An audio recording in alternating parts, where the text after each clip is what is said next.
Good morning, my friends. It's Indiana Holmes here on a beautiful fall Sunday. Welcome. I hope you're having a beautiful day. I hope wherever you are, the weather is lovely, and I hope you're ready for a little time with Indy here at Disneyland. So let's get our day started.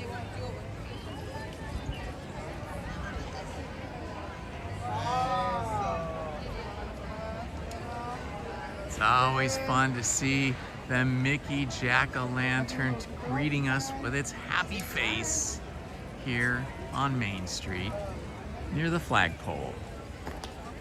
Let's head on up and see who and where and what is out there today. Disneyland City Hall is looking as beautiful as ever.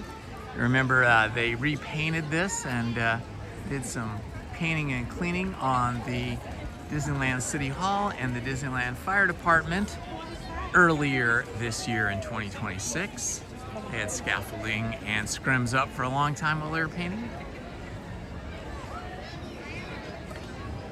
Good morning, Jessica's in Acoma. How are you? I hope you are doing well today. This is one of my favorite things, walking up Main Street, USA. It's like a big warm hug that I look forward to every time I am getting ready to come to the park. There's something about this 1905 inspired architecture, inspired by Walt Disney's childhood home of Marceline, Missouri. You just don't find any other place like this in the country, except for Disney World, of course. Let's see. One of the things that I was looking for the last time I was here was a size large in a specific shirt. Let me see if they got any more. They only had mediums and smalls the last time I was here. Hello. I'm gonna go back over here, see if they even have any more. I don't see any at the moment, but it was on this rack. Ah, yes, there's the shirts. Okay, let's see if they have any larges. What is that? Small, extra small, small, medium, medium. Yeah, it's the same. They don't have any more larges, so they're probably not getting any more in. That really bums me out. Oh, there it goes. I love it. That's so great to hear that Halloween-y style music early in the morning like this.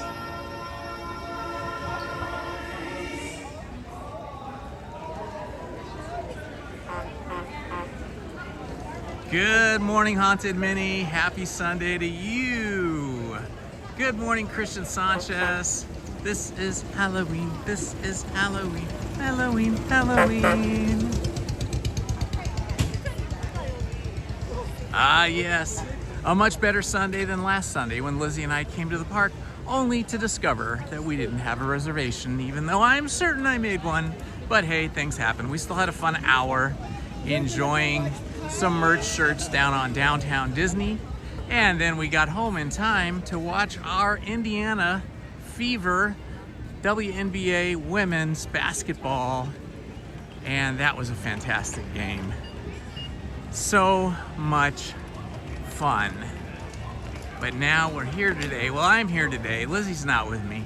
She's off visiting her mom, but Lizzie will be here with one of our daughters, Willow, on Wednesday. I won't be able to live stream very long on a Wednesday because it is Lizzie's big birthday. She's having one of those big birthdays that ends in a 0. And so we'll probably just live stream for, I don't know, 30 minutes or an hour, just to say hi to you guys, to help you, have you share Lizzie's birthday. But we don't want to live stream during her entire birthday celebration. And I think my young daughter, Willow, doesn't really appreciate the live streaming life like I do. Ah, here we are. Hello, Mickey Stein. Welcome. Ah, what a beautiful day it is today. Here we are at the top of the hub with Mickey and Minnie, Mickey and Walt, I should say, not quite awake yet, standing looking down Main Street. We're looking at the back of them right now, as you can see.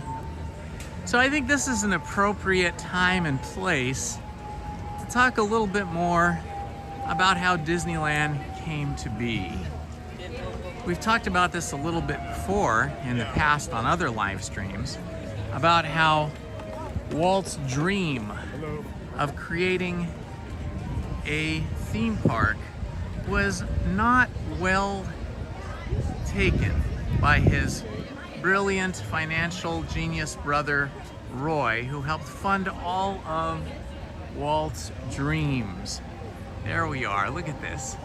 How beautiful is this? Walt, Mickey, and the castle, the Sleeping Beauty castle. Isn't this just gorgeous? Oh my gosh. What a treasure Walt was, and how lucky those people were that got to meet and work with Walt. Ah, thank you, Haunted Minnie. So, you know, we're standing here at the hub. That's what they call the hub, and these are kind of like spokes of the wheel. Adventureland, Frontierland, Fantasyland, Tomorrowland. These weren't all the original names of the lands that Disney envisioned, but these are the lands that he settled on. I love looking down the street like this. Gotta stop here for a moment. I mean, these views, these visions, with the omnibus coming up the street, Main Street USA, and the Mickey Jack-o'-lantern at the bottom of the street in front of the flagpole and the Disneyland Railroad is really something. Something I always enjoy. Anyway, I thought I'd talk a little bit today while we're walking around about how Walt Disney and his brother Roy came to make Disneyland. From the beginning, Roy and just about everybody else on the planet and everybody else that Walt shared his dream of Disneyland with did not believe that it would be built, did not believe it would be successful, and really believed it would be kind of a disaster. Because as I've said before, back in those times, the only kind of theme parks there were these sort of seaside piers like Coney Island in New York and Pacific Ocean Pier, or POP as they called it in Long Beach, and other ones throughout the country. And so it was sort of that carny atmosphere, kind of a carnival atmosphere that theme parks took on. And they weren't exactly kid-friendly or family-friendly, although you would think they were. The fact was there was a lot of unsavory types wandering those parks, and a lot of those quote-unquote theme parks or carnival piers were just there to kind of cheat you out of your money and give you a few cheap thrills on rides that were often extremely dangerous. So Walt had a different vision from that, but it was hard for him to get that across to everybody, for everybody to understand that. So as Walt started to get more serious and start to make plans for Disneyland, he called on a former Disney artist to help him.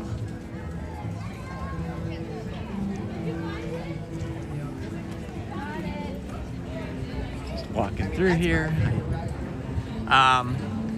And that was unusual.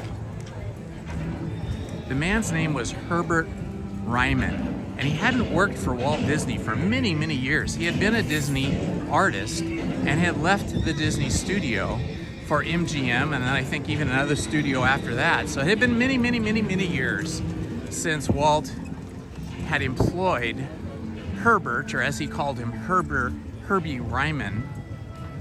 But as I've said before, you know, Walt realized early on that his drawing skills, although they were good, were not up to the level that he required to make his animated films.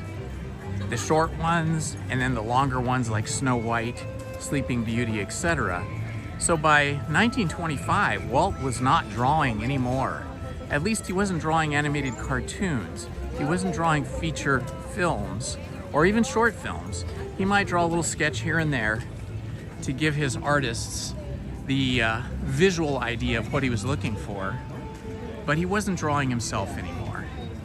And so he needed to engage somebody that he trusted, somebody that he knew had the skill and the vision to be able to bring his vision, which only existed in his mind at this time, to fruition. A physical paper drawing of what Disneyland would be, so that he could take that and show that to Roy and other people to try to convince them. And so one Saturday morning, early in the morning, Walt called up Herbie Ryman, who he hadn't talked to in years. Just called him up on the phone and said, "Hey Herbie, it's Walt Disney." And Herbie was shocked to get this call from Walt because he hadn't talked to him in many, many years. And Walt said, "Could you come over to my house?" Or actually, he was down at the studio, I think. He said, "Could you come over down to the studio and see me? I have something I want to talk over with you." And this was kind of a shock to Herbie Ryman because, you know, he hadn't been employed by Walt and he hadn't talked to Walt in many years. But when you got a call from Walt Disney, he was such a powerful person, such a winning personality, such a genius, that you just didn't say no to Walt. And so Walt said, "Hey, I'm down here at the studio. Come on down here. I'll meet you at the front gate. Just come as you are." So Herb went down there, and sure enough, Walt was waiting for him at the studio gate, shook his hand, and took him off to one of the sound stages to talk about what he wanted to talk about, which turned out to be Disneyland. So Walt explained to Herb what he was planning to do, this theme park, Disneyland. And he said, Herbie, I'd like you to draw up the plan for me." And Herb, who wasn't even an employee of Disney and hadn't been for many years, thought, "No, I can't do that. That's your vision. I can't do that. How could I possibly do that, right?" But Walt was very insistent, and he was very convincing. He had a way about him to get people to see things his way, and so he did. And at first, Herbie Ryman was saying no, no, no, no, and he just wasn't going to do it, right? And then Walt said, well, actually, according to Herbie, Walt, at every time he would say no, Walt would get more sort of animated and started pleading like a little boy. "Please, please, you got to do this for me. Please do it." And he said Walt was almost in tears. And then finally Walt walked away from him, turned his back to him, and then with his back to him, he said, "Herbie, how about if we do it together? If I stay here with you today and we draw this together?" And at that, Herbie felt like, okay, I can't say no. And so he finally convinced him. And what happened was amazing. Walt and Herbie Ryman sat down at a table, pulled out a large sheet of paper, and started drawing. Walt relating his ideas about a turn of the century Main Street with buildings that kind of took their inspiration from the 1905 version of Marceline, Missouri that existed in Walt's mind.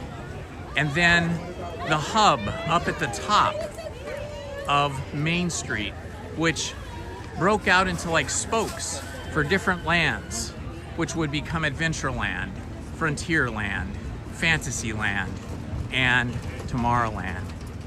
And as Walt kind of revealed his dream and his plan that was only existing in his head, Ryman would draw out the way he heard Walt explain this.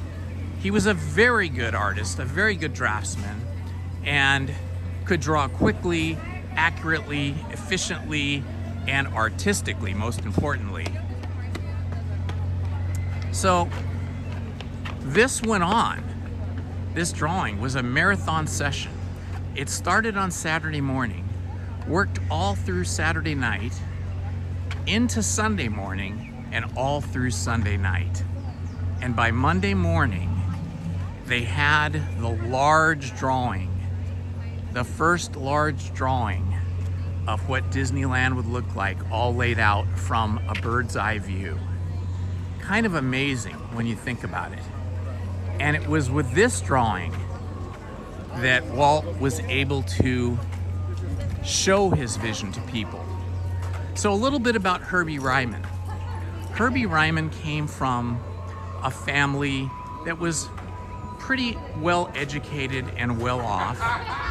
His father had been a medical doctor, but passed away during World War I believe in action, probably on the battlefield, probably trying to help people. I don't know the exact story, but I know that he passed away during World War I and because of World War I. Well, Herbie had been an amazing kind of prodigy artist ever since he was a child, always drawing and always very good. And he really wanted to be an artist. But his mother, by the time he got to, near college time in his life, his mother didn't want that for him. She wanted him to honor his father by going into the medical field and becoming a doctor as well. But Herbie was very insistent that he really wanted to be an artist. And his mother was still not supportive of it until he got very sick. Herbie caught scarlet fever. And if anybody knows what scarlet fever is, it's very bad. And many people, especially children, die from it. And Herbie caught this and was very sick and bedridden for a long time. And when he recovered, his mother maybe had a different appreciation for the life of Herbie and his happiness. And she relented and agreed to allow Herbie to pursue art. So he went to the Chicago Art Institute, and that's where he began his education. And coming out of there, he got work immediately. I think originally he went to work for a different studio. I can't remember which one, but he ended up at Disney Studios for a number of years and had a, employer-employee relationship with Walt. Nothing more familiar than that. But he was a great artist, and Walt remembered that. So when he was looking for somebody to put down on paper his vision for Disneyland, he thought of Herbie, and that is how the two came together collectively to draw the plan for Disneyland. Kind of amazing. Now remember, before the drawing, Disneyland was just a crazy idea in Walt's head. At least everybody thought it was crazy except for Walt. And so he took the finished drawing that they had done that weekend in a period of 48 hours, and he showed it to Walt.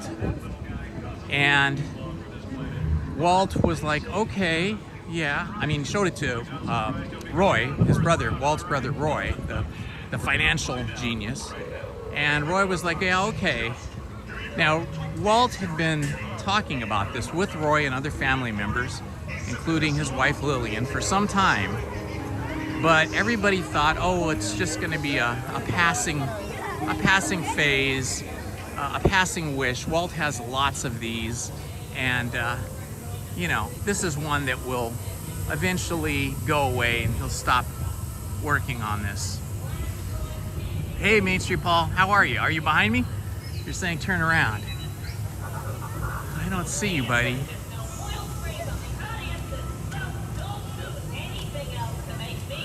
I don't see Paul. Where is he? Okay, I'm gonna stay here. Maybe Main Street Paul will catch up with me. I didn't know he was in the park today. I thought we were meeting up tomorrow. Okay, I'm gonna stay here, Paul. Here in I don't know where you saw me. Maybe you were waiting in line for something. Okay, so anyway, eventually Roy started to notice that Walt was having various Walt Disney Studios artists help him a little here and a little there with different things. And Roy finally became really curious as to how far Walt had got on this mission of his about Disneyland. And so he started to look into it, and he finally confronted Walt, asking him, you know, what have you done? What have you spent?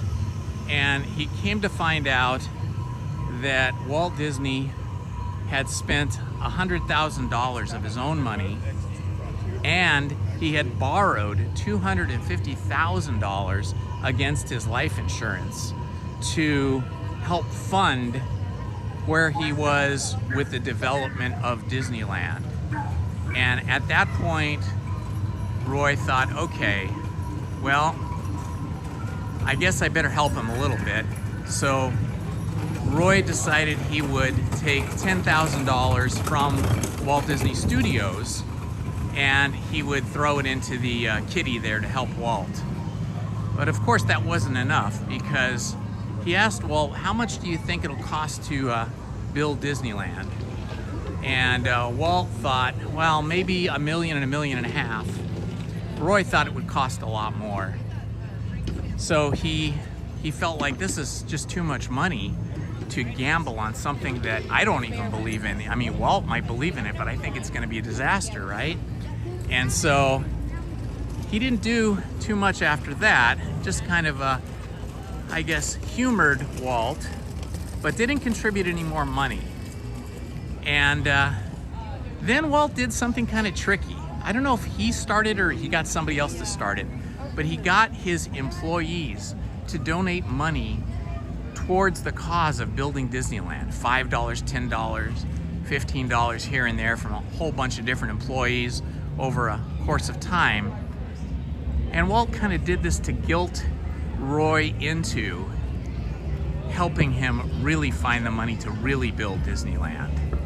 And so when Walt showed Roy the drawing that he and Herbie Ryman had produced, Roy was kind of resigned at that point to, okay, I guess we're gonna do this.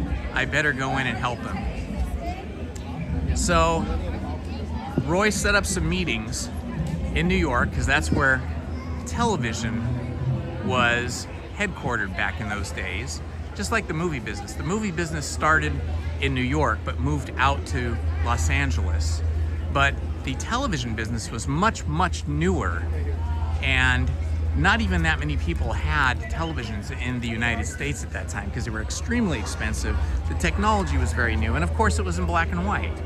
So there was a big rift between the television producers, the television stations or studios, if you want to call them studios, and the movie studios.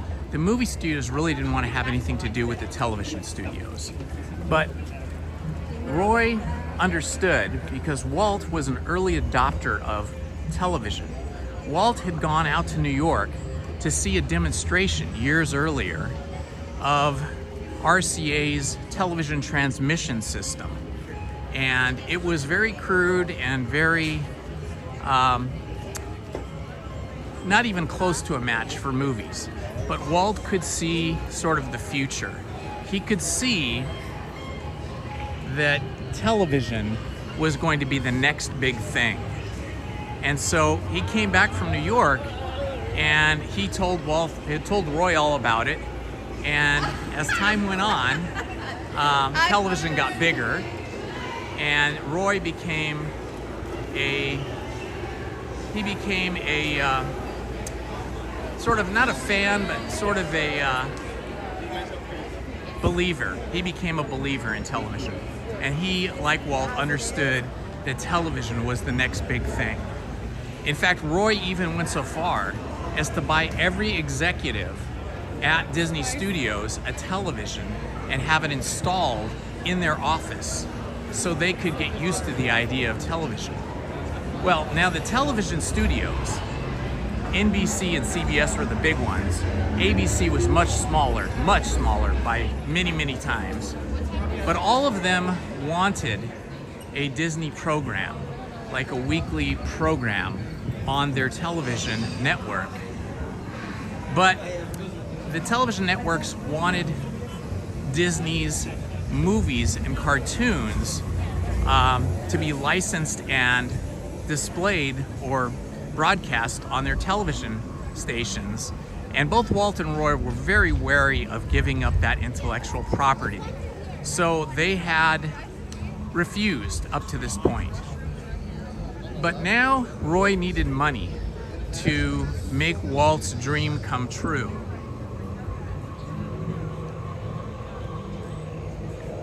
And I can see the text a little, the chat a little bit. It says Main Street Paul's trying to intercept me. Okay, well, I'm here walking towards Rise of the Resistance, Paul. And so Roy went to New York to go ask the big networks, NBC and CBS, if they would want to do a deal with Walt Disney Studios and help fund Disneyland. And that had to be part of the deal. Like, we'll do a show for you, but you have to help pay for Walt Disney's dream of a theme park. And they went to NBC, and NBC listened to them, and just like Roy had thought earlier, and Lillian and everyone else, they thought, a theme park? Who would want to go to a yucky, crummy theme park? You know, who would want to go to one of those carny places? Why would Walt want to spend his capital, money, and reputation on something like that? And they said, and we wouldn't either. So he was denied, refused, sent packing by NBC and then CBS as well. They really badly wanted a TV show from Walt Disney, but they did not want to spend any money and invest in this theme park idea that they thought was completely crazy. I know Paul's trying to see me. Here I am. Let's see, maybe I'll just stop right here and then maybe he can find me. I'm here in the shade over here across from Rise of the Resistance. So finally, Roy went to ABC. This was his calculated third and final choice.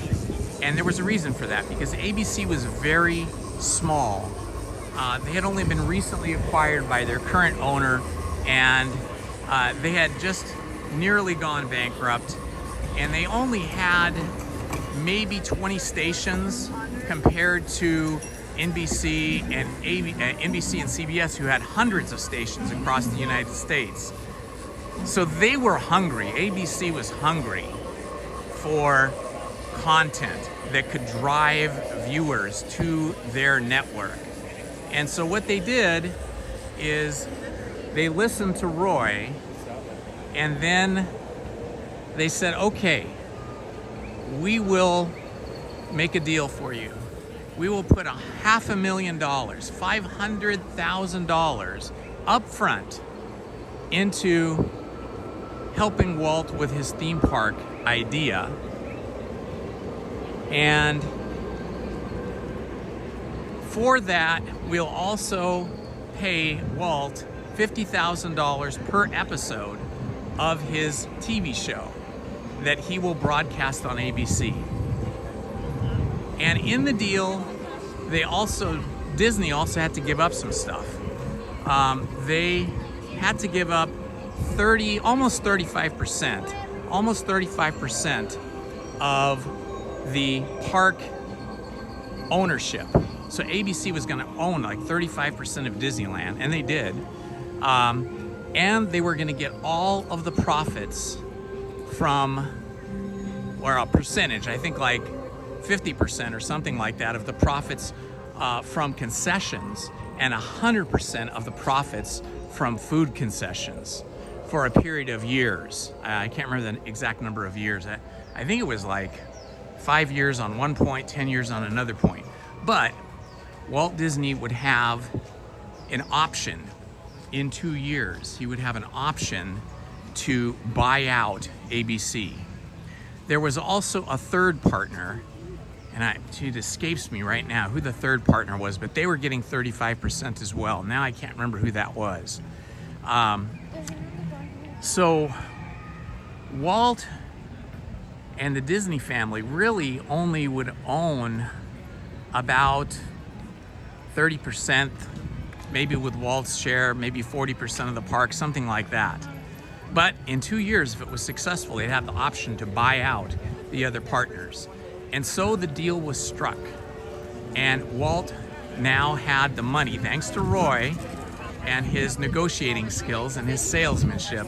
He had the money to build Disneyland through this partnership. And initially, Walt did a Christmas special, a Disneyland Christmas special, but he was not the host of that first year. He hired a well-known celebrity to host it, and it was highly successful, and that went on television and was broadcast on ABC. The second year, Walt hosted it himself, and it was wildly successful again. And so after that, they began working on, hey, there he is, Main Street Paul. There you are. That is quite the rig you have, my friend. This is Main Street Paul here, you guys, if you don't know him. There he is. This is Indiana Holmes. Wow, that is quite the rig. I remember you had a camera like that, but now you have this rig too. This is how I live stream. So if you see where it says drop, right? Uh-huh. Right now it says 0. Yeah. But if it goes like higher, then I have to put the pause on the stream, and then like basically it has to be cool down. But this gets hot? No, there was a dead spot like over near. Oh, okay. So I was trying to like go towards the Star Wars land. You know, I was at the Big Thunder Trail. Okay. That's a dead spot right there. Okay, I got you. 5, 6. Let's go. Very good. All right. I got on 5 rides. Well, actually 6. Whoa! Did you get here at Rope Drop? Oh yeah. Yeah. So Main Street Paul and I were scheduled to meet here tomorrow, but I didn't have a reservation for Sunday. So I was supposed to be here tomorrow, but tomorrow I'm doing plane spotting over at LAX. Nice. So that's why I decided to come today. Oh, well, lucky. And I'm doing the whole entire day today. Oh, I'm that's staying awesome. here until 11 p.m. That's awesome. Yeah, I didn't have a reservation for Sunday until Friday. If they want to watch my live stream later, I'll be live streaming the Fantasmic, you know, the fireworks and all this kind of stuff. Okay, so I don't usually stay in the evening, and I'm not going to stay tonight. But Main Street Paul will be staying the whole night, and he's going to live stream Fantasmic and what else? And well, the fireworks show and the projections and all that, but all in here in Disneyland, not over at California Adventure, right? exactly. Okay, so make sure that you're watching Main Street Paul as well, and then tonight, he'll be live streaming all this, and he has quite the camera rig. I mean, he's got like a very cool camera rig. I have a cell phone, and he's got like a professional camera rig there, so I'm sure his images are going to look great tonight.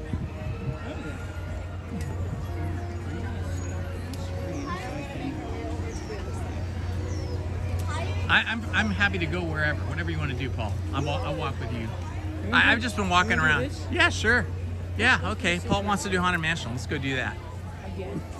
I never get tired of it. Every time I come during August through October, I always come on it. 45 minutes? What's that? Into the garden. Ah, here we go, off to the garden.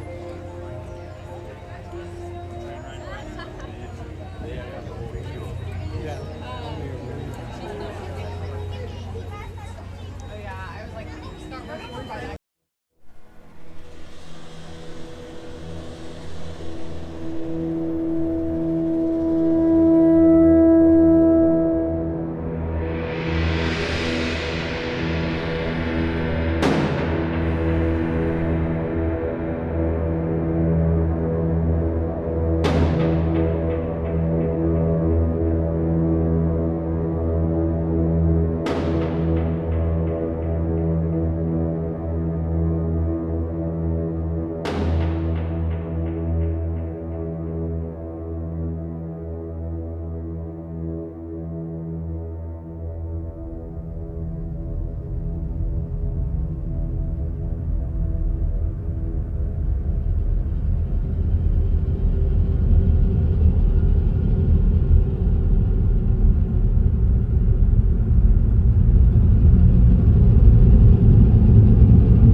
Skellington came here from Halloween Town.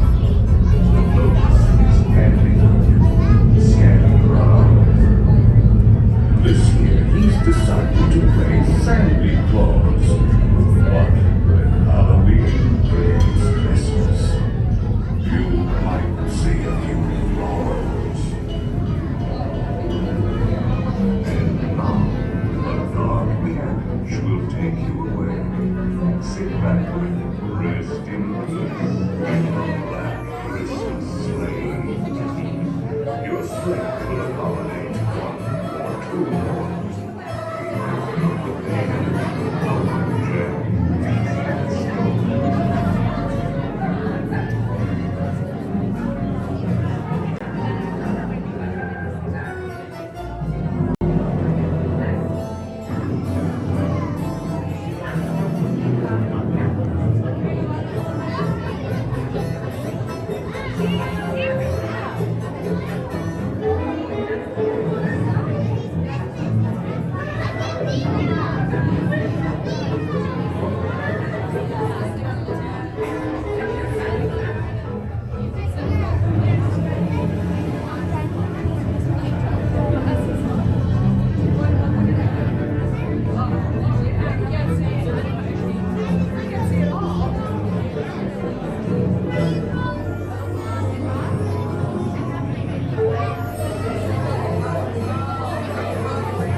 The secrets of the Haunted Mansion is that as we walk through this picture gallery, we're actually walking down a hallway underground, and we are walking underneath the Disneyland Railroad tracks. And when we get to the other side here, by the two white busts on the wall down here, we will be in the show building where the rest of the Haunted Mansion is contained. And now, a dark carriage will take you away. Sit back, rest in peace in the black Christmas sleigh. So right now, the Disneyland Railroad is somewhere overhead above us. We hope you're prepared. That's spooky to think of in itself. As in store.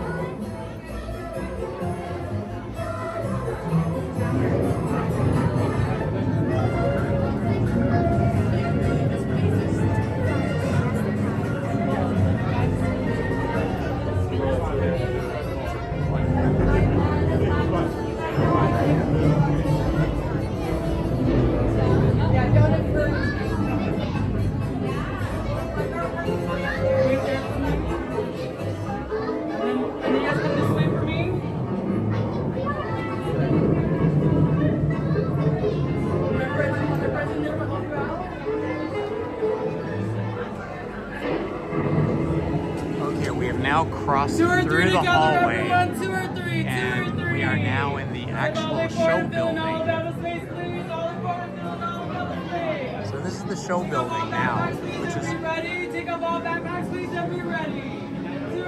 the show building for the Haunted Mansion is actually hidden behind the Haunted Mansion itself and across the tracks from the Disneyland Railroad.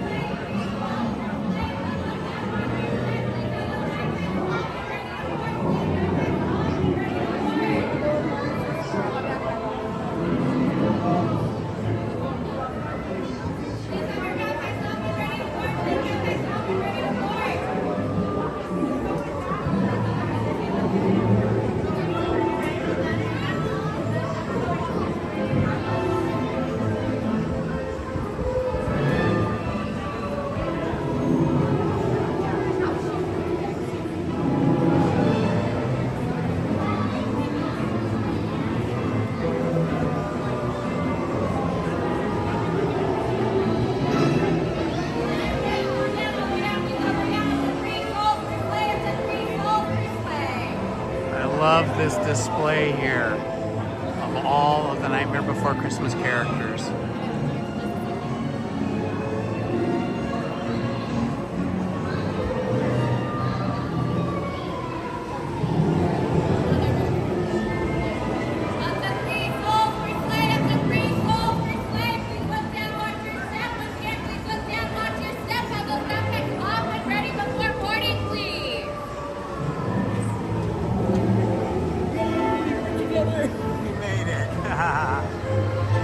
Don't fall down hard. Keep a close watch on all children. All good girls and boys must sit safe in their seats, keep in their sleigh, hands on legs. Si las avispas ya feliz, los niños y las niñas deben quedarse en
On the 13th day of Christmas, my ghoul love gave to me 13 rings of power, embracing strength that never ends. 12 signs of the zodiac that rule the future and transcend. 11 candles floating.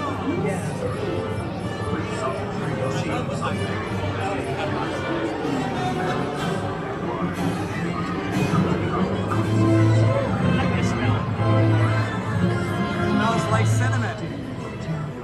Gingerbread.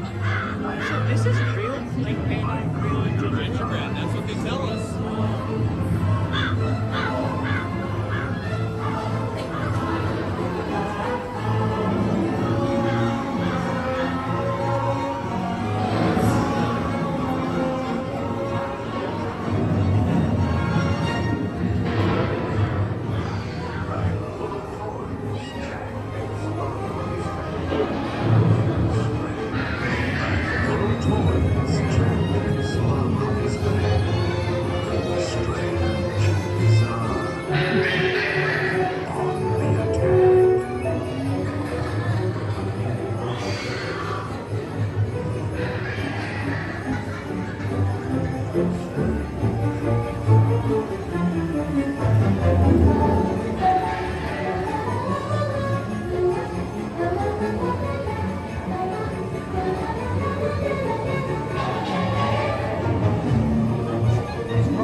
What's that?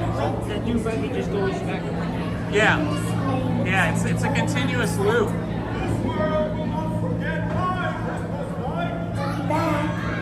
Hurry back. Be sure to bring your Santa Claus sack. I'll be waiting.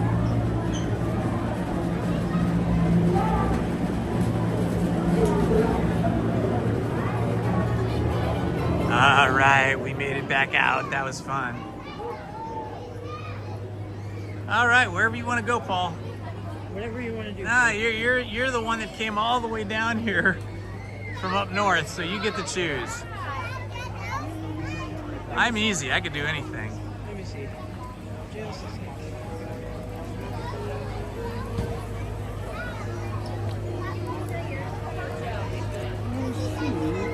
The wait times, you know? Let's see. Okay, how about we go to Winnie the Pooh real quick, because Haunted Minnie suggested that we go on Winnie the Pooh, so that's an easy one.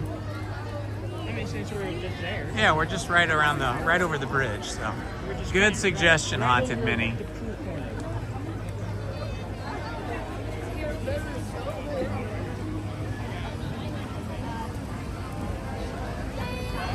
I do not want to get wet today.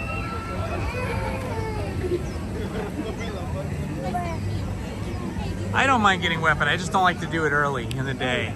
I like to do it at the hottest part of the day. Well, plus you've got a lot of gear that you can't get wet. I wouldn't want that Sony camera getting wet. 15 minutes for Pirate. Oh wow, that's nothing, huh? We'll do Winnie the Pooh and then we can do Pirates after. Okay, it's that way. See that side? We're going to Tiana's Bayou Adventure, so it's that way.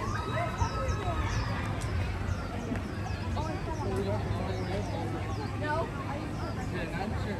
Yeah, it's right there. It's right way.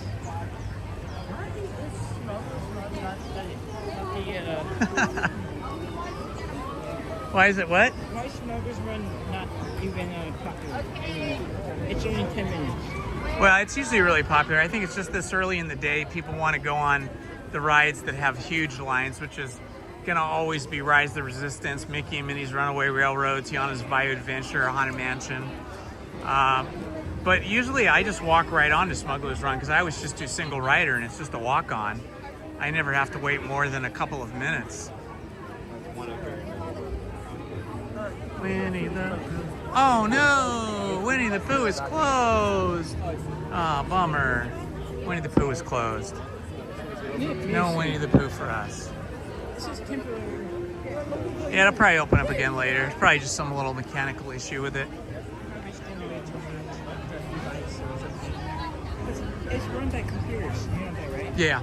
Like Windows or something. I remember someone told me that Indiana Jones is run with the old Windows. Well, that makes perfectly good sense because that explains why it breaks down so much. All right, well, let's do Pirates of the Caribbean then, because you said it's only like 10 minutes, right? 15. That's fine. We'll do that.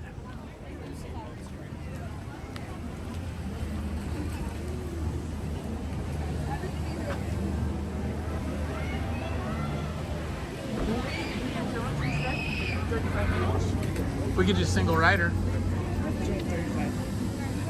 Yeah, but I don't want to wait 35 for that. Let's just do single rider on it. And then, yeah, because after 11, they usually hand out the single rider lanyards.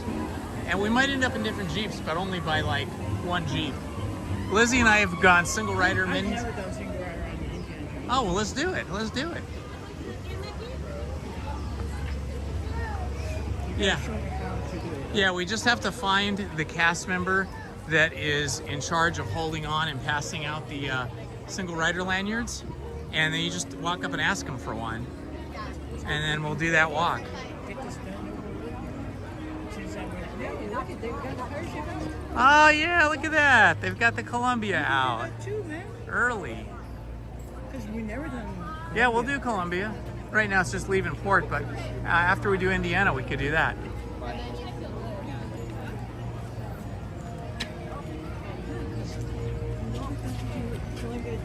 You've never done the I Columbia? mean, like, I've done it before, but Yeah, it's been a long time. long time, yeah. Because they usually don't do that. Yeah, they don't have it out as much as the Mark Twain. The Mark Twain riverboat is out all the time, every day. But the Columbia doesn't come out as much. On busier days, though, they get it out. They like to use it for Phantasmic because they have all the characters on it. Peter Pan and all. Like 5 p.m. or 6 p.m. They put it away, yeah. Because Fantastic Crew has to come on board. They do all the rigging. Yeah, I don't know if you've ever seen that in any of my live streams, so I've been sitting over at Fowler's Harbor. Is it run by the... It's on a track. it's not diesel? No, it's on a track. It's being, I don't know if it's being propelled by an electric motor or if it's being pulled, but it's on a track, yeah. Yeah, you can see a good view of that. If you look and search for videos online of the Tom Sawyer Island Rivers of America for Florida, because they've drained all that, and you can see the track right in the middle. It's a big steel black track that it goes on. All right, Main Street Paul and I are heading to Indiana Jones and the Temple of the Forbidden Eye. Indiana. Yeah, they really should make you like a captain for Indiana Jones. Like, you should be in charge. The Jungle Cruise people a lot of times think that I'm an employee, that I work there.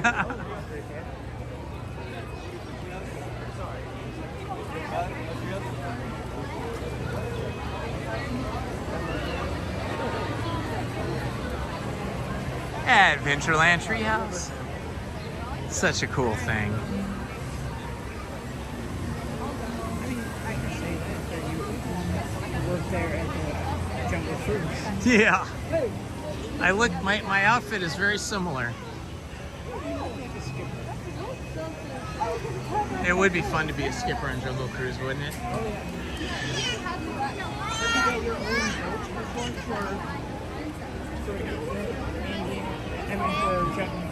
Jungle Cruise? No. Okay, so now right up here, there should be somebody. If they're giving them out yet, they might not yet be giving them out. Let's see. Hi. Register guy. Perfect. You're good. Come on in. Hi. Do you have the single rider lanyards yet? Yes. Ah, super duper. You just ask him. And then just one or two. Put it around. Oh, he needs one too, I All right, guess. cool. Yeah. And then they'll catch you inside, and you can be separated at any time. Super. Thank you so Down to much. the exit. Excuse me.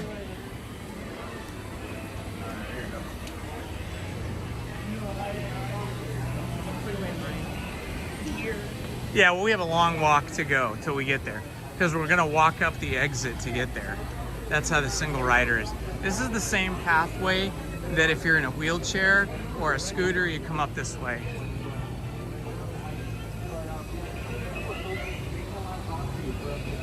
Hello, Elizabeth from Sweden. How are you, my friend? I am here with my friend Main Street Paul. Hey! That's Main Street Paul, one of my mods, and we see each other in the chat on my live streams all the time and on his live streams. He's a big aeronautical airplane fanatic, and he has a channel that streams plane spotting at airports or around airports. And so every once in a while, maybe a couple times a year, Paul comes down and we get to hang out together. So that's been fun today. There's nothing open?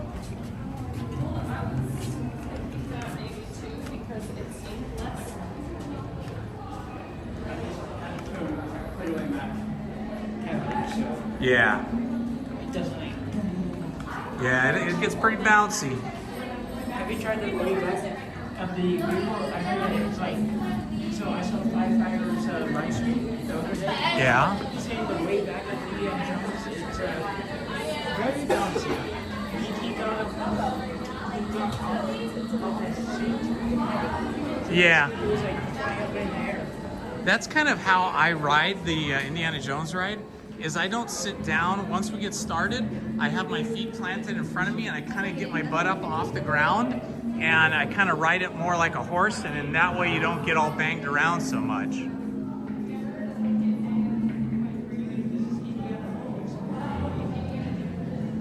Hey guys.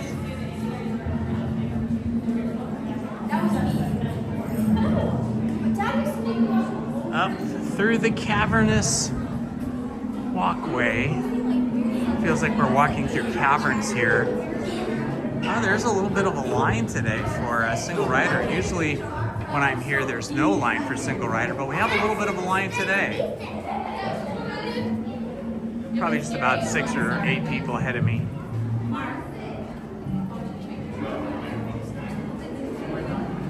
Here we are. We have arrived.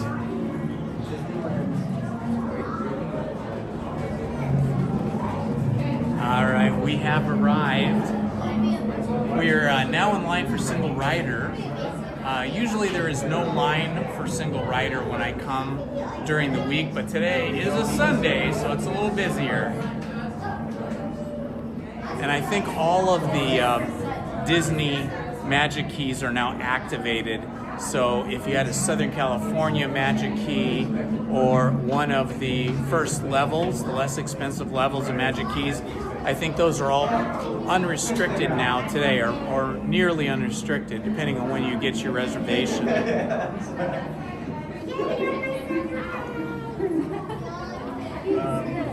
Not a reward.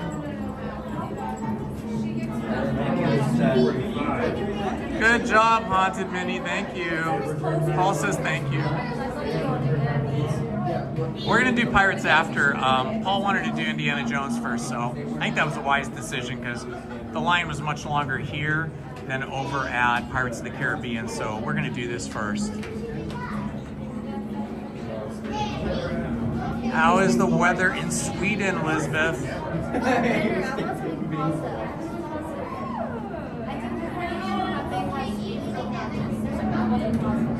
Hello, Monarch Loans. Yeah, you could be right about that. People are always looking for the next new thing, the next big thrill, right? So you could be right about that.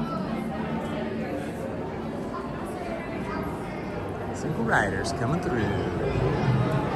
Single rider's just out this door right Super, there. thank you.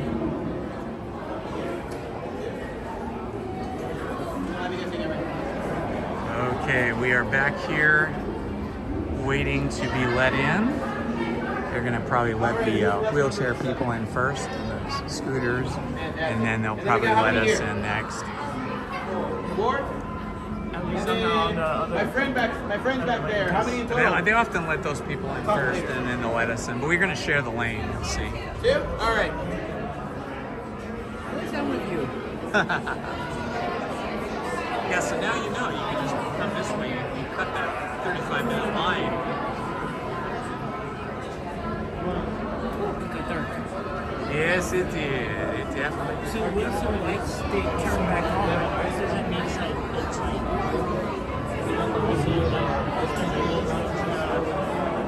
it's broken or something? When they flicker, it's just a fact. I mean, if they turn on the lights. If they turn all the lights on, yeah, then they're gonna come over the PA and say, "Okay, the ride's broken. You gotta leave." Yeah, or you can stay. But this ride always takes an hour to reset, at least, whenever it breaks down. Because they have to go through the track, you know, they have to walk through the track. Yeah, they have to run it through, and if it's something that fell in the track and in the way, then they've got to clear it, all that stuff. Yeah, Mickey ears, somebody's phone, hats, whatever it might be. But I heard that, so let's say a phone let's say a phone, like someone drops their phone, right? Yeah. They do it later in the nighttime, and after they go to the city hall. Yeah, you're not going to be able to retrieve it right away. They're going Yeah. to go, you have to come back to Lost and Found tonight or tomorrow morning or something. Oh yeah. Like go to City Hall at like 11 p.m. Do that every day at night. Yeah. You clean it. Yeah, I can imagine. They always tell everybody to take their hats off, but I have a hat band, so that my hat never falls off. But yeah, your hat could easily fall off.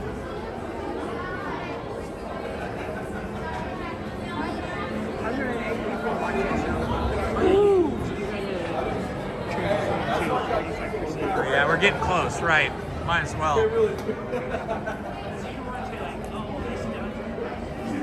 Yeah, I've had that happen before where it's died in the middle of the ride. That's a bummer.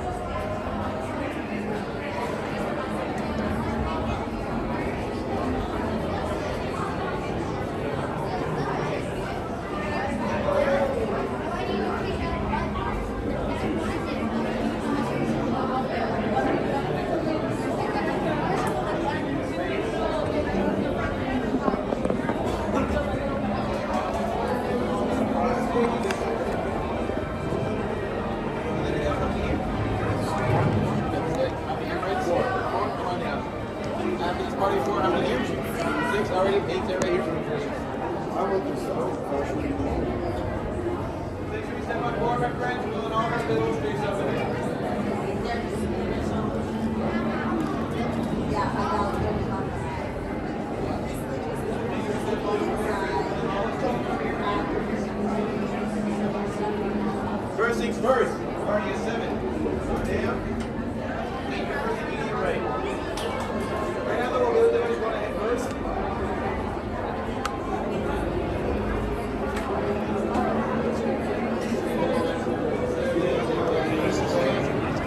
Yeah. As for my single riders, come on down, right this way. Party is 7.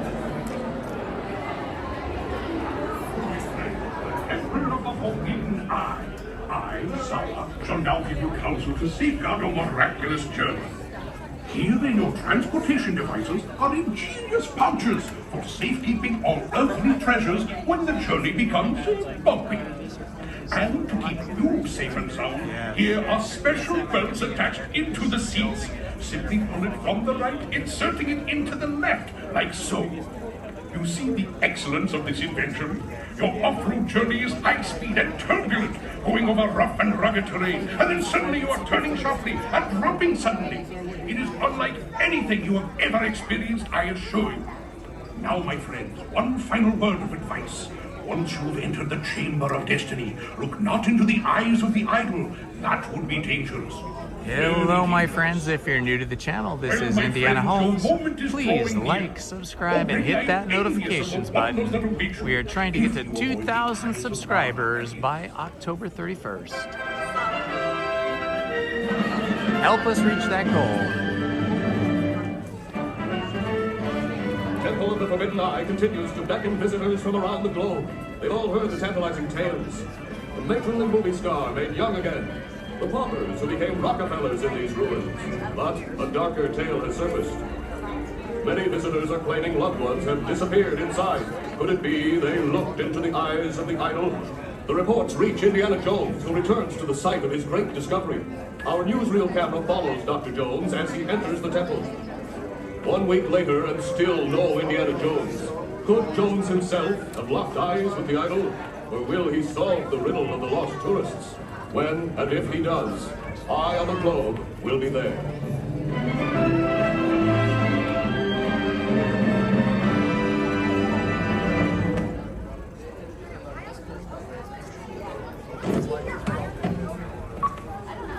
Welcome, my friends, to the Temple of the Forbidden Eye. I, Sala, shall now give you counsel to safeguard your miraculous journey. Here in your transportation devices are ingenious pouches for safekeeping all earthly treasures when the journey becomes bumpy. Hello, Leticia. Welcome, my friend. Safe and sound, here are special belts attached into the seats. Hello, Shelley Nichols. From the right, Welcome. inserting it into the left, like so. You see the excellence of this invention? Your off-road journey is Hello ice to and Fabro. going over rough and rugged terrain, Uh-huh. and suddenly you are turned Shadow of sharply Mary at Poppins. dropping sunshine. Oh yeah? It is unlike Right there. anything Oh, you've you're ever right. experienced, I That's assure awesome, you. Paul. Thank you for showing me that. One final word of advice. Once That's you so enter the cool. chamber of destiny, Thank you. the I love the way you're eyes dressed. of the idol, that will be dangerous. I didn't know that it was a Mary Poppins that was like. That's Because cool. one of the cast members told this, so like, That's really neat. I'm guessing when it was filmed, like, the thing was. Yeah, somehow they probably inserted it to be a little like a hidden Mickey, but a hidden Mary Poppins. And this used to be the Eeyore parking lot here where the ride is. This used to be a parking lot called Eeyore. There's a little sign, you can't see it unless you have a flashlight. There's a sign up there that is from the parking lot. They salvaged one and they put it up on the wall up there by the projector and it says Eeyore parking lot. Yeah, flash it up there.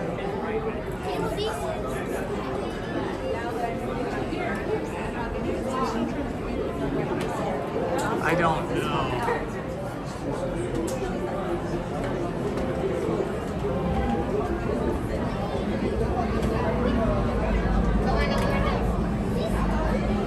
So do we go up to them?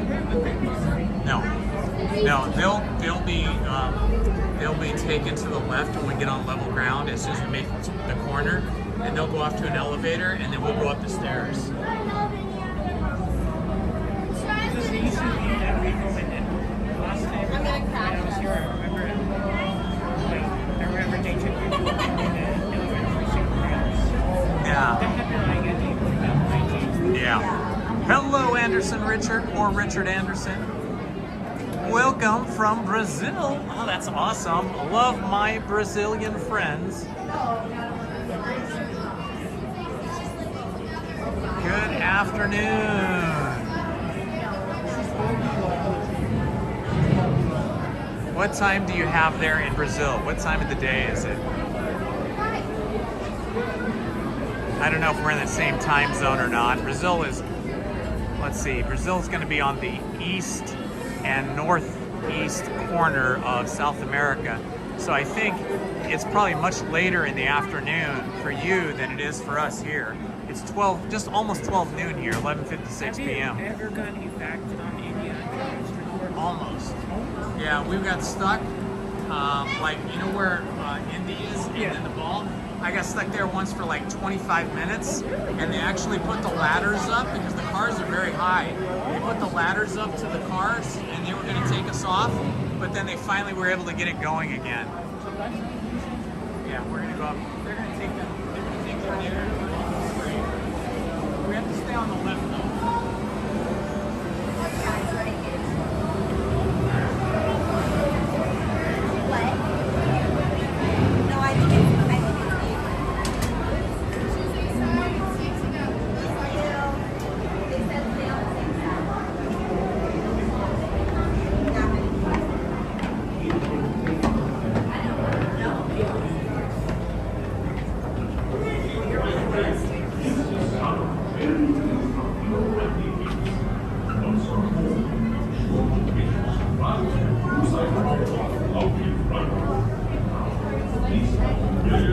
What are you doing today, Anderson, Richard, in Brazil? What's happening over there? And this inside the transport. Watch your children. And remember, no matter what, do not gaze into the eyes of the idol. Now, Solo wishes you a most wonderful and successful expedition. Saludos. Para que su visita al templo sea bien segura, les rogamos que permanezcan sentados con el cinturón de seguridad bien ajustado y que mantengan las manos, brazos, pies y piernas dentro del vehículo. Vigilen a sus niños y pase lo que pase, no miren al ídolo a los Hello again, my esteemed friends. When you board your transport, All right, my friends, this is Indiana Holmes, and we are about to get on the Indiana Jones and the Temple of the Forbidden Eye ride. If you're new to the channel, please like, subscribe, and hit that notifications button help me get to 2,000 subscribers this month.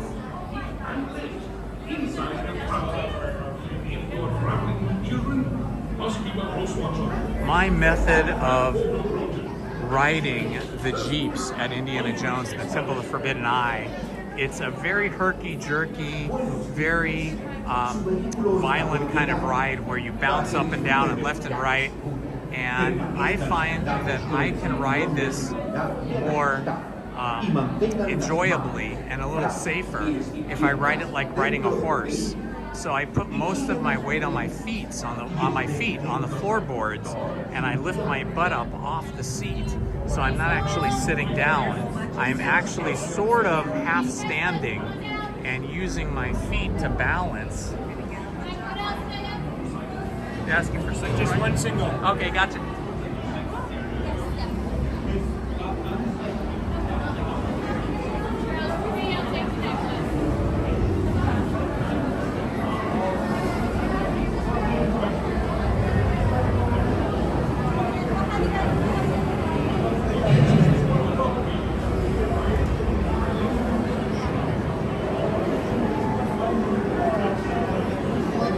All right, Santa.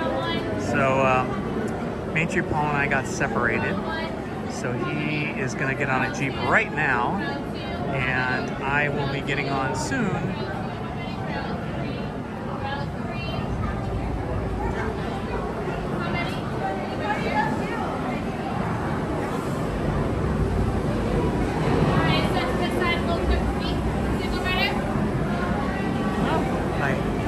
Go to the in front of the bamboo. We'll pray with you.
Just waiting for my Jeep.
I don't care. Okay, sounds good. Seatbelts go right to left, right to left. Nothing out, nothing on the floor.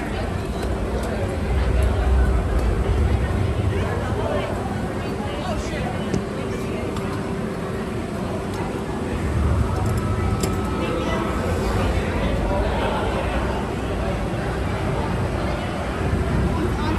Where are you?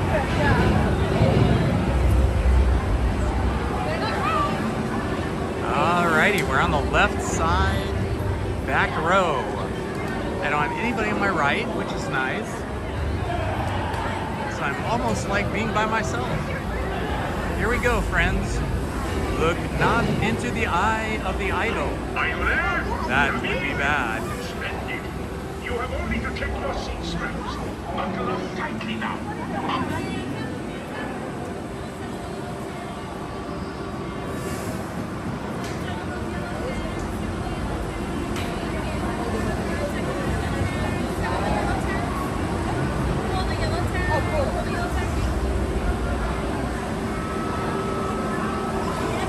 All right, here we go.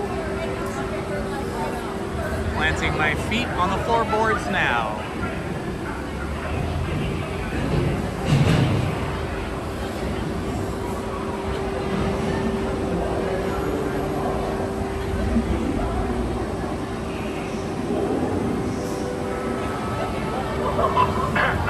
Hello. Oh, my friend. The brakes may be needing a little adjustment, but easy on the curves. You seek the future. I will lift the curtain of time. It is your destiny.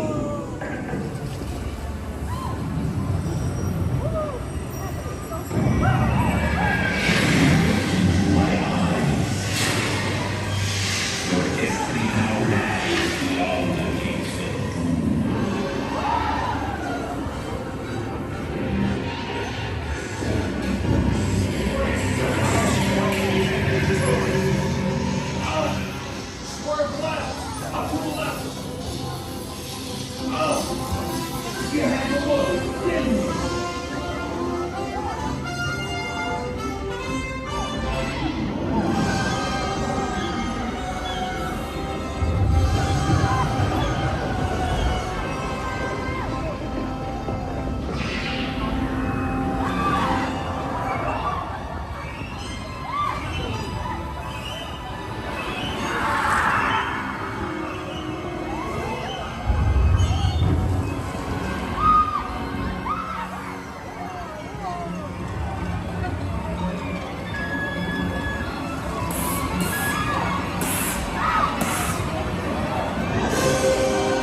Thanks. You guys are on your own.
Not bad. Tourists. Now, stay out of trouble, will you? That was amazing.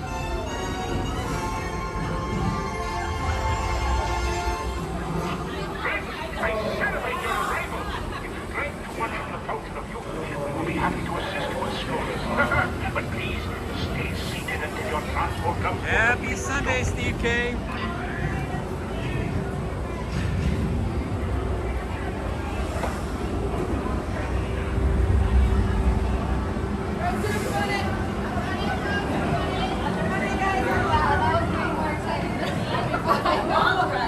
Hello, mystery guest. Welcome.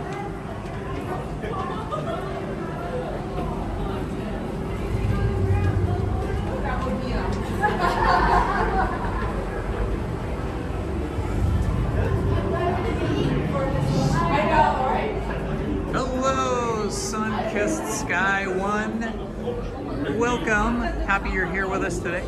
Just had a fun ride. Indiana Jones and the Temple of the Forbidden Eye is always super fun.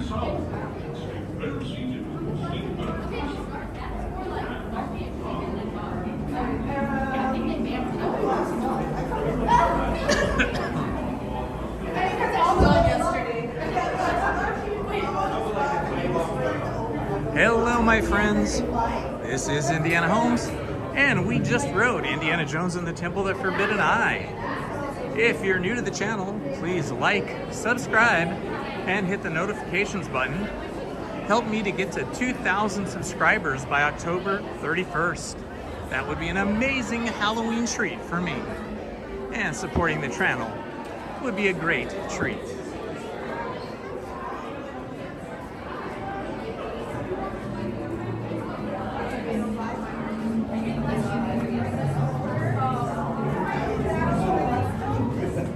Single rider has gotten a lot busier since Paul and I first got in line.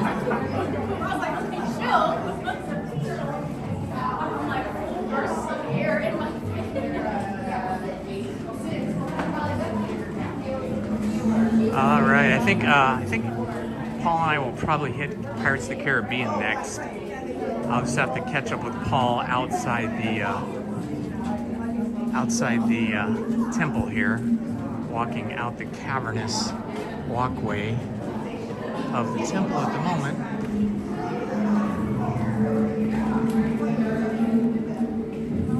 I love all these bamboo poles that hold up the ceiling. Feels very authentic to a archaeological dig in the jungle.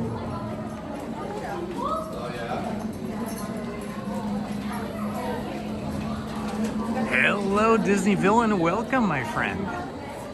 I hope you're having a beautiful day today.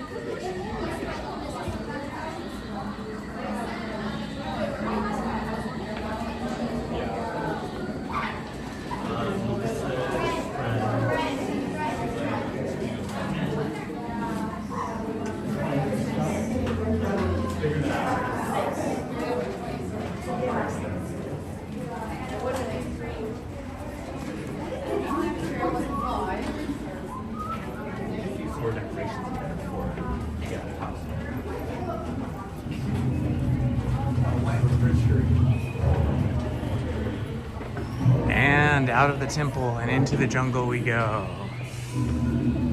Hopefully we'll find Main Street Paul again.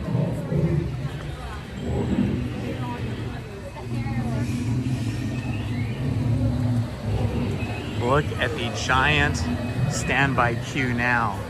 See, by going single rider, we missed having to stand in that giant queue that was listed as 35 minutes, but it looked more to me like 45.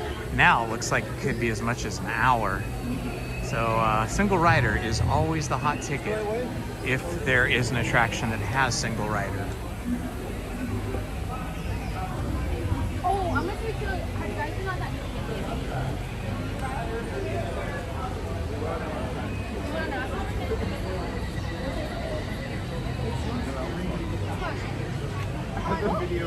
All right, hopefully he'll be out here easily seen. Have to look around for him. Okay, Main Street Paul, I am out of the Temple of the Forbidden Eye. Hopefully you're standing around here somewhere I can see you. I'm gonna just go over here by the, I am right between the Temple of the Forbidden Eye entrance and the, oh, there you are. There you are. You want to do Pirates of the Caribbean, or you want to do the Jungle Cruise? Let me see what rides are like the lowest rate. Since okay, it went up to 45 minutes. Ah, very good, Disney villain. Just a second.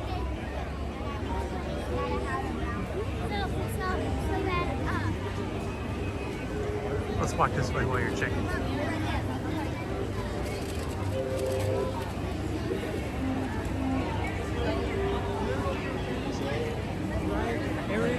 What are the times like? 25, 15, 15, 15. Yeah, sure. Yeah. All right, we're gonna head over to Fantasyland. I mean, those are nice little kiddie rides. Yeah, sure. Absolutely. I'm down for anything. I love all the rides. I did this morning, Matterhorn, Small World. I did Indiana Jones twice. Oh my gosh, you did. How long did you have to wait the first time? Maybe like, what was it? Like 5-minute wait time? Oh, because it was like first thing after rope drop, huh? Yeah, there's certain rides that are definitely rope drop rides if you can get here that early, and Indiana Jones is definitely one of them.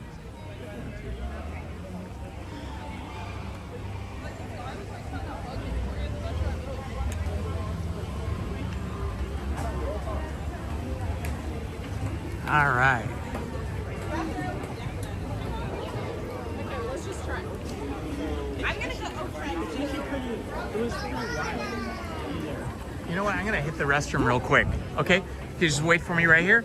I'll hold your maybe I'll do it for you. Okay, hang on a second. Let me. I'm I'm gonna hand this off to Main Street Paul, but I gotta unhook my battery because I'm gonna go to the restroom really quick. So Main Street Paul will hold on to my rig. There you go. What's up, people? What's up?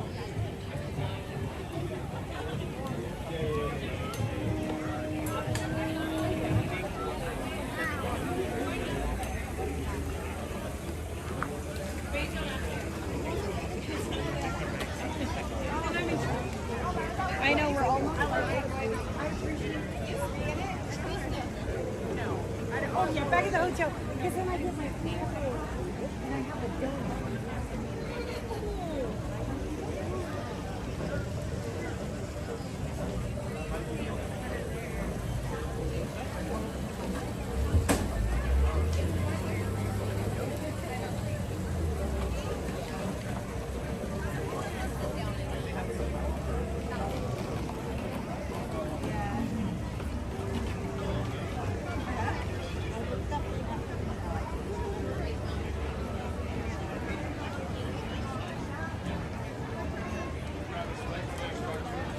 You guys want to go see the Disneyland band? Let's go.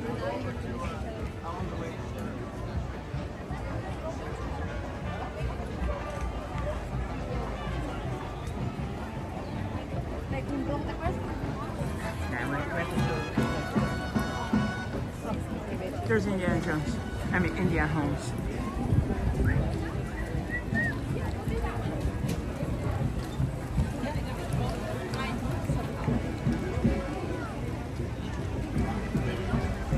Just a sec.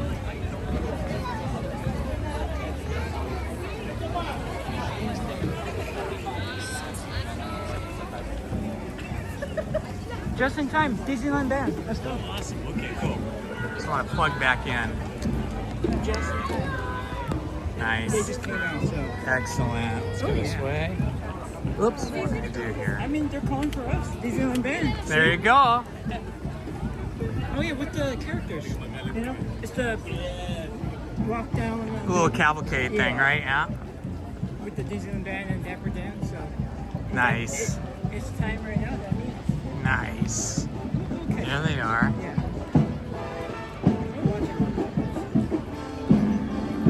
Ah, thank you. Enjoy, everybody. Enjoy. Thank you, Disney villain. I appreciate that. Tell your husband thank you.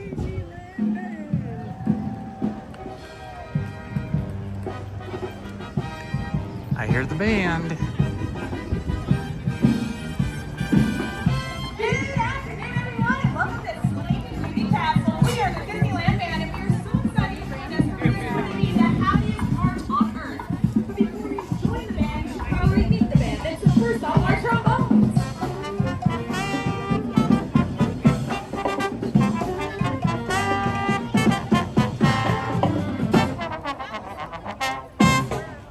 Our trombones are the little Mickey Mouse Clubhouse. Next up, we have our saxophone taking us all the way to the end of the Steamboat Willie.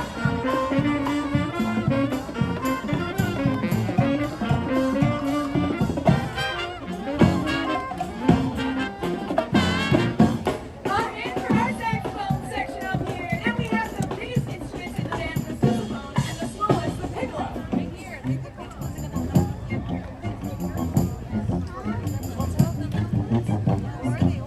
Come over here, Ari and Jackson.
the Disneyland band, Mickey Mouse, Minnie Mouse, and all of their pals.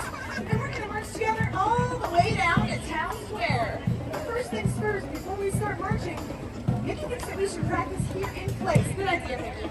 So everybody with us, get your left foot. All the moves today in the Disneyland band start on the left foot. And the very first one is a march in place just like this. Let's all try it together. Right, left, right, left, right. I guess we have some freshmen out here in the audience today. We're ready for a little bit more of an advanced step. This next one is a step. So we're on the left foot. It's going to look something a little bit like this. I think you're going to have to show us how it's done, buddy. Here we go. Yeah. 1, 2, 3, 4. Step, touch, step, touch, step, touch, step, touch. It looks like we're getting the hang of it. We're about ready to take the show on the road. So here's what's going to happen. The band is going to line up, and as we march by, you want you to jump right up to the behind us, and we're going to head it all the way down to Town Square. So this is your chance to join in.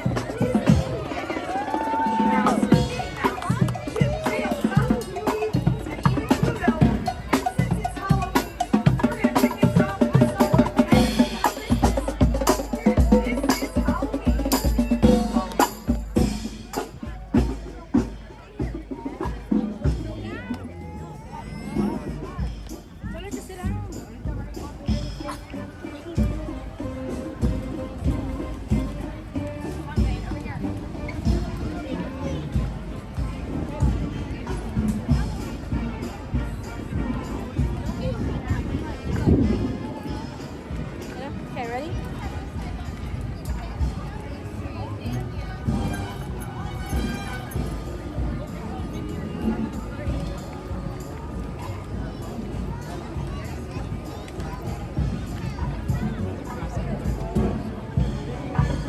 All right, here they come, guys.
Okay, where did Main Street Paul go? I told him to follow me, but I guess he got waylaid somewhere.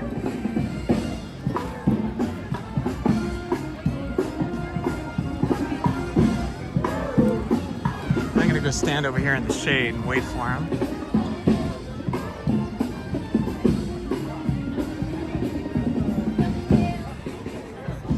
Okay, Paul, I'm over here next to the trash can.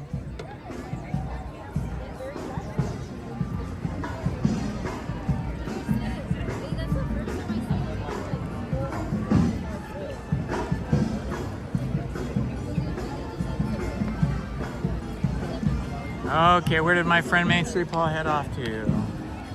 I thought maybe he'd head down where, you know, follow the band, but I didn't see him there with the band, so I'm not sure what happened here.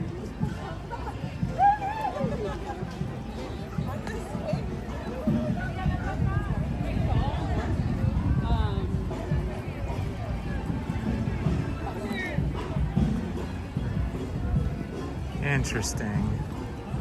Okay, I'm gonna head back up to the castle. See if he's still up there somewhere.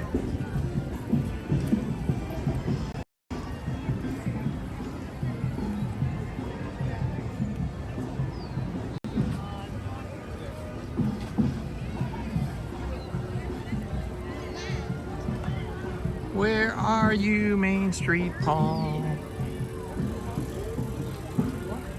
I must have moved too quickly for him.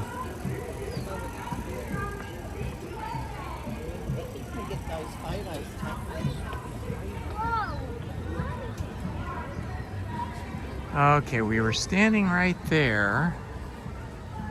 And then I tapped him on the shoulder and said, "Follow me," and turned around and headed for the other side of the hub. But then I never saw him. Oh, there you are. What happened to you? I tapped you on the shoulder and said, "Follow me," and then I turned around, you were not there. I was in front, like. Oh, okay. Yeah. Okay, gotcha. All right, Fantasyland, right? Yeah, let's go. All right, do it. Let's head to Fantasyland. I just got a snack. Ah, very good, very good. It was just close by, so like, maybe I should just get it. Sure, sure. Happy birthday!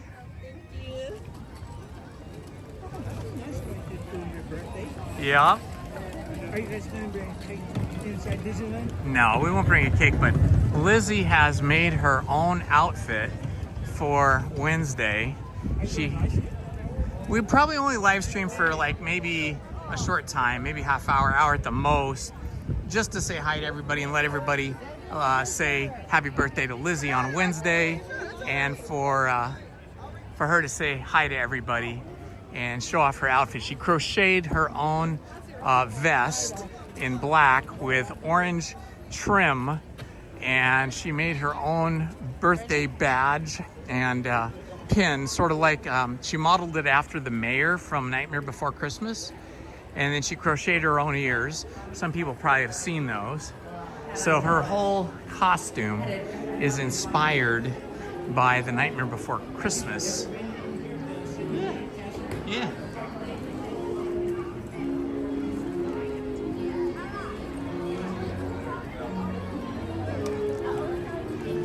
Whoa, look at the size of the line for Peter Pan.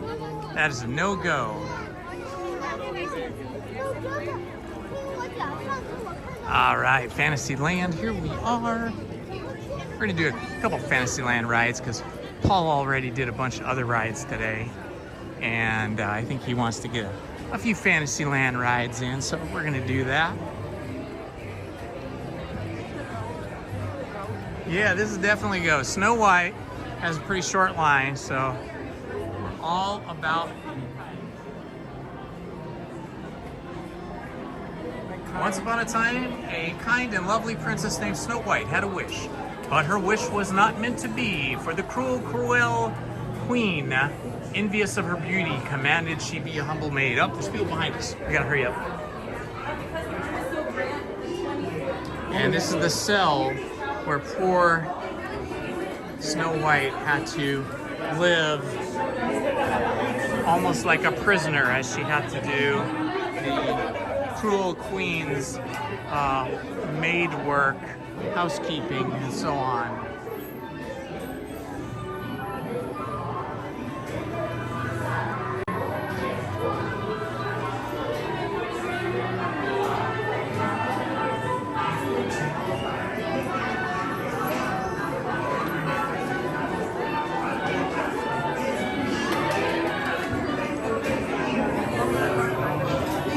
All right.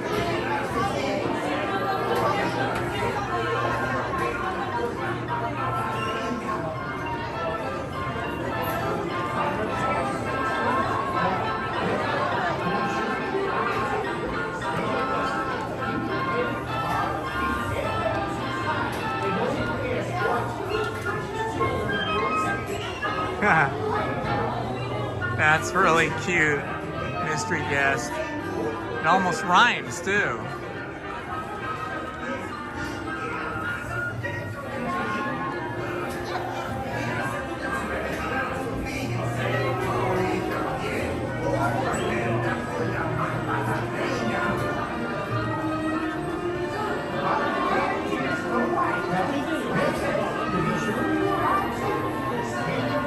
Hello, Kelly Skelly DiMaggio. Welcome.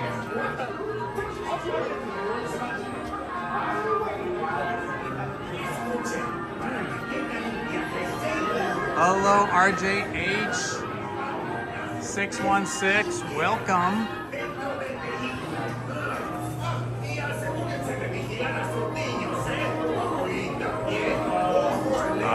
by my friends. We're about to get on Snow White, just Main Street Paul and I.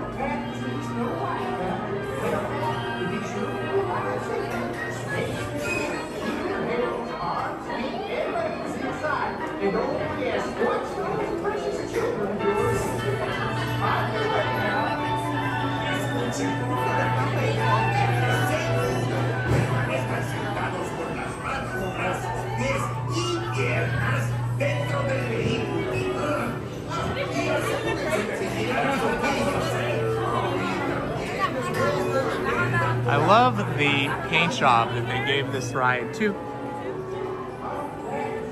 This year they had this ride scrimmed off and scaffolding and walls up while they repainted it, and they really gave all this brickwork here a lot more dimension with the different colors that they used.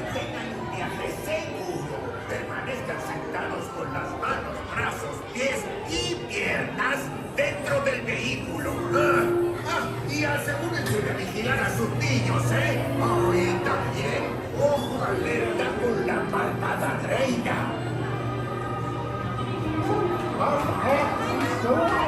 Just admiring all of the stonework there. There's the capstone right there on that arch. And oh yes, watch those precious children of yours. You're at 1.9 subscribers right now. Yeah, 1.9 even? Ah, nice. Just need 100 more. Excellent. All right, I want to thank everybody that subscribed today. We are trying to get to 2,000 subscribers by Halloween, and it looks like we're at 1,900. So I appreciate everybody that subscribed today and in the past. Be sure to arrive safely. Stay in your seat. Keep your hands, arms, feet, and legs inside. And oh yes, So once you reach 2,000 subscribers,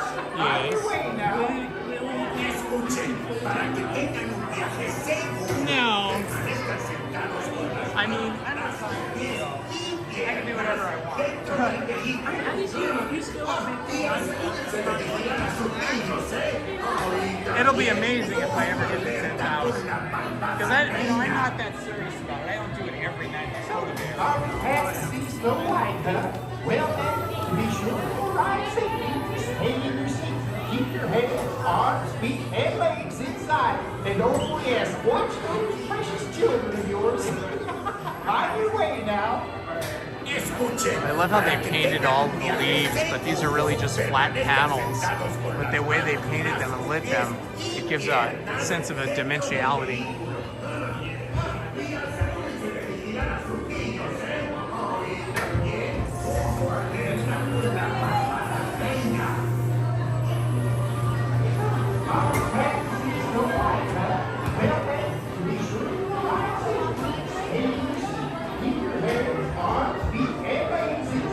And oh yes, watch those precious children of yours. Find your way now.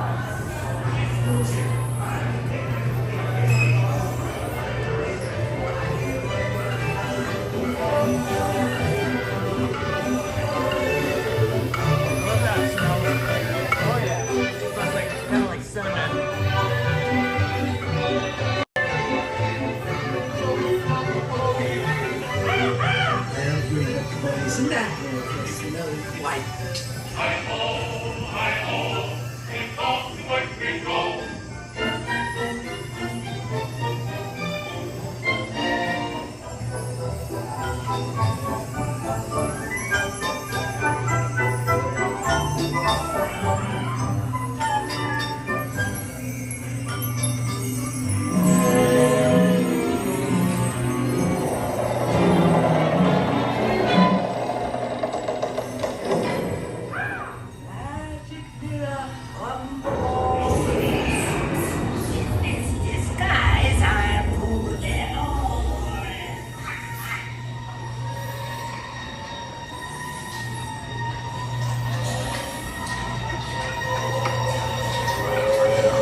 They have all the roses and stuff. It's probably supposed to smell like that.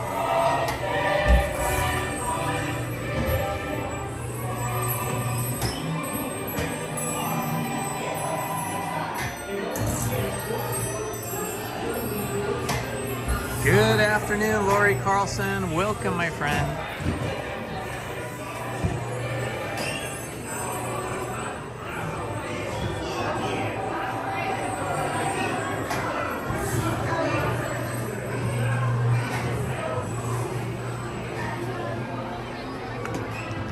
All right, we're back out into Fantasyland. Let's see what else we can do over here. Let's see what Pinocchio's doing. All right, let's check out Pinocchio. Oh yeah.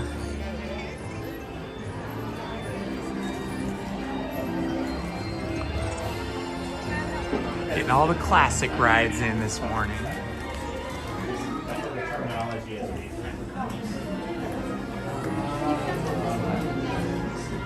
Like we call it Mr. Holmes,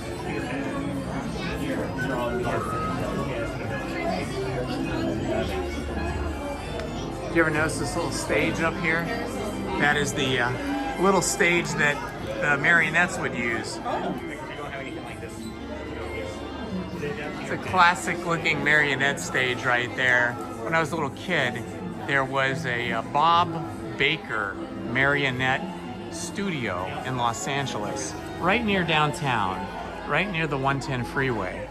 And he had his own freestanding building, and the stage was sort of like that. I often wonder if this was maybe a little bit of a tip of the hat to Bob Baker's marionette studio. It was a really wonderful little sort of theater for children. Often school groups would go there, you know, elementary school children, or you'd go there with your parents on the weekends, and you'd see these amazing shows all done with marionettes. Now that building has long since been destroyed, but I believe the Bob Baker Marionette Theater has been reestablished. I don't know if by his family or by someone else, and has been relocated. So I don't know if they actually have a physical theater anymore, or if they just go and do shows in other people's theaters. But it was amazing. We're talking marionettes that were about 3/4 size human size. So, you know, typically the marionettes are about 4 feet tall. Crowd levels today, I'd say, are medium to medium heavy. Not super heavy, but not light either.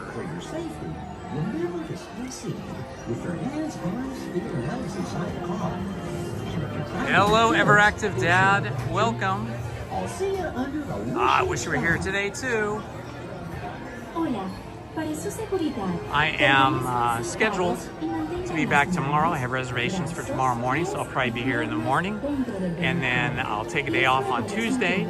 And then Wednesday, I'll be here with my beautiful wife, Lizzie, for her big birthday. Her big birthday that ends in a 0, so it's one of those that you can count by tens.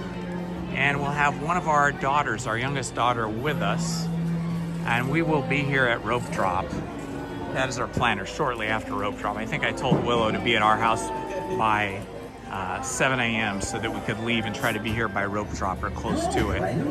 This is Jimmy Cricket with a few safety reminders before you board. Remember to stay seated with your hands, arms, feet, and legs. Hello, everyone. Welcome. It's Indiana Holmes here at Disneyland in line for Pinocchio. Just give a little whistle. So far, my good friend Main Street Paul right here, check out his channel. You can scroll back through the chat and find the link that Haunted Minnie placed in the chat for me. His channel is primarily about plane spotting, airplanes and jets and stuff at airports. And then he will be live streaming today and tonight. He will be here for Fantasmic and all those cool shows. So make sure you tune into Main Street Paul tonight. I suspect after I leave today, Main Street Paul will probably be mainstreaming the rest of the day and night. So check him out. Yeah, Main Street Paul will be taking over and bringing you all the cool stuff for the late afternoon and evening hours. So the projection shows and the fireworks and all that good stuff.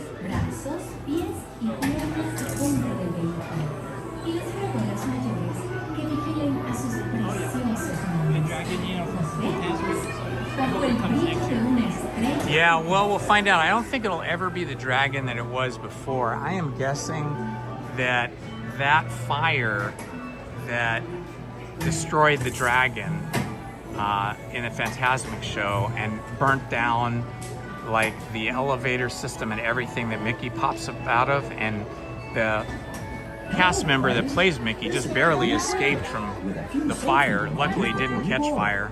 I think that probably frightened Disney away from live fire breathing characters. Maybe we'll have the dragon come back in some fashion, but I doubt it'll be a fire breathing dragon anymore. But I'd love to see it come back in some way. But Fantasmic, even in its current form, is still fantastic Fantasmic.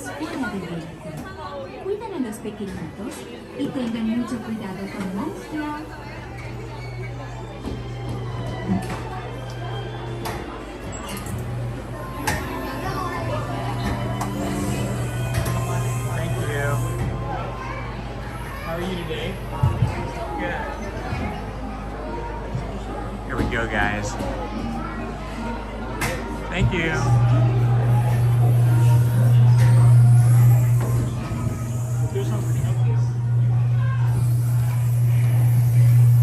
Where's that Pinocchio? He's Playing hooky. Oh, he's been captured already. Now, you are working for me. Be careful.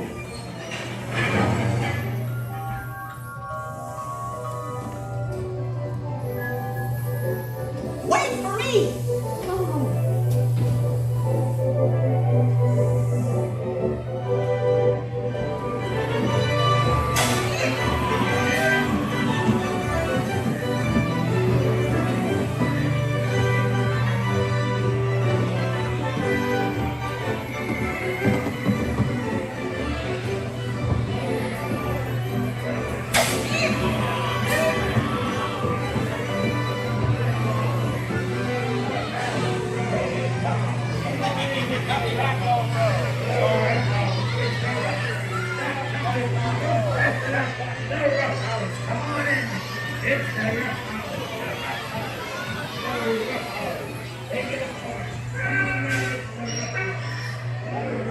Go ahead. Make a jackass out of yourself.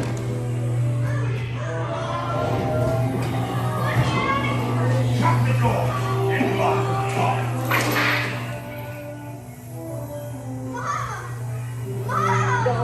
Don't send me away. Quick, this way. You blokes going somewheres?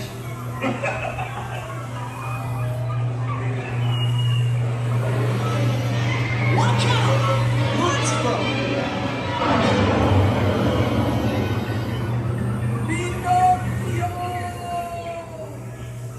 Well, sir, we made it.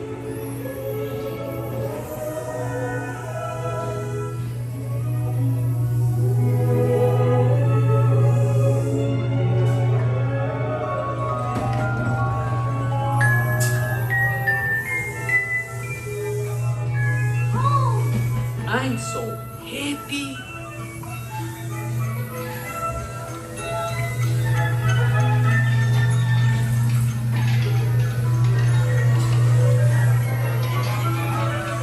And the blue fairy saves the day and turns Pinocchio from a wooden puppet into a real boy. I love that story. When I was a kid, my mom used to read the Pinocchio story to me. I was deathly afraid of being a bad boy and turned into a donkey. I thought for sure that was like a real thing.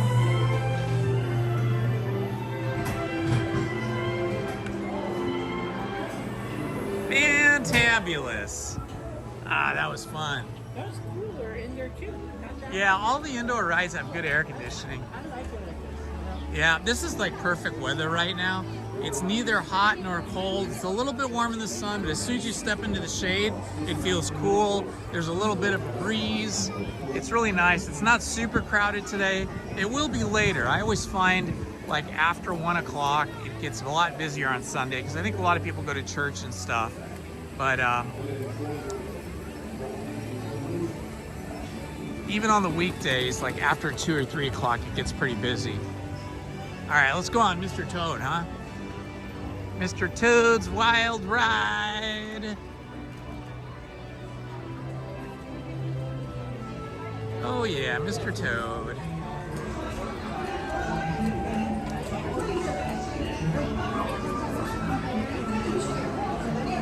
No, I'm good. I think I caught it.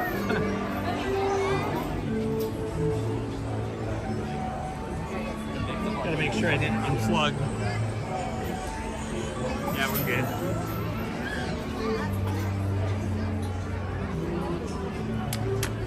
I think we should just do all the Fantasyland first. Yeah, we'll go do Alice in Wonderland after this. That's like one of my very, very favorite ones.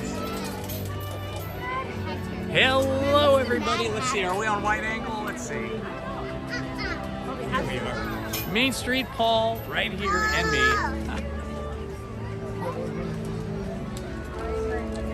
Listen to that music. Isn't that great? Beauty and the Beast. I love it. I love Beauty and the Beast. Disney animation was really on the downswing and was really in a lot of trouble. The Disney studio was just turning out flop after flop for the longest time in the late 70s and early 80s. But there was about 3 movies in a row that kind of really reinvigorated the Disney studio, especially the Disney animated studio. And those films were The Rescuers Down Under, and then Beauty and the Beast, and let's see, what was the third one? Rescuers Down Under, Beauty and the Beast. There was another one right around that time. I can't think of which one it was. And then, of course, Lion King. When Lion King came on and was released, that was the beginning of the golden age, the second golden age of Disney animation, Disney feature animation. And Lion King, of course, as I've told you guys before, was the very first feature film that my wife Lizzie worked on as a Disney animator. And she worked for Disney as an animator from Lion King until her last film, which was The Princess and the Frog. And Tiana's Bayou Adventure is based on The Princess and the Frog. Look at this. Yeah. That's not right. I doubt that's right. Unless it broke down and then it reopened. That happens sometimes. If a ride breaks down and then it reopens. So anyway, if you guys remember what the third film was, let's see. Oh, Ariel. It was what's the film with Ariel? Where Ariel's the princess under the sea. Oh yeah. What is that? The Little Mermaid. Little Mermaid. Right. There you go. My brain is not fully functioning yet. I think I didn't have enough coffee today. But yeah, it was Rescuers Down Under, Little Mermaid, and Beauty and the Beast. Those were the 3 films that kind of came in a row, pretty close to being in a row, one after another, that really invigorated, rebuilt the Disney feature animation studio and the Disney studio as a whole. And then by the time Lion King was released, that was it. Disney was firmly back in the good graces of the public, and people had then realized that they were still in love with Disney animation. So, you know, we have to thank all those writers and all those animators, all those Disney artists, and especially Roy Disney Jr. Okay, Roy Disney was no longer in the picture. He might not have even been alive at that point. Roy being Walt's brother. but Roy Disney Jr., which was Walt's nephew and Roy Sr.'s son, he was in charge of Disney feature animation at that time, and it was really under his guidance and his oversight that those 3 films I just mentioned were produced. And so we owe a lot to Roy Disney Jr.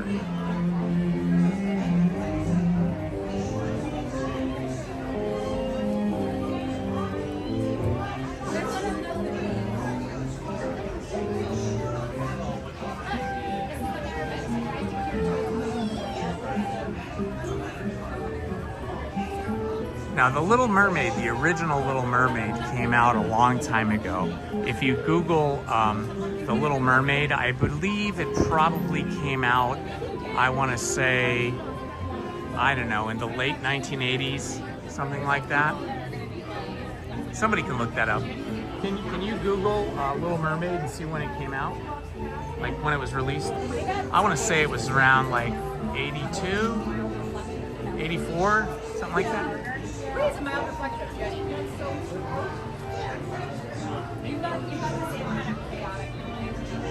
Hey Lori, good to see you here. Yeah, Wicked, 1989. That's when Little Mermaid came out, 1989. Main Street Paul just looked it up for me. Yeah, interesting thing about the movie Wicked, which is spectacular. I know what you should do for your story time with Indiana Holmes. What's that? Do the Little Mermaid, Pinocchio, Snow White. Yeah, we did. You did Snow White. We did Snow White, and we did The Wizard of Oz. We should do, Pinocchio. Yeah, we'll have to try that. We'll look at some of those. Since you did Alice. Yeah, absolutely. Is there Mr. Toad's? Oh, I already did that one. Mr. Toad and all these characters on the wall back here, they come from the book, the novel, The Wind in the Willows. And we did The Wind in the Willows. We read that one, yeah. Yeah. Yeah, so an interesting thing about the movie Wicked, in the movie Wicked, there is an actress who's a character who is in a wheelchair. And that is my daughter Willow's friend. My daughter Willow has a house and she has roommates, and her roommate is the best friend of that actress that plays the girl in the wheelchair in Wicked. And she really is in a wheelchair in real life, as is my daughter's friend. They're both in wheelchairs. So I got a little connection to Wicked, and my daughter Willow has been getting to go to like all of the Wicked premieres and all of the Wicked special showings and Wicked parties because of her friendship with her friend, her roommate, the person she shares the house with, Lauren, and Lauren's good friend, who's that actress. And they were just at something about 2 weeks ago, and she got to see Cynthia Erivo up close, like, you know, they were like basically standing together. And so she's had a good time, my daughter, this last year, going to many of these, cast member and movie, film workers, different film events, different premieres and events and stuff.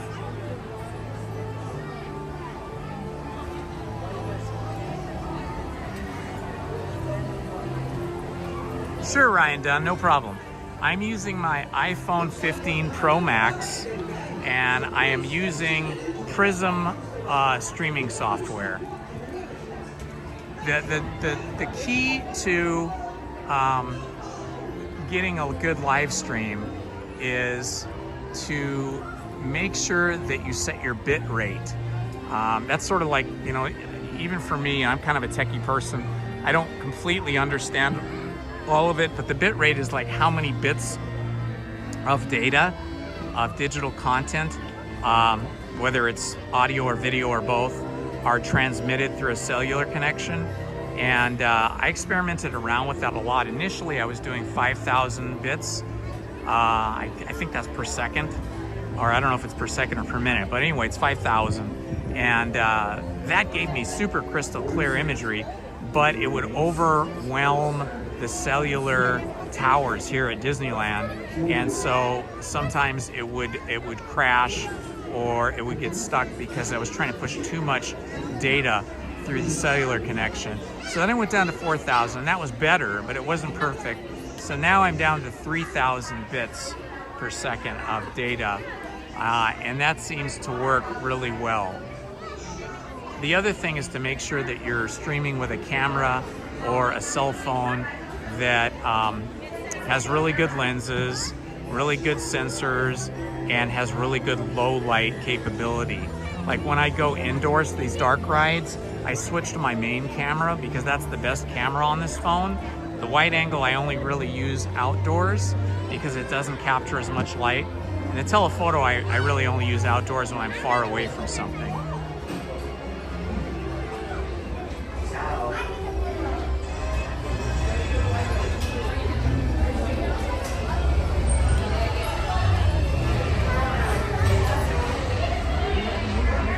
Yeah, I think Storybook Land and the canals, the Storybook canals will probably reopen within a week or so because all the scaffolding is down and all the scrims are down, so I think they're all done with their painting. I think the construction walls are down as well, but I'm not sure. Not sure when that'll be. I think Big Thunder Mountain is going to be a longer time. I think it's going to be a longer wait for Big Thunder Mountain because whatever they're doing there, it looks more extensive. Again, all the water has been drained, just like it was drained over at Storybook Canals. There's Mr. Toad. Main Street Paul was wondering where Mr. Toad came from. He comes from the book The Wind in the Willows, which we read on my other channel. My other channel is Storybook Time with Indiana Holmes, where I read Hidden Mickey. Very good. Very good. Storybook Canals. Wind in the Willows, and all these other books that we've been reading, Frankenstein and Grimm's Fairy Tales, Dracula, Snow White, all these books we've been reading on my other channel, which is Story Time with Indiana Holmes. If you're interested in that, I read for 1 hour, 5 days a week, Monday, Tuesday, Wednesday, Thursday, and Friday. And we read for 1 hour from 6 p.m. to 7 p.m. And I read, and you just either watch and listen, or you just can listen while you're eating dinner. Or watching, doing whatever you're doing, sewing or crocheting or whatever it is, needlepoint, and you get to listen to these classic stories. Right now we're finishing up the book A Silent Witness. I think that'll probably be finished Monday or Tuesday because we only read for an hour at a time.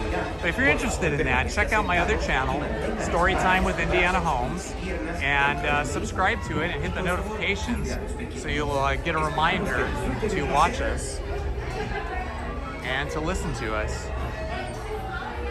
I think the next book I'm going to read, which will probably begin on Tuesday or Wednesday, is going to be The Great Gatsby.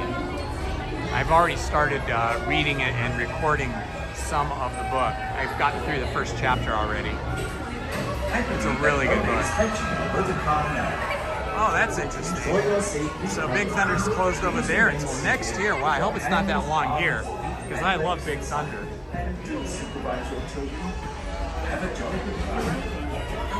Yeah, we will get the red. Red and yellow, those are good colors.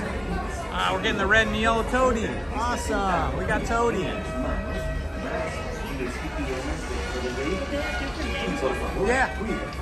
Yeah, it's from the different characters that you see on the wall up there.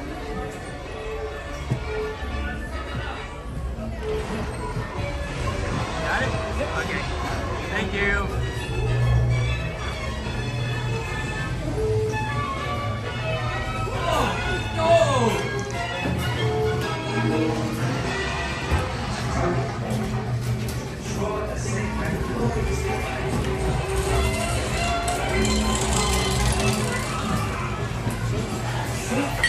Yeah, it's moving really fast today. It's faster than usual.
The weasels.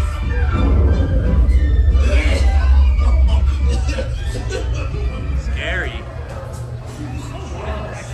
Yeah, this ride was like twice as fast as normal. We were getting flung around like a thrill ride. That was super fast. They speeded these cars up tremendously. Let's go see if we can get an Alice. Oh, that's awesome. Because Sunday people, they go to church. Yeah. They'll be here later, but yeah, a lot of people are in church. After church, they come over here. So you do the video and audio for your church? Yeah. Oh, that's cool. And then is it like broadcast out on Facebook or something? YouTube, okay.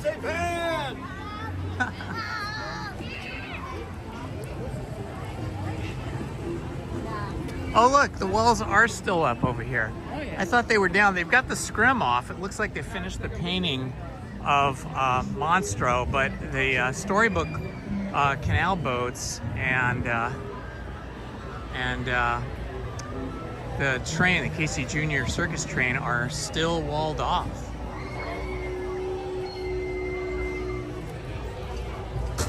You know what? Let's do the cups. You want to do the cups? Yeah, sure. Because it's a smaller line.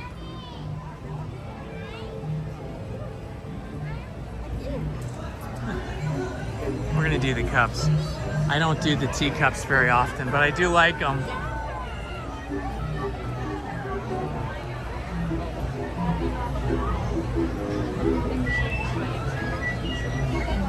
Probably, yeah.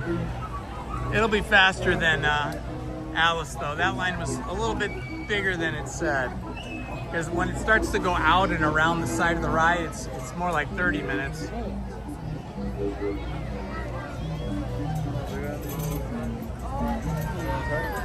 I love all of this moss. I'm guessing this is like fake moss, but it looks so real. And all of these Japanese lanterns here, paper lanterns.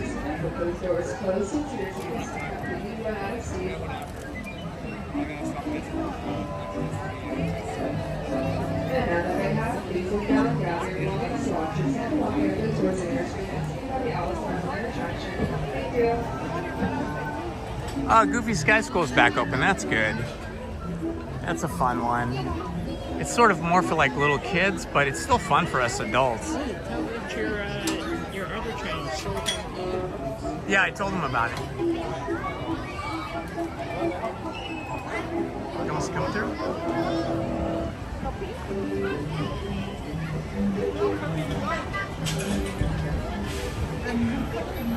We'll go for orange. Orange, okay. That's cool. We got on this right away.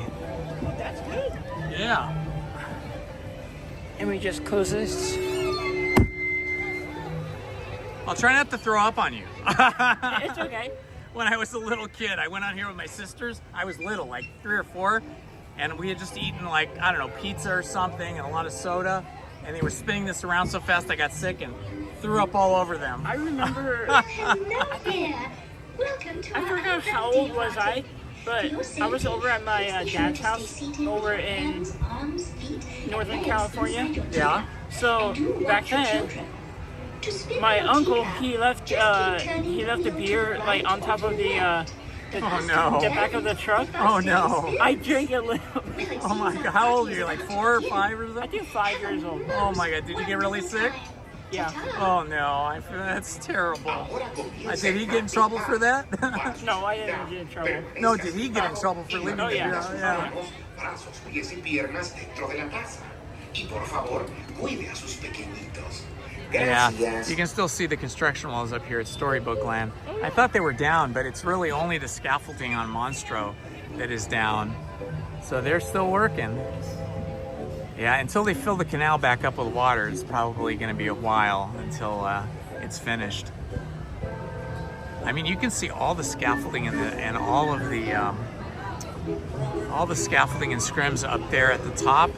That is where the Casey Jr. track is. Whoa, here we go. Okay, we're going. You're gonna go that way? Okay, cool. Here we go.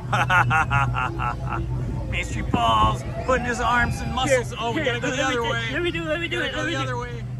Woo! Oh my God, Main Street Paul is making us go really fast. He's so strong. Are you ready, guys? Awesome. Are you ready? Oh my God, we're going super fast. If you have somebody with muscles, this is what happens. Woo, baby. Let's go the other way now. Oh boy, here we go. Other way. Hey, all right. Main Street Paul has us going at hyperspeed. Woo! Come on.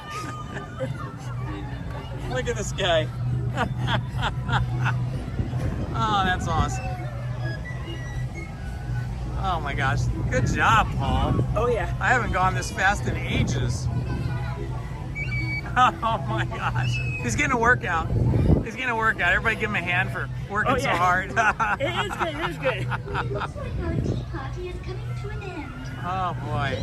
That was fun.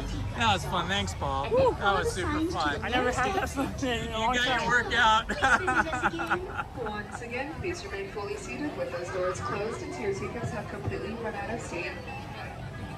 Okay. Hello, Ryan. Gather your belongings. Watch your Hello, Lori. towards the nearest screen exit gate by the Alice in Wonderland attraction. Thank you.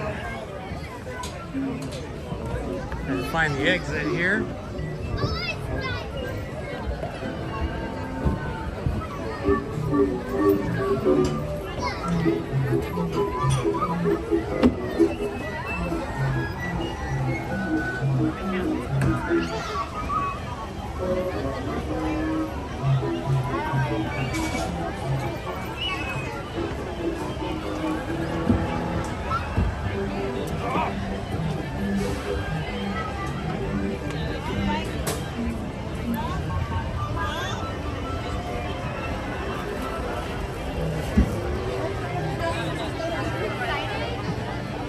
Yeah, this is pretty busy.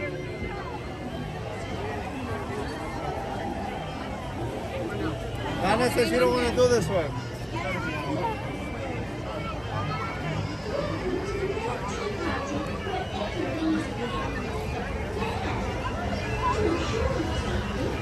All right, we'll take a look at this line for Alice in Wonderland.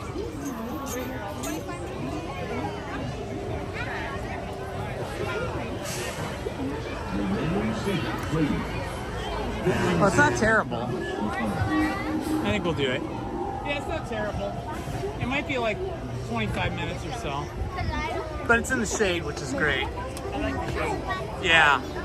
I don't like being in this line when it's really, really sunny. But when it's shady like this, it's okay.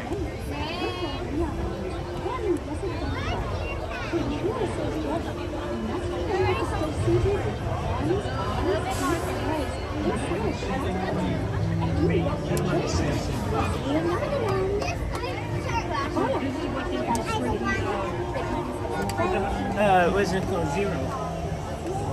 For Zero?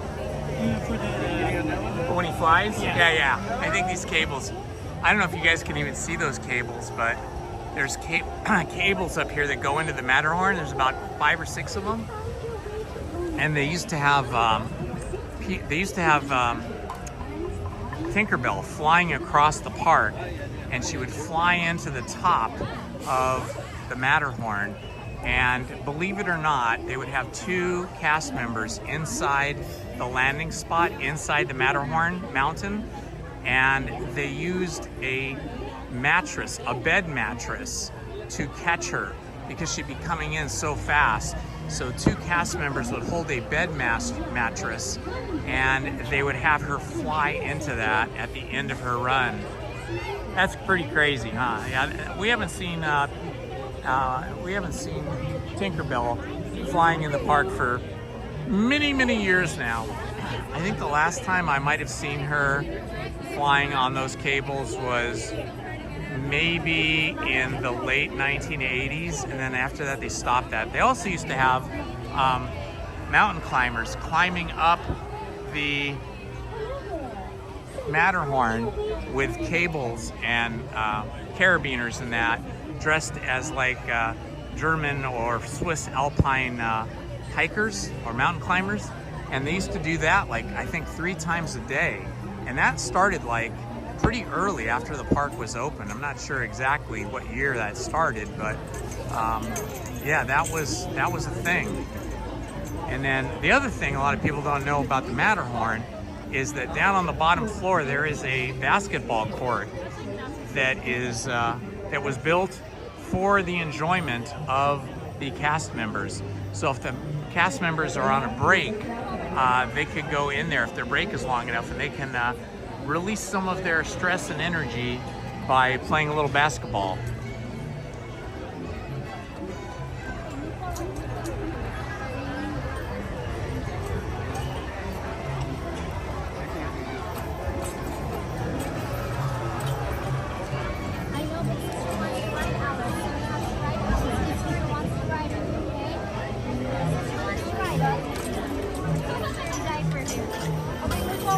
Oh, Laura, you ziplined? Where'd you zipline at? I know they do that over on Catalina Island. And my father-in-law, when he was still alive, he was probably already in his 70s, and he and his 2 buddies, 3 of them, they went to Catalina Island and they ziplined across some canyon in Catalina Island. And we were all kind of shocked that these guys were brave enough and fit enough to do that in their 70s. But you know, they were old motorcycle guys who, they rode dirt bikes like all their lives when they were younger, so they were pretty fit.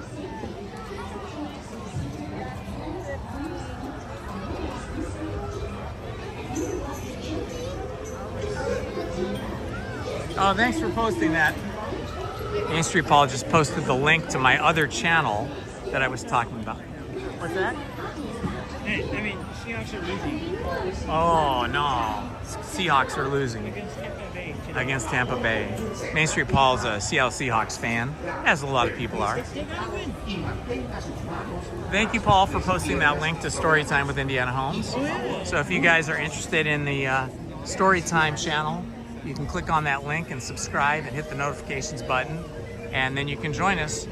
We're just finishing up 1 book, but all of the chapters of the book and all the books we've read, or almost all the books, a lot of the books, are permanently archived on that channel. So you can always catch up with any book that you're behind on. I think Monday or Tuesday we'll be finished with the current book, A Silent Witness, which is a murder mystery. And then we're going to dig right into The Great Gatsby by F. Scott Fitzgerald.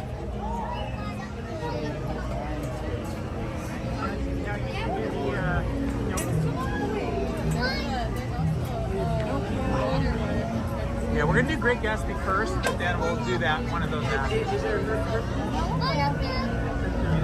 I haven't done Hercules. I have to look and see like when the books were written, because they have to be in the public domain. If they're copyrighted, I can't, you know, if they're still in copyright, I can't read them on the web. So yeah, we're reading classics on that channel. I've read Treasure Island and The Island of Dr. Moreau, Frankenstein, Dracula, Sleeping Beauty, not Sleeping Beauty, Snow White. I don't think I read Sleeping Beauty, but I read Snow White. And let's see what else. Maybe I did read Sleeping Beauty. Some of that is actually on this channel on a playlist called Storytime with Indiana Holmes. Because that's where I started the book reading. I started it on this channel, but then I split it off onto its own channel. So some of the stories I need to move over to the new channel that we started reading on this channel. When I started doing this, I was just doing it sitting in my living room in front of a piano, and my audio wasn't always the best when I was just learning how to do this from home. But now I've got a really professional setup in my home studio office. So all of the books that I've been reading on this channel are pretty good.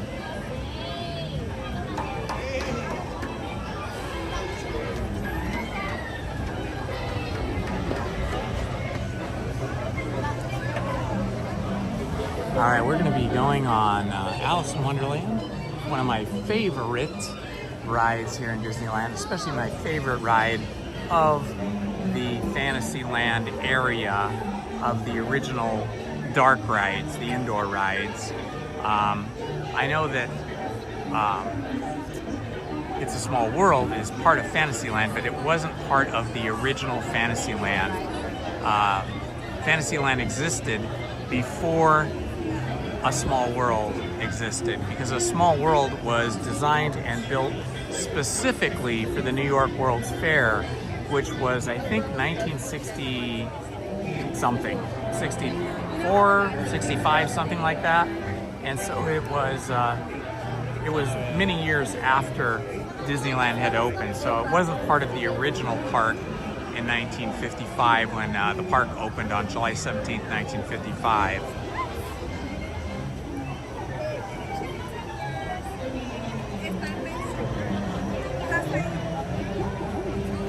I do love the Casey Jr. Circus Train though, and Storybook Canals. But I still think the Alice in Wonderland ride is my favorite because it's got a few elements the other ones don't have. It's got an indoor dark part to the ride, and then also it comes outdoors a little bit, and then back indoors again. And I just love the whole story too. The whole story of Alice in Wonderland. What's that? I think I liked Jeff. Oh, really?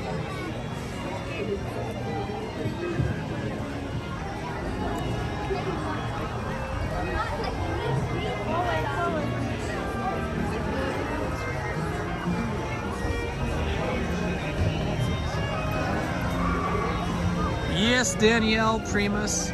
I do remember when we were little kids, we had those like Schwinn and Husky and all those other branded bicycles that were like what they called Stingray bicycles. I think Schwinn was the first one that came up with the name Stingray, but they were like cruiser bicycles and they had a big banana seat on them. Those were fun bikes. Those are, if you have an original one now from the 60s or 70s, those are worth a ton of money. 40X. You have the Beauty and the Beast. Oh, so cute.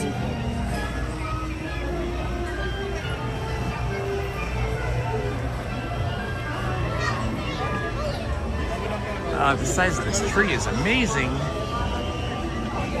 I don't know if this is some kind of ficus tree or something else, but it's a real tree. It's huge, as is that one over there. They trimmed that one back more. This one is allowed to grow out pretty far, which is great because it provides a lot of shade for us when it's hot here in the summer.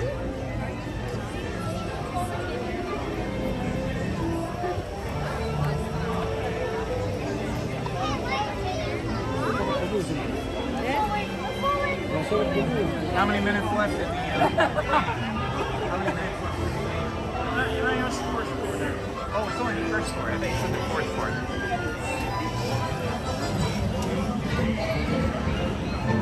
Do you ever go to the games to see them in person? I have once. Yeah? How was it? Was it fun?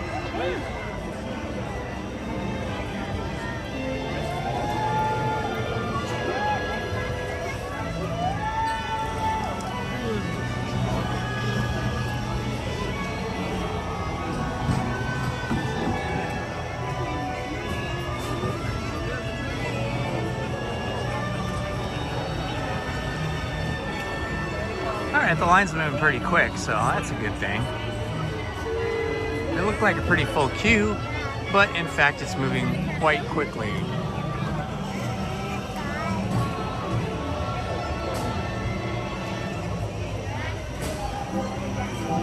Probably Madagascar.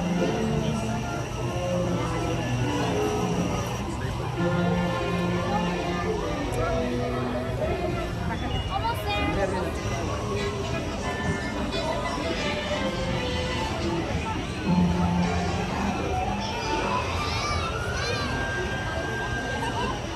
There goes those caterpillar cars.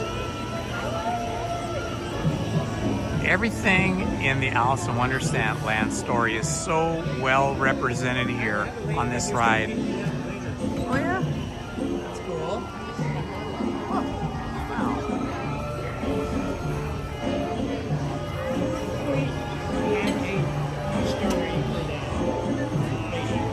That's awesome. Is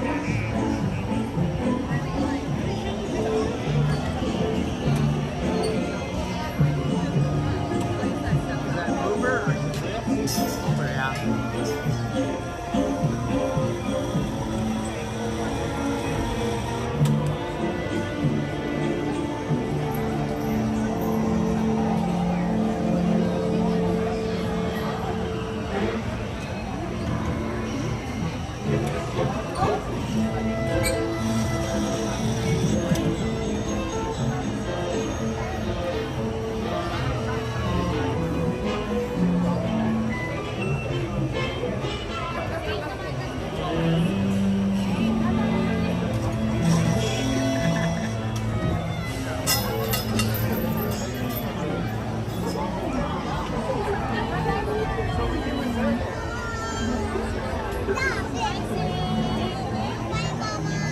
Yeah.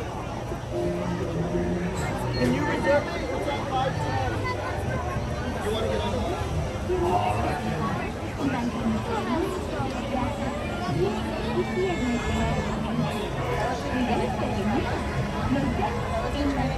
Hello, Brett. We are doing amazing. Hanging out here with our good friend and one of my key moderators, Main Street Paul, who has flown down for the day to hang out.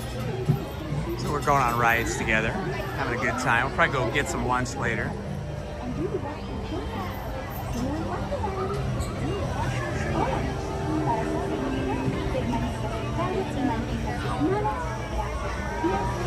Where are you watching us from, Brett? You can say your city, your state, or your country.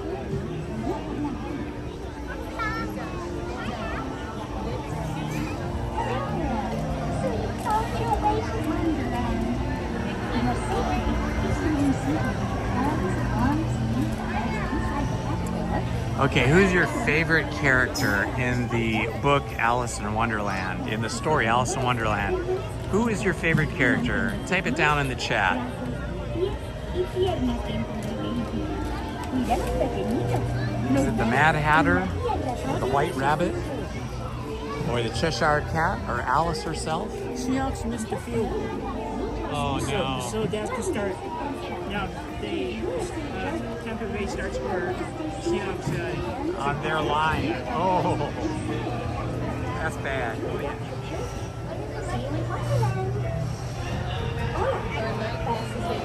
Maybe you like the Queen of Hearts. Brett is in the US of A, like me and Paul.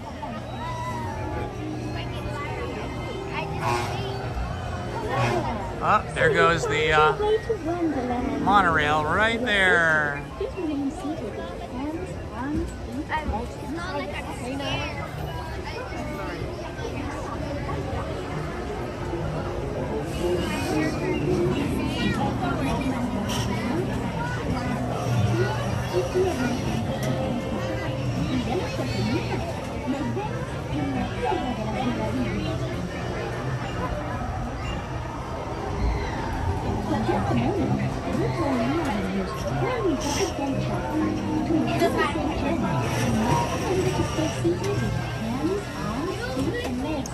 So today we've had people from the USA, we've had people from Brazil, we've had people from Sweden. What other countries do we have people watching us from here today in the chat?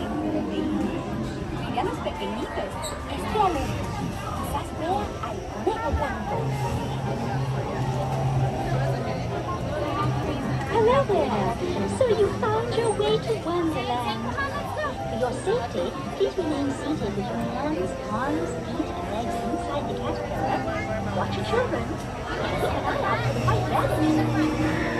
Follow some safety steps. They promise to sing them. Y manténganse calmados.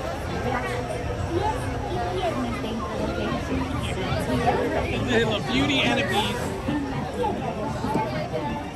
Two of us. Yep. Oh my gosh, we have friends behind us. Fantastic. Thank you.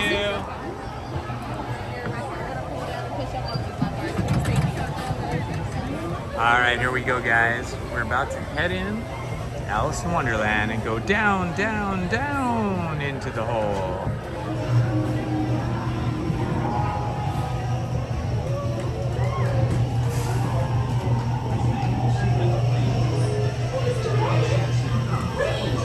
The adventures in Wonderland began when I followed the white rabbit down the rabbit hole. All of a sudden, I fell. Down, down, down. Looking for the white rabbit? Well, how about a crown? Oh, Mr. Rabbit, wait, please. It went this way. No, no, that way. Hello, good night.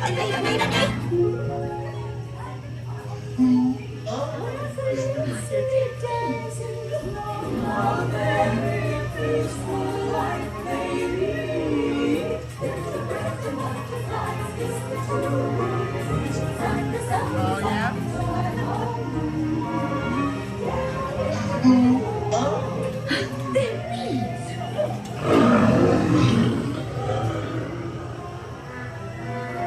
Now this is curious. Told you Chance. I'm not sure where I am either. Don't go, please.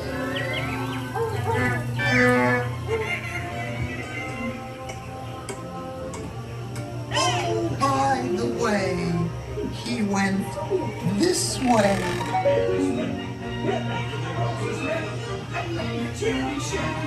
Coffee now. Yeah, they haven't been working for about 2 weeks.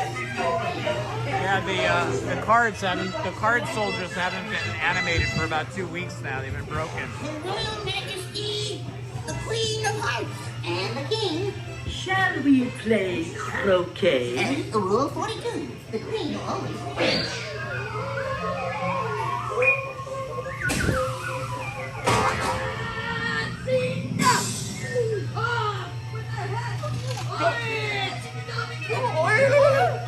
Goodness!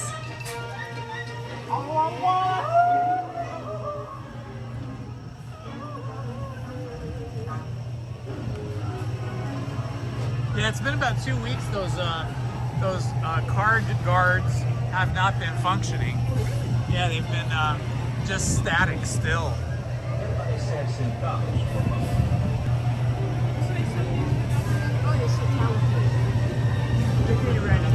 We might get out just in time to see it.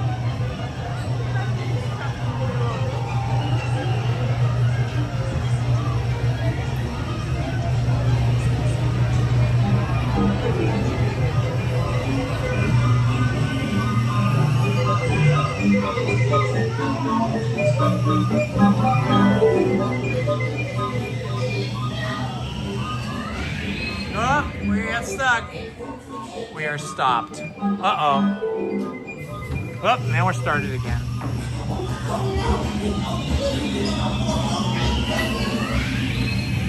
We'll have to clean this up. Marianne!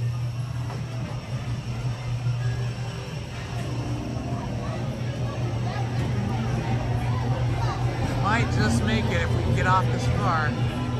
There's a cavalcade coming. We might just be able to see it if we can get out quick enough. Oh, there goes the Matterhorn, or the monorail again.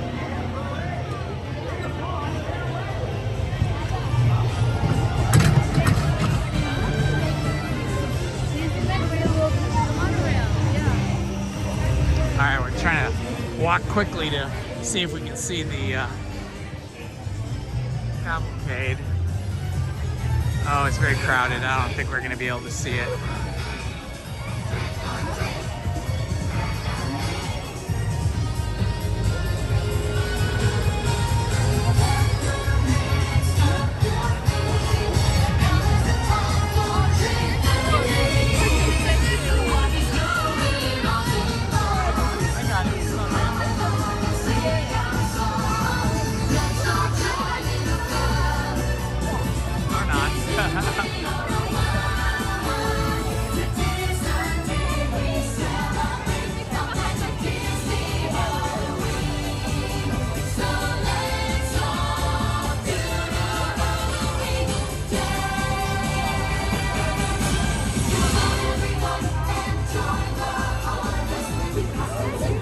come, guys.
That was pretty awesome. We got off the ride just in time to see the cavalcade. Let's see if we can go up this way.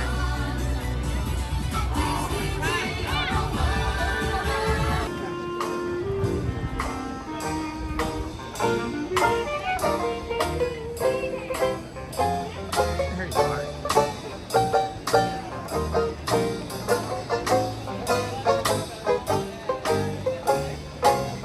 We got the Straw Hatters here. Good kind of Dixieland jazz style music.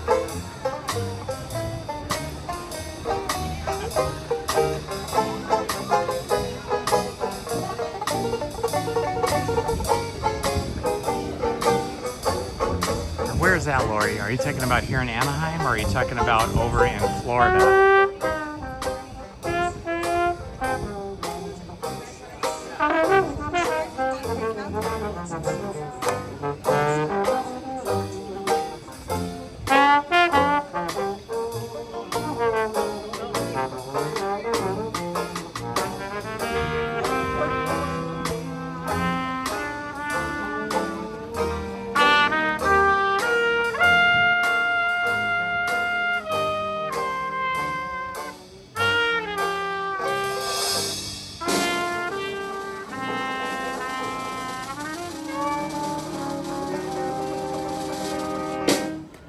Yeah, excellent.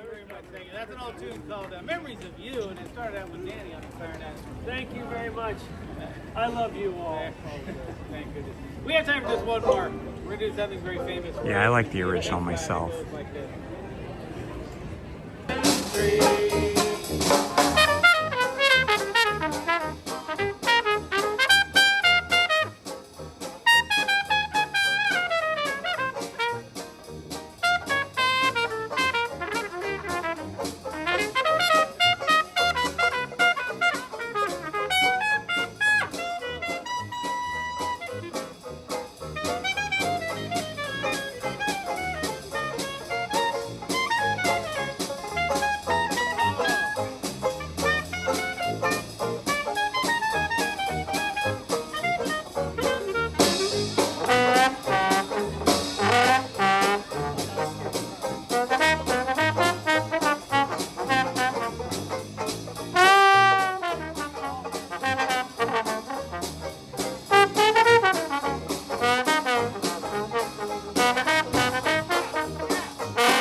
Thank you so much again. We are the Straw Hatters. We gotta go, you guys. Have a great day. Thank you for listening, everybody. Bye-bye. Thank you. Awesome. So is the other band gonna play? No, it's the, what is it, Dapper Dance. The Dapper Dance, that's what I mean. Are they gonna play? 2:20. Well, that's in 7 minutes, so we got just enough time to find the perfect spot and post up. Well, that was cool. I didn't know the Straw Hatters was gonna be there. Yup. Yup.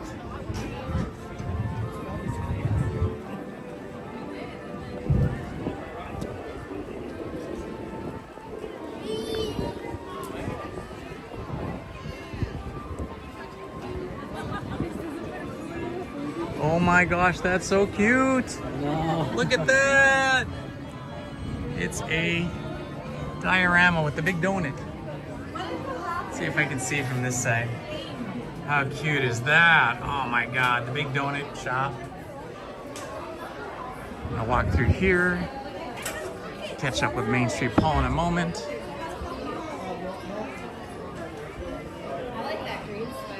Oh, that is a nice jacket. Nothing on the back, but it is nice on the front. But they don't have that button-down shirt here that I like so much, that I cannot find my size in, and they don't have it online either. I'm so bummed out that I'm missing out on that shirt.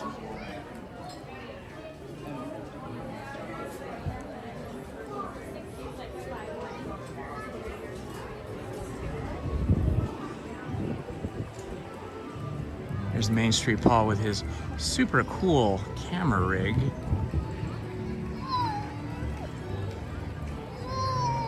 Got good shots of you here with your super cool rig. Oh. We are right in front of the Disneyland Fire Department where the Dapper Dans usually play.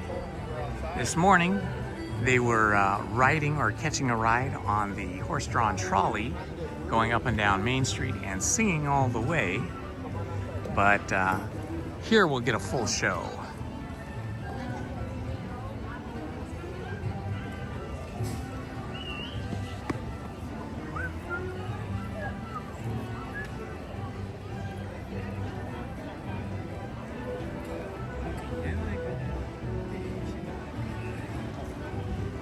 So we're just gonna post up here because we've got the ideal spot here in the shade to see the Dapper Dans. Because your phone is going to be overheating if you go out in the sun. Oh yeah, absolutely. This is the best place right here.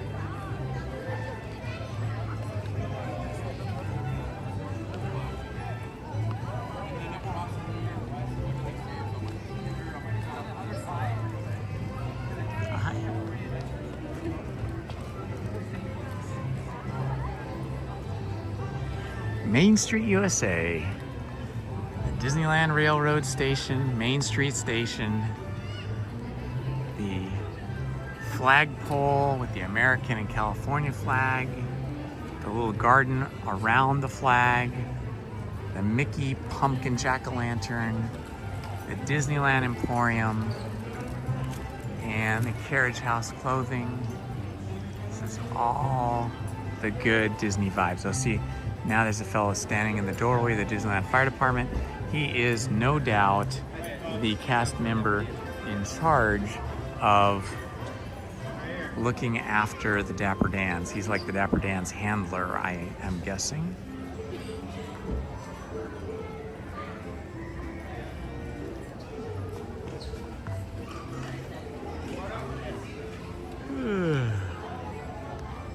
seem tired. I'm a little sleepy. Hello, everybody. Welcome. Welcome, everyone. It's Indiana Holmes here at Disneyland on this beautiful fall Sunday. Thank you for joining me today. We're about to see the Dapper Dans play here in about 3 minutes, okay? If you're new to the channel, please like, subscribe, and hit that thumbs up and notifications button. It helps me a lot. I'm trying to get to 2,000 subscribers by Halloween. So if you're not subscribed, do me a favor and subscribe. Make my day. Treat me to your subscription.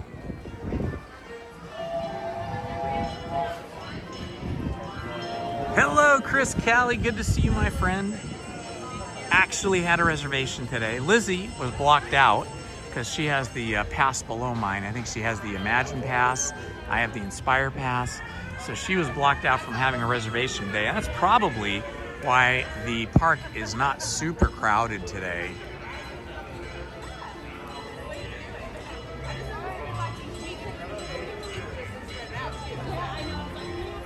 Uh-oh, Letitia, don't get sick. I know, I went to get my flu shot yesterday at CVS Pharmacy, and they had me fill out the paperwork, and they said, go sit over there and wait, and they'll come over. And I sat for like 15 minutes, and then they made an announcement over the PA that they were closing the pharmacy for lunch for an hour. And I was like, okay, so I guess I'm not getting my flu shot, so I left. So maybe I'll get my flu shot tomorrow.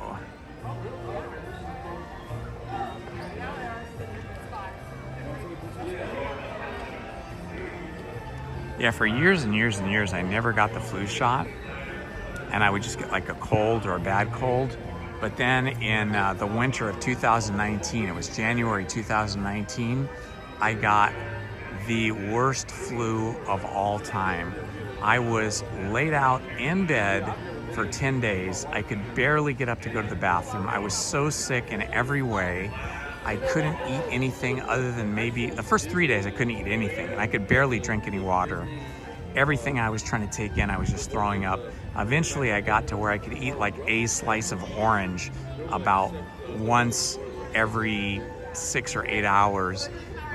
During that 10-day period, I lost 20 pounds laying in bed, and it took me 2.5 years to recover from that.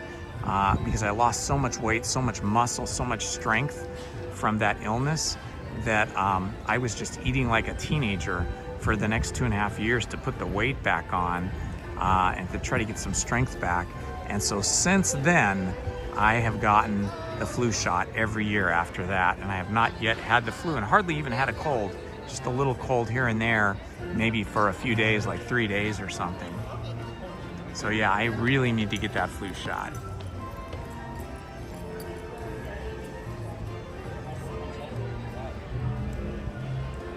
Thank you, Disney Forever. Thank you so much for subscribing. I appreciate it. It's very kind of you. Dapper Dan should be out here momentarily. And if you're interested in classic stories, think about subscribing to my other channel, Storytime with Indiana Holmes, where I read classic stories 5 days a week, Monday, Tuesday, Wednesday, Thursday, and Friday from 6 to 7 p.m. And the Dapper Dans are here now.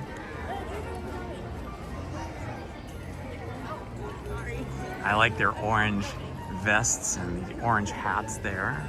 You guys look excellent. Love the orange, guys.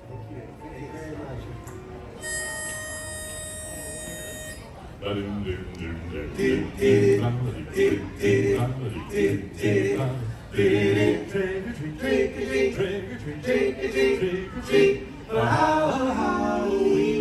is a treat that's good to eat. If you want to keep life serene, trick or treat, trick or treat, trick or treat, trick or treat. The whole night through, little skies are lights with fiendish guys. It make it tough on you. So we go sing goblins by the score, start to ring the bell on your front door. You better not be stingy, or your night will come true. Trick or treat, trick or treat, trick or treat, trick or treat, trick or treat. For Halloween, when the pumpkin shells cast evil spells. Oh, oh, oh, your little white house turns green. Your little white house on Halloween. Your little white house turns green. Every ghost, is a ghost. If you got a witch's brew, where do you want to circulate? We can do that too. Can do trick or treat, trick or treat, trick or treat, trick or treat. For Halloween, so ghosts and goblins by the score start ringing a bell on your own front door. Well, you better not be stingy, or your nightmares will come true. Trick or treat, trick or treat, trick or treat. Your nightmares will come true. Thank you for subscribing, Mickey Mouse. I appreciate it. Thank you so much, everybody, for that standing ovation. That's right, and folks, we are the Dapper Days. And we are here to sing for you. And you are here to listen to us. And we hope that we finish first. And at this time, we would like to take a moment and introduce ourselves. So, very nice to meet you. How are you? Hey, fellas, we have to go one at a time. One at a time? Hello, very nice to meet you. Okay, you guys. There's only one diplomatic way to handle this. Okay, well, how's that, Jim? Of course, the one who looks best in orange and black should go first. Very nice to meet you. Okay, all right. No, seriously, folks. My name is Will, and I sing lead. To my right, we have Drew singing tenor. Hello. We have Jim singing bass. Hi. And down there at the end is my good friend Steve singing baritone. Hi, folks. Welcome to Main Street, USA. If you look around, you can see that we are celebrating Halloween time. It's my favorite time of the year. Oh, mine too. And remember after trick-or-treating how we used to sit around and tell ghost stories?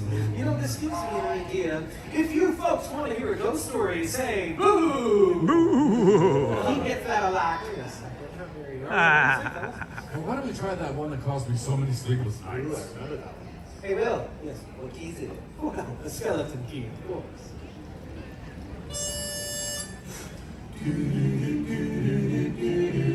Oh, please, oh, they're all deceased. I beg of you on bending knee. Please, oh, please, let them rest in peace. For once they start, they never speak. You see, he lies, good old friend. Great rock fell on his head. And at peaceful rest lies brother Claude, planted here beneath the sod. There's a first lady of opera, haunting Harriet, search for a tune but never carries. Ha ha ha ha ha ha. There's cousin Maud who never awoke. The night her dreams went up in smoke. So please, oh please, oh they're all deceased. We must beware the spirits released. Our present in peace, because in you and we all know you didn't do it. And Mary Romney's as who will be anointing our words could give. So please, pretty please, oh please, let them rest in peace. For once they start, they never cease. And right before your very eyes, the ghosts come out to socialize.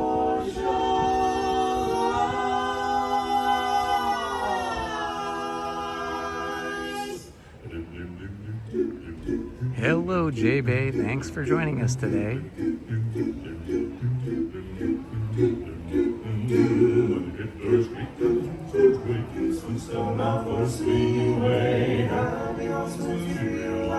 And begin to vocalize. Bring ghosts come out to socialize.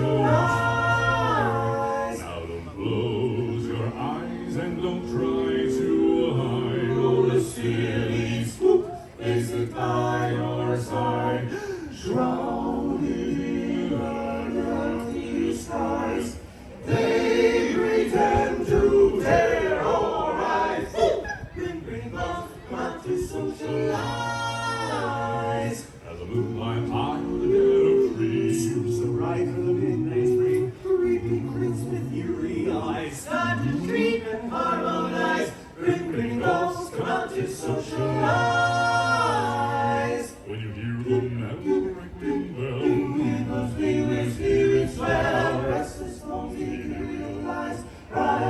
youths of every size. Ring, ring, rose, come out to socialize. Ring, ring, rose, come out to socialize.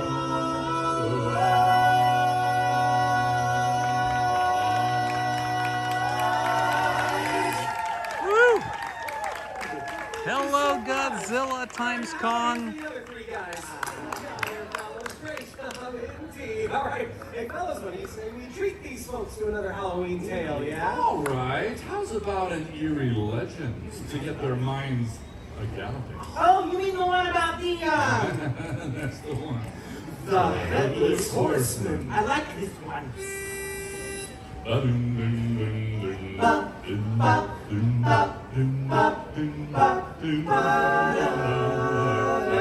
Gather round his feet, survey, all what goes on in his head. About midnight, the ghosts of their sheets get together for a chat. There's blows by horse and sorceries, and some have things about these lies. Some tall thin, and some don't even bother to wear their skin. I'm telling you, brother, it's a frightful sight just to see what goes on in the night. When Saturday night jamboree, they ring it up with a fiendish glee. Ghosts are bad, but the one that's cursed is the Headless Horseman. He's the worst. That's right, he's a right on Halloween night. He goes walking across the land, holding his noggin right in his hand. Demons take one look and groan, and the road for parts unknown. Beware, take care, he rides alone. There's no spook like a spook that's burned. The ghost don't like it and he's really burned.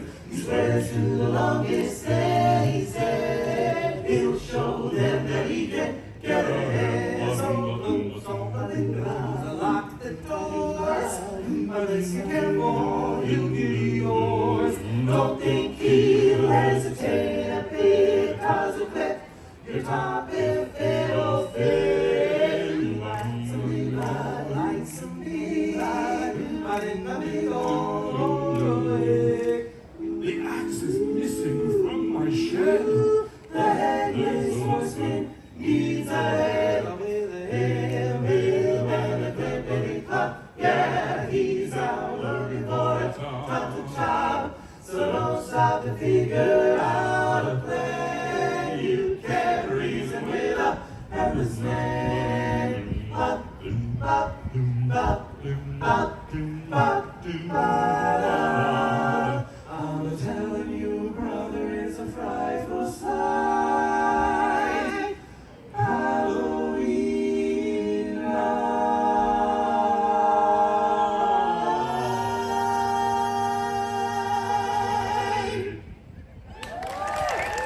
That was awesome. Say, fellas, that song reminds me of a joke. It does? Yeah. Why do mummies have trouble keeping their friends? Oh, I don't know, Drew. Why do mummies have trouble keeping their friends? Because they're too wrapped up in themselves. Oh, well, that's a petrified pun, folks. Doesn't mean putrefied. Yeah, a real stinker. All right, well, you know who else is wrapped up in themselves? Is that villainous sea witch, Ursa. 1, 2, 3. Da da da da da da da da da da da. It's the past she's been nasty. They were kidding when they called her a witch.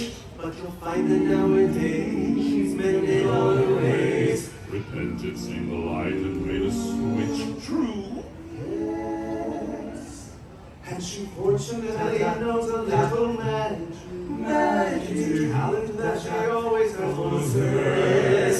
And dear lady, please don't laugh.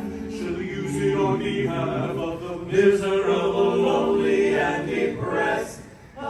Pathetic, or unfortunate souls in pain, in need. This one longing to be thinner, that one wants to get bigger. And as she helped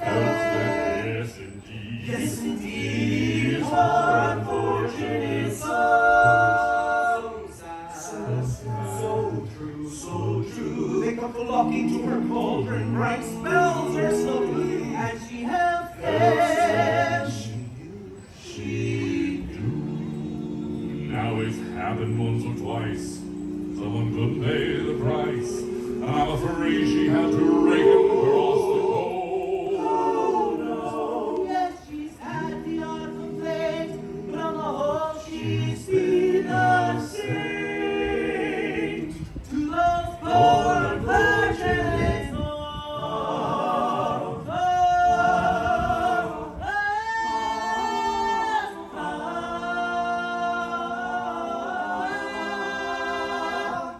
Come on, you poor unfortunate soul.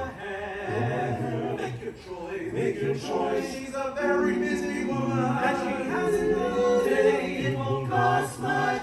Just your voice. Your voice, poor unfortunate soul. So sad, but true, so true. If you want to cross the bridge, my sweet, you got to pay the toll. Take a go, take a breath and go ahead. Silence soul, lots of jesting now. You got her, boys. Your boss is on. This poor unfortunate.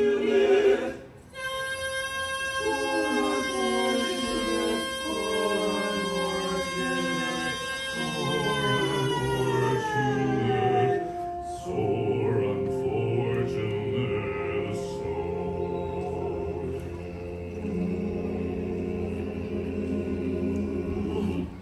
Bravo!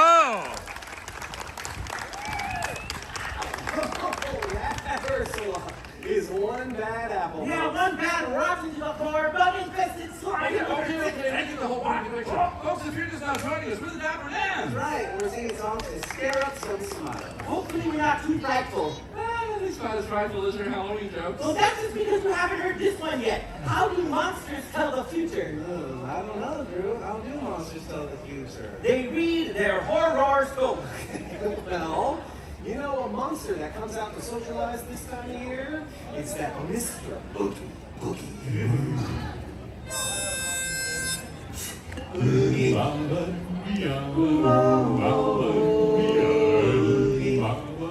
He's a boogie man. Better take care, cause he's gonna haunt your little nightmares. Oh, Mr. Boogie says there's trouble closer than. Better pay attention now, cause I'm the boogie man. And if you are shaken, there's something very wrong. Cause this may be the last time that you hear the boogie song. Oh, oh, oh, oh, I'm the Oogie Boogie Man. Now if I'm feeling antsy and I'm nothing much to do, I might just cook a special batch of steak and hot stew. And don't you know one thing that would make the work so nice? Sales and sports inspiring us to add a little spice. Oh, oh, oh, oh, I'm the Oogie Boogie Man. The sound of rolling dice to me is music in the air. 'Cause I'm a gambling boogie man, although I don't play fair. It's much more fun, I must confess, than I. See you later, Kevin. Thank you. Hello, Leslie.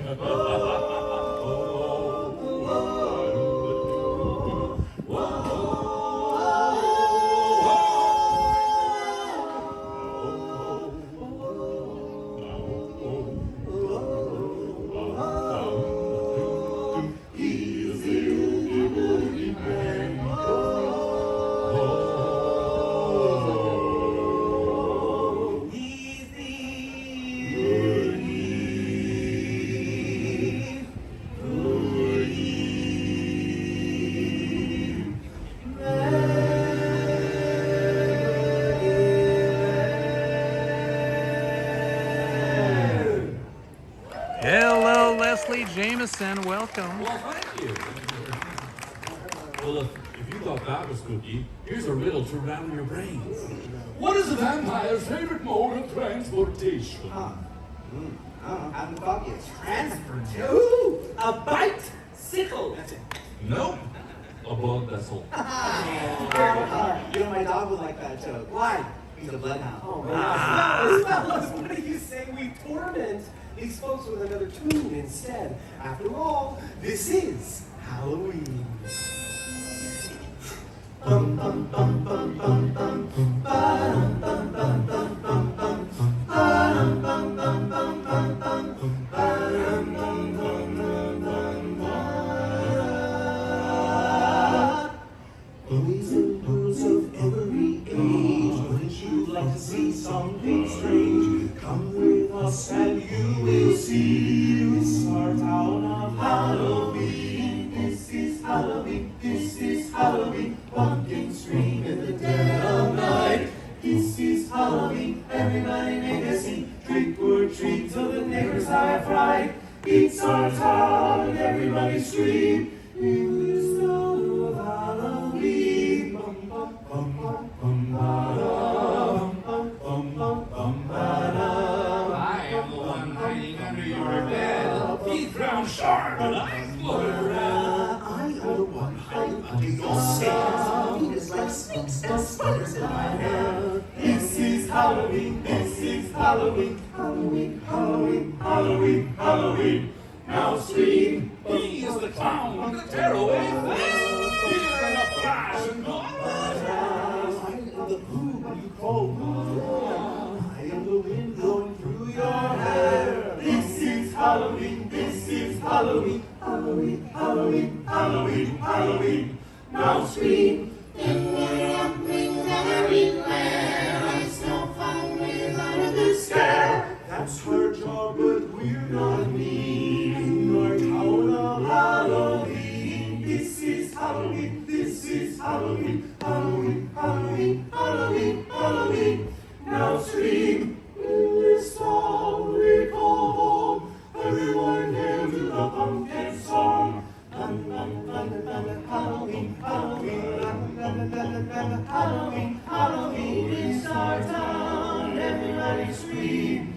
In this town of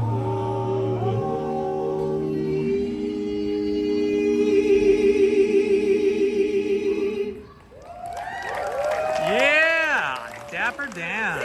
That song reminds me of another joke. Want to hear it? Okay. Why don't skeletons ever go out on the town? Help us out, folks. Why don't skeletons ever go out on the town? They don't have any body to go out with. Hey, all right.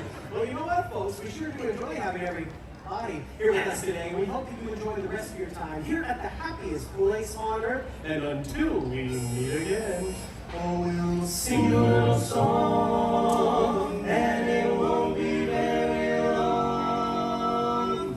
A girl so long, so long, very down. So long, everybody. Awesome. That was the Dapper Dance, my friends. That was their Halloween medley. And just before that, we saw the Straw Hatters up Main Street. And over here is my good friend, Main Street Paul, also one of our moderators. But today he's live streaming with me, hanging out. You want to go get some lunch? Yeah, sure. It's like, I feel like I need to eat now. It's almost 3. Yeah. Let's go. All right. All right, Main Street Paul and I are going to head up Main Street. And we're going to try to find some place we can eat.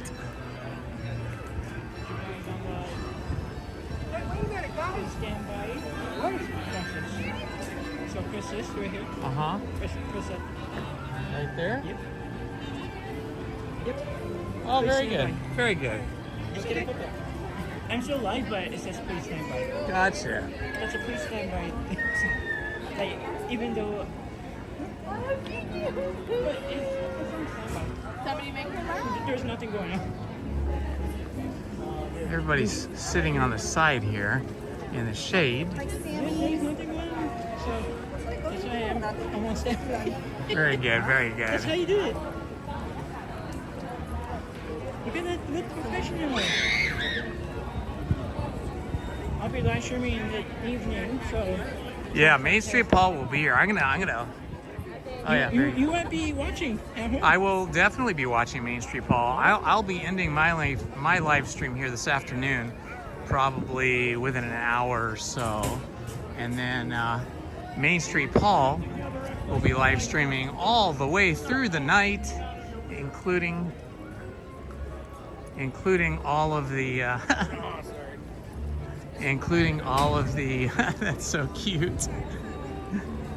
So Main Street Paul will be live streaming after I leave, as he's live streaming. Just getting ready for the, oh yeah, it's the cavalcade. It's the cavalcade, yeah. It's the same thing we saw earlier. Nothing.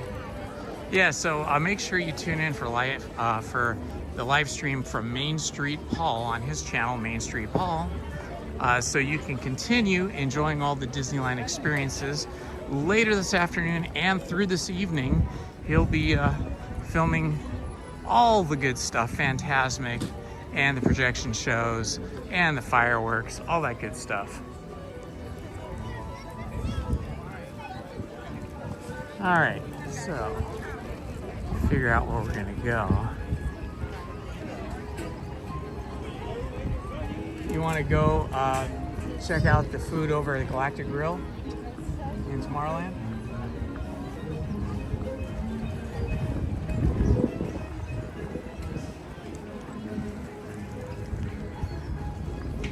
All right, we're gonna head over to Galactic Grill, see what kind of food they have over there today for us.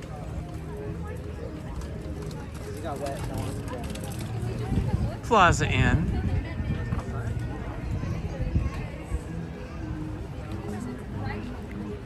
Plaza Inn actually has a lot of architectural elements outside and in that were salvaged from homes in Los Angeles, from Victorian mansions, really, that were in Los Angeles when they were tearing down all of the old mansions on Bunker Hill to make way for the big skyscrapers. Okay, and for those of you that have never seen this before, I'm just gonna walk around here real quick and show you. I know some of you that follow me all the time know this, but I'm gonna show them I'm gonna show them Walt Disney's private club here. So this is the side right here of the Plaza Inn restaurant, but right back here, this door over here, this was Walt Disney's private club. Not Club 33, but a private club that he used to take his business partners and investors and licensed operators that worked, that invested here in the park. He would take them here, and this was the only place in Disneyland where there was alcohol served. But it was only served to his guests that he brought in through that entrance. Of course, that no longer exists. Now that is probably just back of the kitchen for... Okay, now I've lost Main Street Paul again. Let's see, where do you go? Okay, well, hopefully he'll find me over at the Galactic Grill, because that's where I told him I was gonna go. Yeah, so that was in existence for as long as Walt was alive, and then now it no longer exists now. It's just part of backstage, I think, of the Plaza Inn restaurant.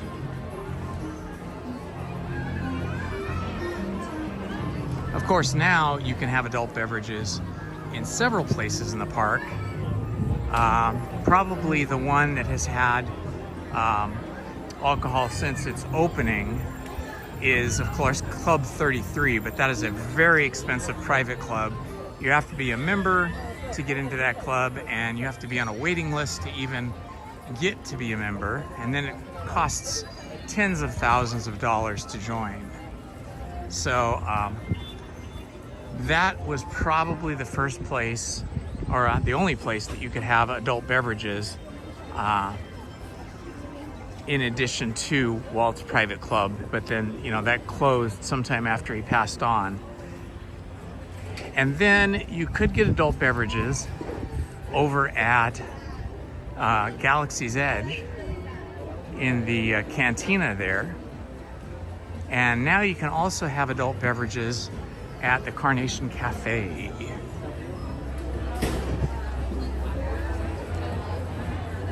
Okay, here we go. Is Main Street Paul over here? Oh yeah, he's already made it into line. He is so quick. Let's see, what will we have? Haunted hot dog, Galaxy fish and chips.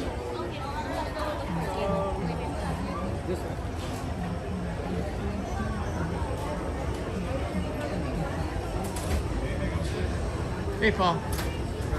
Are you gonna get something here? Yeah, I think so. Unless, do you see anything you want, or does nothing appeal to you? All right. I'll probably get I think that's cute. whatever you want, man. I'm gonna pay for you. Okay, I'm gonna treat you. Okay. You sure you don't want something more substantial than that, like lunch?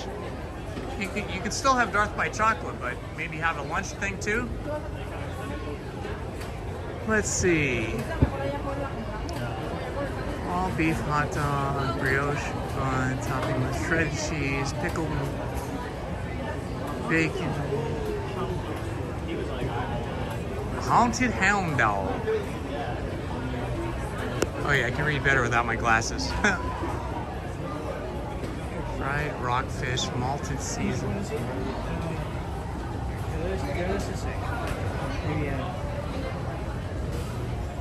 So we're at the Galactic Grill right now. There you go.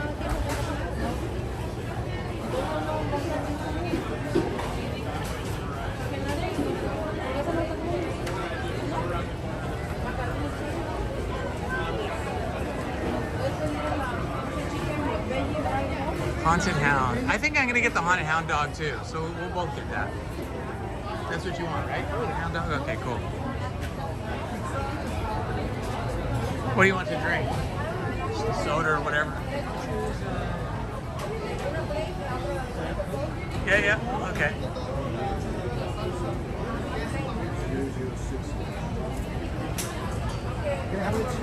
Chili pepper, eggs, beef, vegetable. Oh yeah, okay, go for it.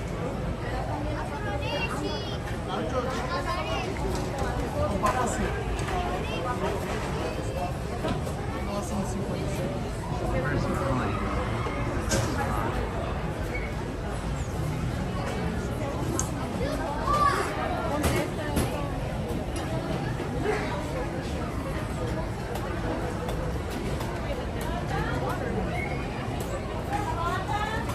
I think we're both gonna get the haunted.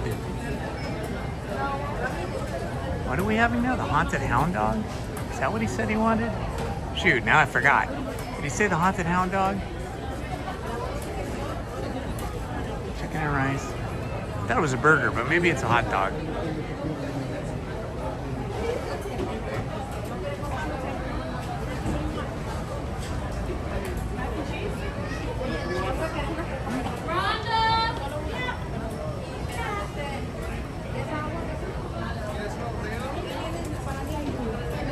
That's a cute Jack Skellington and Goofy Halloween style.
Okay, we're just waiting in line here to order.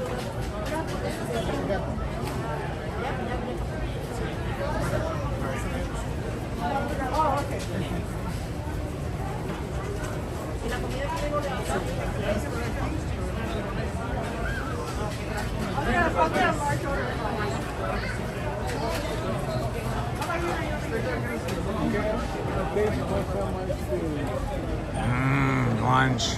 So hungry. Yeah, but not a regular cheeseburger. Chili pepper? Chili pepper. That's the combo, right? Let me get that one and some. I take that one. Let me get an apple juice. I take orange juice, black and apple juice.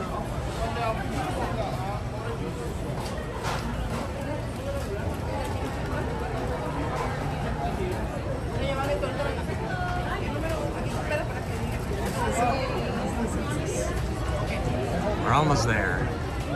How is everybody today? Hello, Brett. Good to see you, my friend. Just waiting to order my lunch here, and lunch for Main Street Hall as well.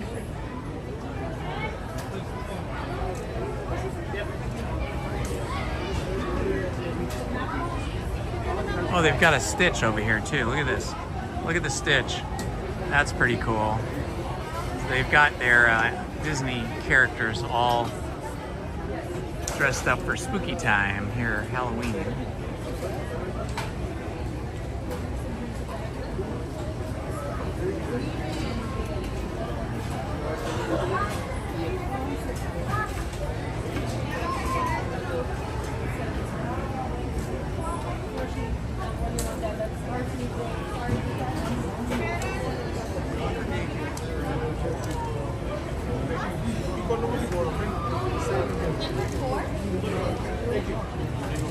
Hi, Octavio. How are you? Good, how are you? What can I do for you? I'm gonna have the haunted hound dog with fries, and also the chili pepper burger with fries. One, let's say Diet Coke or Coke. One Coca-Cola large, and one Coke Zero large. You want ice and water? Yes, please. Not too much ice, but some ice. A little? Yeah, just enough to make it cold. One zero Coca-Cola and one Diet. Yeah, one Coke and one Coke Zero. One Diet and one Coke Zero, right? I think the other one is not Diet Coke, just regular Coke. And one Coke Zero.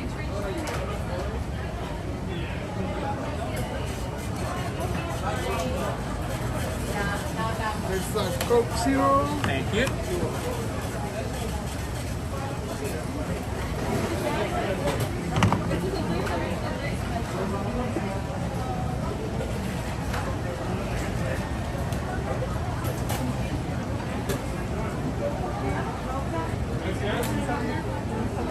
Guest number 3?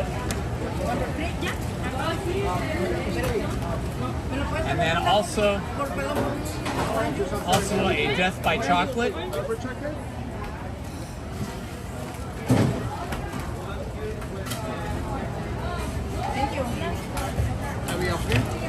Yeah, let me get my pass out here for you. Okay, I'm gonna have to put you guys away for a second. Give me a moment here. Alrighty. Thank you. That's everything. Good? Excellent. How about you? Good. Good.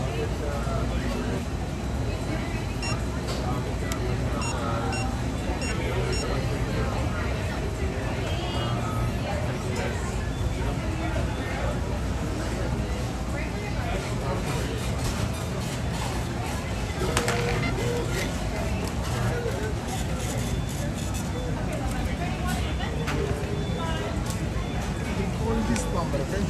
What is the number? Number 6. 6, thank you. Stay right here, okay? I will. Thank you. Hi, how are you? Just a large order of fries?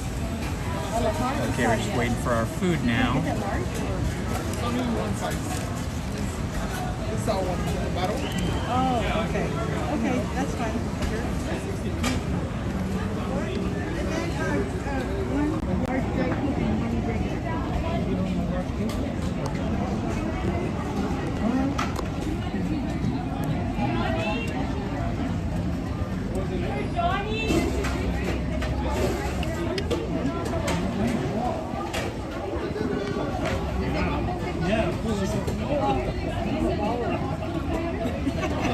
Just waiting on our food. I've never had this spicy burger. Yeah. Okay. Great, thank you.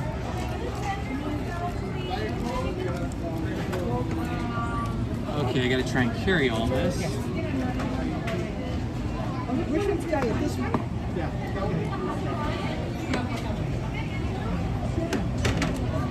Thank you. Thank you, ma'am. Okay, so 13, 14, this one's ready. Okay, I'm gonna have to carry you guys here for a moment. Hang in there for a second, I gotta get organized.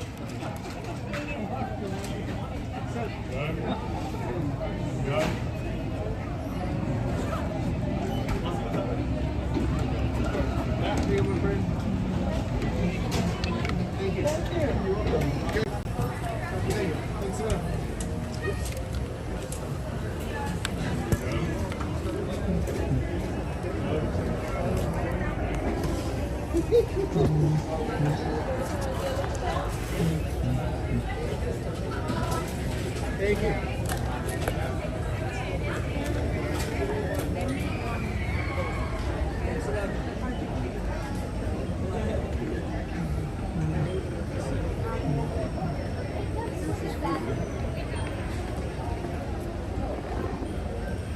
Okay, now we gotta try to figure out where Main Street Paul found us a table. He did find us a table, but I'm not sure. He walked off this direction, and I didn't see exactly where he ended up, but maybe around the corner here. There's a lot of tables here, but I suspect he was looking for one in the shade. Oh, I think I see him now.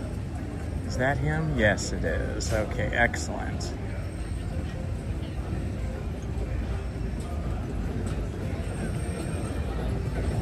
All right, I found you. Good spot. Oh, wow.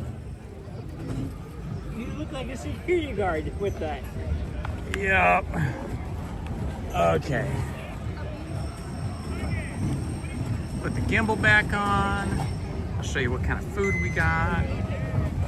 So this is what we got. I got this burger. Paul, I think you wanted the hot dog, right? The haunted hot dog. There you go. There's Paul's haunted hot dog. Thank you so much. Let's see, one of these is Coke Zero, and the other one is regular Coke. I can't tell which one is what. I guess we're just gonna have to taste them. Oh yeah. Let's see. I think this is yours. How can you tell? It looks darker. Ah, let's see. I think you're right. It's hard to tell. And here's your fries, my friend. Oh yeah. Here is my burger. Check this out. Let me switch cameras here. There you go. Look at that. Look at that. Oh my God. That's a lot of flavor there, my friends. Let's do some people spotting. I wish the band came right here, like, you know. They used to do that, I remember, back in the pandemic. Yeah. Because I remember back in the pandemic, they did it right up here. Okay. Anyways, thank you so much. Of course. And I got this for you too. Oh wow. Although I think I forgot to get a spoon. You might have to go back and get a spoon at some point. I always can try to eat it. And I got napkins here. Pretty good. Yeah, Disney food has gotten much better over the last few years. Better than McDonald's, I'm telling you. Oh yeah, definitely. The Disney food is definitely better than fast food now.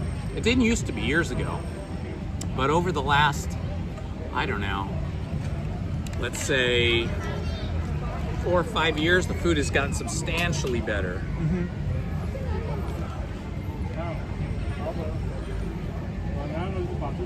All right, lunchtime, guys. It's not charging time for my... That's true. Oh yeah. That's true. I should charge while we're eating.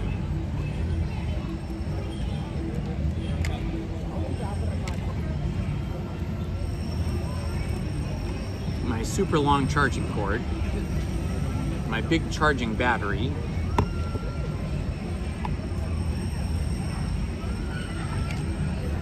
Oh, I like your charger.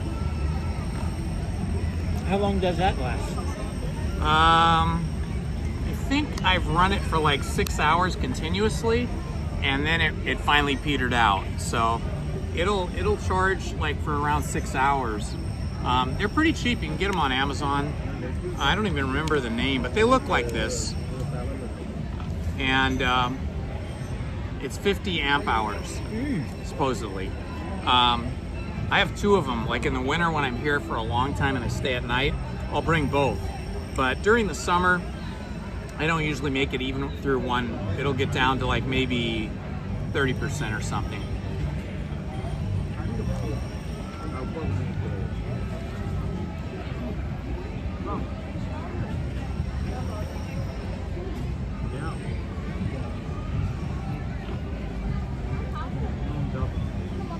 Thanks for joining us today, everybody.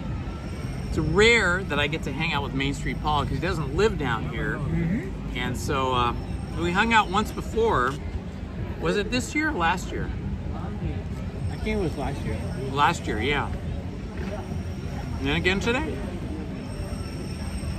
Well, not last year, I don't think. Last year, no. I was here for my birthday, I remember. This is tasty.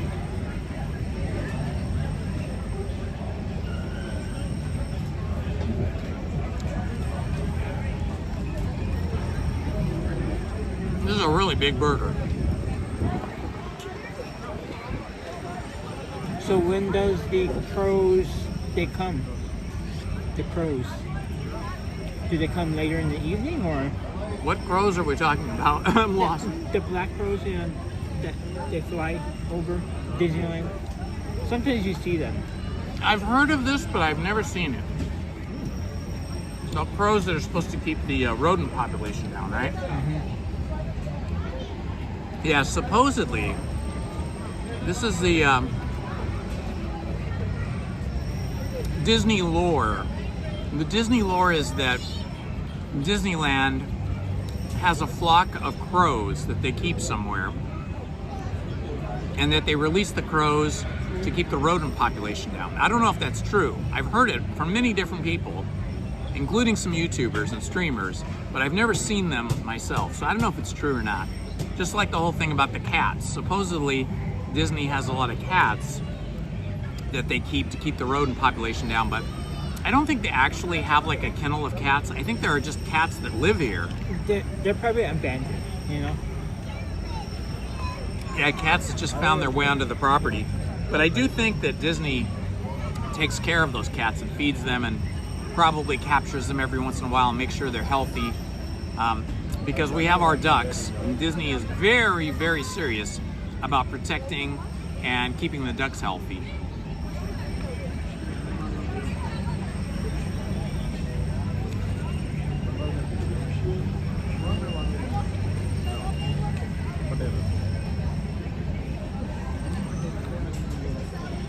I saw a cat once. It was early morning, and I was standing in line for Mr. Toad, and I saw a cat there. Maybe one other place too, I think on Tom Sawyer Island. But I never noticed the crows. So Disney Villain, you've seen them? What time does the fireworks start? The fireworks. I know, you gotta check the app. Probably, I'm gonna guess around 9.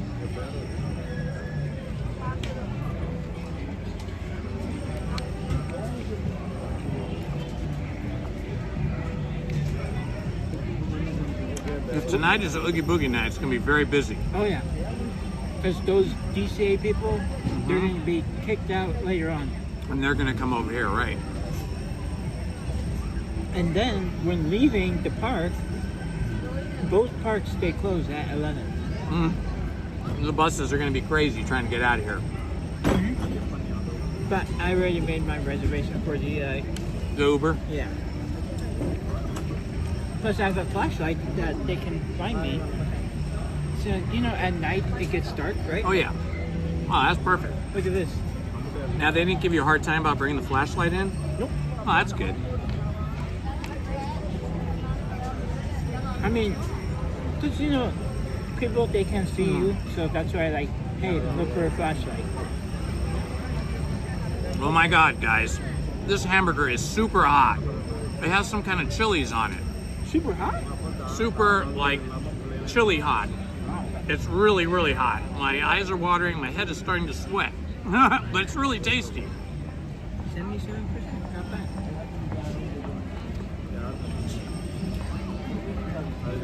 How was your hot dog, Paul? How was the hot dog? Was it good? Oh, it was good. Paul gives 2 thumbs up for the haunted hot dog. I get 5 thumbs. 5 thumbs.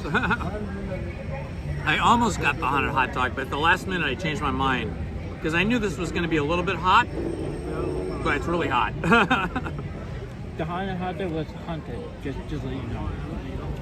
Now it's gone. You see? It only made a brief appearance, disappeared back into the ether.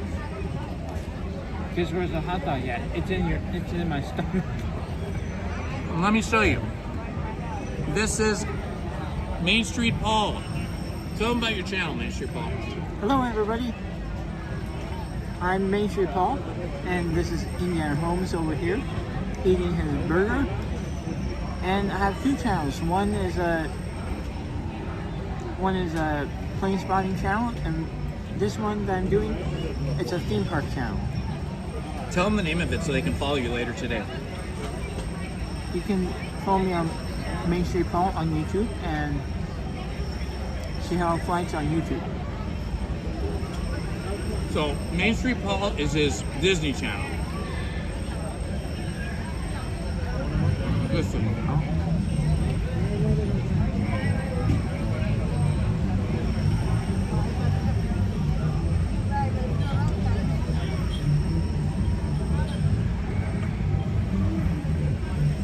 And the other one is plane spotting. What is it? What is it called? Seattle Flights. Seattle Flights. His plane spotting channel, which is really cool and really interesting, is Seattle Flights.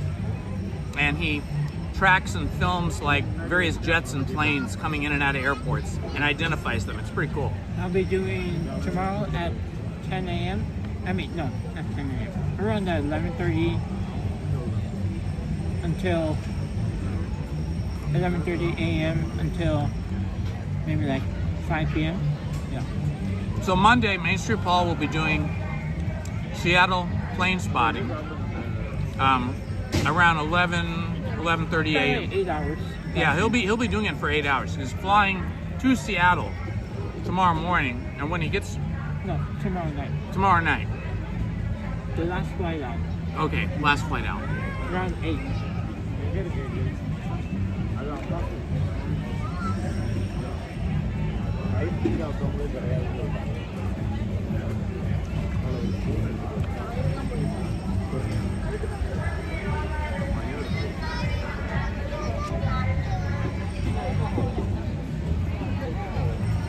So, you still doing anything with the Korea idea? Not yet. Not yet. You taking any? You learning any Korean? Are you taking any classes or doing like online app or anything? I know how to speak Korean. Oh, do you? Yeah. Oh, okay. Well, that's lucky. Oh, yeah. Did you have family members that taught you, or how'd you learn? My grandma taught me, but I don't know how she taught me that. Oh, wow, okay. Probably since you were a little kid. Oh, yeah. So Main Street Paul is fluent in English and Korean. That's pretty cool.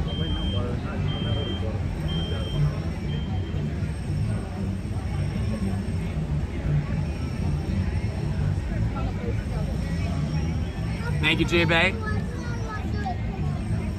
Have we done Pirates? No. Well, we might do that after this, though. You haven't done Pirates today, have you, Paul? Pirates? I did once, but not with you.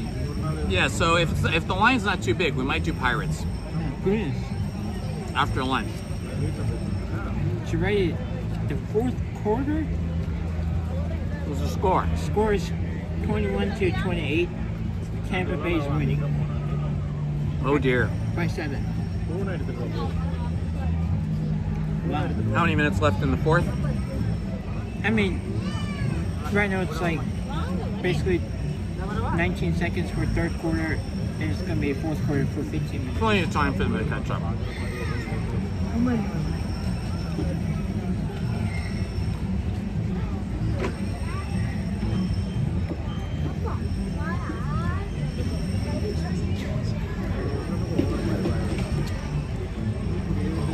And then, was it November 28th or 29th? Yeah. Is that day, right? Yeah. I'll be live streaming for opening night for the, at my, it's like a little mini parade over near downtown Seattle. It's a Christmas parade. Oh, that's neat. What day is that? November 28th or 29th. Yeah, which channel are you going to do it on? Main Street Paul? Yeah. November 28th? November. November 28th, mark it on your calendars. Main Street Paul will be live streaming a Christmas parade from Seattle on his channel, Main Street Paul. I'm going to do every Friday.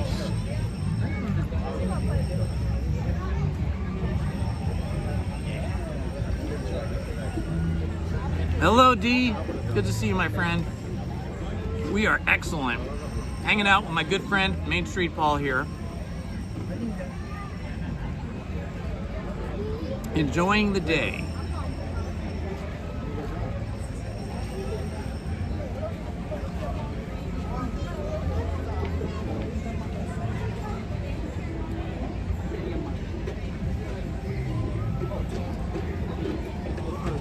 If you missed any of our earlier activities, feel free to rewind this live stream because we went on a bunch of rides, including Indiana Jones.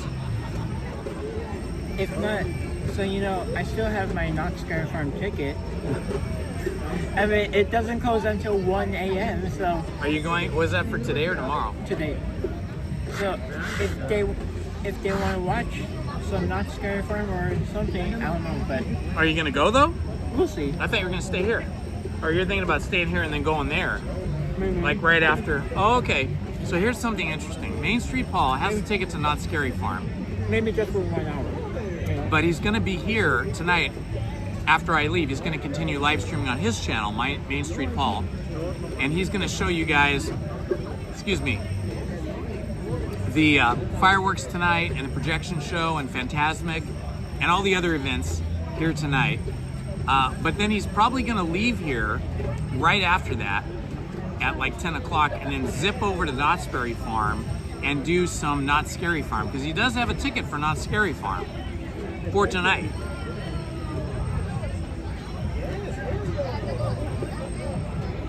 I don't know if they're going to let you in with all that camera equipment though.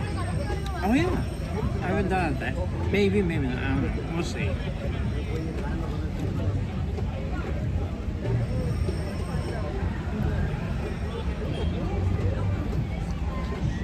Yeah, Disneyville, we know they will not let you live stream the mazes. Yeah, he knows that. But he might live stream some other stuff. Because there are shows over there too. Yeah, they do have like music shows and they have scary characters. Hey, I'm 5 away from 700. That's awesome. Let's see. Windsor 514 says hi, Main Street Paul. Oh, hello.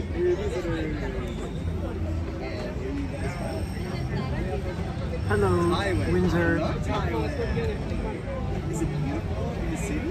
Hey, what are you doing in the city's beautiful? Now you gotta find out if there's a spoon in there or if you gotta get your own spoon.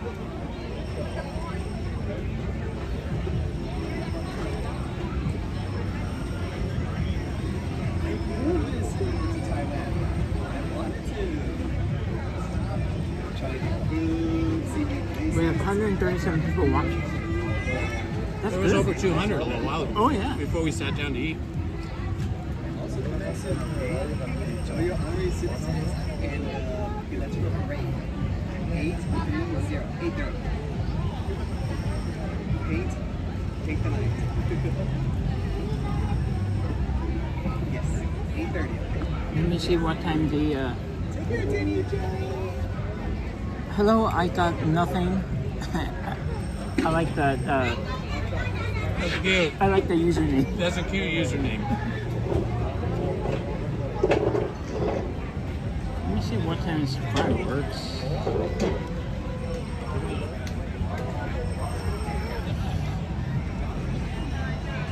Okay, fireworks is at. This burger is so big, I've given up. I can't eat any more burger. Plus, it's burning my mouth, causing my eyes to water. It's super hot. There's like some intense chilies in there. Okay, I know what I should do. I'm gonna camp out for the fireworks. Over at the what is it called? The castle. Because I'm gonna do it right in front of the castle. Because other service they just always do on Main Street. So Right. I'm a different person. So. All right. I don't know if they want to watch in front of the castle. So. Yep, Main Street Paul is gonna live stream the projections on the castle and the fireworks tonight from right in front of the castle. So he's gonna camp out for probably a couple hours to get that spot.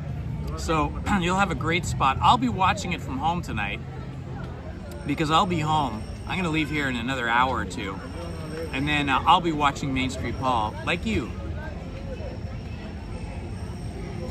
And then Fantasmic is tonight at 9 p.m. and 10:30. So. What time is Fantasmic versus the fireworks show? They might be the same time. No, fireworks is at 9:30. What time Fantasmic? 9 p.m. and 10:30. Oh, okay. So I'll be doing. You got either one, yeah.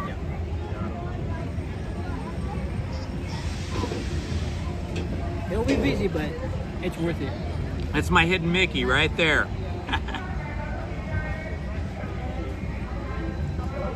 Because I've been doing parades a lot. Like for this parade, it's until next summer. You have until next summer. Yeah, I've seen this parade a bunch of times. Oh yeah. When I first came out, like that first week, I filmed it once in the daytime and once at night. I may go get a spoon. Yeah, you better go get a spoon. I got him a dessert, like Death by Chocolate dessert, but I forgot to get the spoon, so he's going to get the spoon.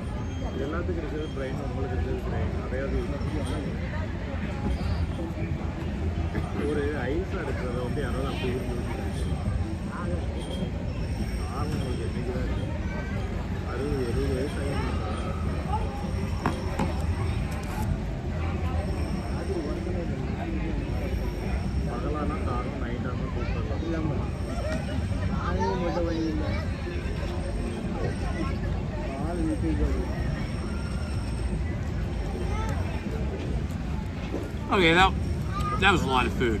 That hamburger was huge.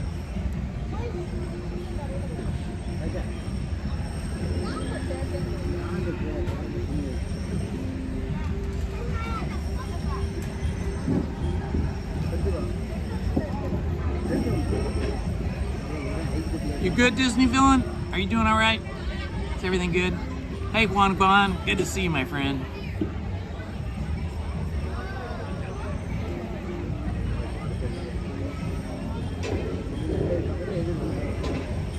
Oh my gosh, look, there's a little Darth Vader in there. Like, I gotta show him. Oh yeah. Let me, rear camera on. Hold that up for a second. Hold that up. Oh. He's got a little Darth Vader right there. Looks like Darth Vader melted into the chocolate. That's pretty fun.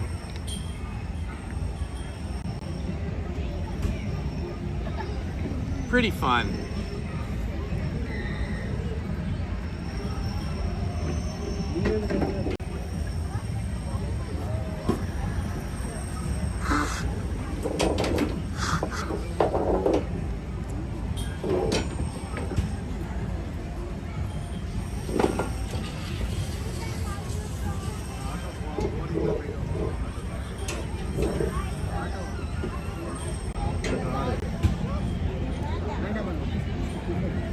Okay, a few more minutes and then we're gonna get up and check out Pirates of the Caribbean, probably.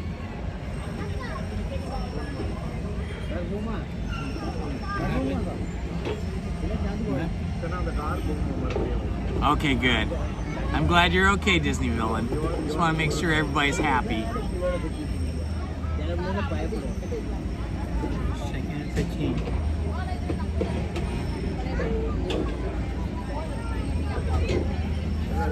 The weather here is spectacular, by the way, you guys. This is like the time of year to come to Disneyland. It is 78 degrees, feels amazing. Have we done Jungle Cruise? No, we didn't do Jungle Cruise.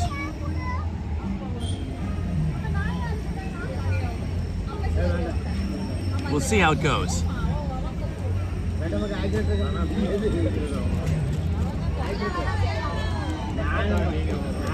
What's your decision here? I just noticed in my little shoulder sling, I have an outside pocket, and I just noticed there's a Kind bar in there that I think I put in there like 2 months ago when it was super hot. It's probably all melted and then reformed and then melted and then reformed a few times. It's probably not so edible anymore.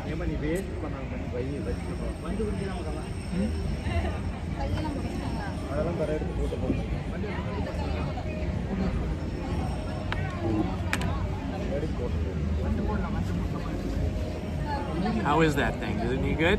Oh yeah. Okay. Oh, it's got red velvet cake in the bottom. Oh yeah. Oh, so he's got Death by Chocolate, and it comes in a cup, and it, no thanks. It has red velvet chocolate cake in the bottom, and then chocolate like mousse all around First it. and goal at the 6 for the Seahawks. First and goal. Main Street Paul is multitasking. Touchdown, Seahawks. Touchdown. Main Street Paul is multitasking. He's hanging out with me and chatting. He's live streaming some of the time. Right now he's eating, and he's watching the Seattle Seahawks game simultaneously on his iPad. And the Mariners are playing tonight.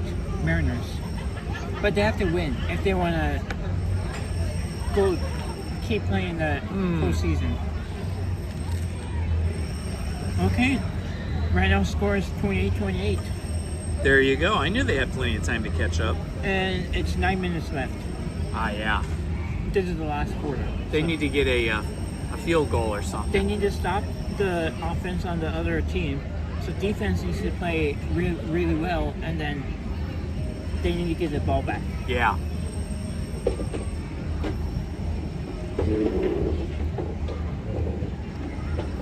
Wow. I'm telling you, it's crazy. And Tampa Bay, they're 3-1, and right now we're 3-1 also. So it's either 3-2, if not 4-1. Anybody watching the Major League Baseball playoffs? Last night I was watching Dodgers game. The Dodgers, yeah. Watching the Dodgers last night against the Philadelphia Phillies, and thanks to a couple home runs, one by Teoscar Hernandez, that really sealed the deal. Dodgers won 5-3. For the longest time, the Dodgers were trailing 3-2. They were behind with only 2 points. But then Teoscar Hernandez got a home run and changed the whole game. And we held off. I say we because I'm a lifelong Dodger fan. We held off the Phillies right through the 9th inning at their home stadium in Philadelphia. You know what's my prediction? My prediction for the World Series is LA Dodgers and Seattle. Ooh, LA Dodgers and Seattle. Oh yeah. I haven't been following Seattle, so I don't know what their standing is, like how right many now games. It's right now it's 0-1. So they need to beat the Detroit Tigers today. Oh, I see. All right, I think we did pretty good here. I'm gonna unplug this. Let me see the standby wait time. Yeah, check out the wait times for us.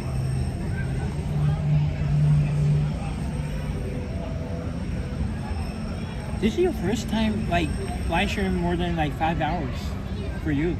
I've live streamed before for like 6.5 hours, but not that often. Usually when I come by myself, like during the week, I get here 10 o'clock, 10:30, and I live stream for 3.5 hours, and then I go home. But today, because you're with me, I decided to stay longer. Let's see, we've been live streaming for over 5 hours. Yeah, so this is a rare day for me.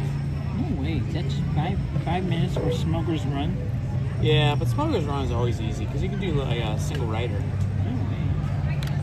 All right, off to go. What is the wait time on Let's go here. What's that? 5 minutes wait time. For what? Autopia. Autopia. Look at, there's nobody in the queue. Look at, there's nobody in the queue. Do you want to do Autopia? Okay. Main Street Paul wants to do Autopia, so we're gonna do Autopia. Sorry about that. You got a close up on my face there. Let me see if I can fix my gimbal. Huh. Hold on here. I got to try and fix my gimbal. It's upside down. There we go. That fixed it. Let me just get comfortable. Absolutely. I'm going to throw my stuff in the trash, but you go ahead and get comfortable. I'm just going to walk over here. Just going to throw my trash away in the various bins. We have recycling here, and we have trash. We have all that stuff.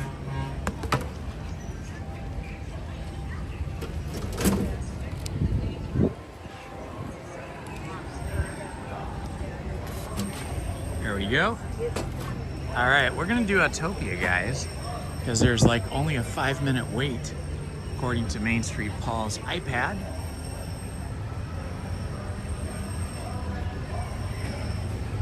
And then Pirates is 15 minutes still. Oh my gosh, Pirates is only 15 minutes. 50. Oh, 50, 50. No, 15, okay, 15. 15 is doable for sure. I don't know, it's just low wait times right now. I think it's because All the games are on. people they're at the games. Yeah. Because there's what is it? Chargers and LA Chargers and Commanders are playing at SoFi Stadium. Yep. So basically, people are over there. And there's a lot of baseball games on too. Yeah, so a lot of people probably didn't come today because they're watching playoffs. You see, it says 5 minutes. That's not bad. And then other people are blocked out too, like Lizzie was blocked out. This is still over here. I know, it's great. There's basically nobody. You just go over there and turn around. You see? Yeah, I see it. Usually I do this in the morning when I first get here. I'll do Astro Blasters, and then I'll do this. Oh, sometimes Autopia goes way back there and wraps around that building. Lizzie and I have been in that long line many times, and I've been in that long line by myself many times. But yeah, today the line is short.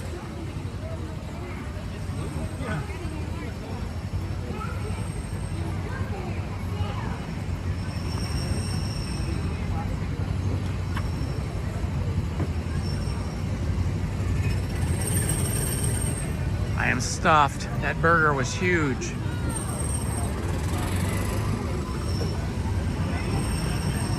And away they go, like a herd of turtles. Super slow.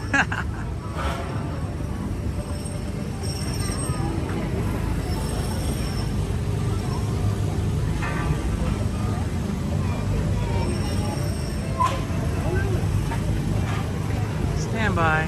That's us.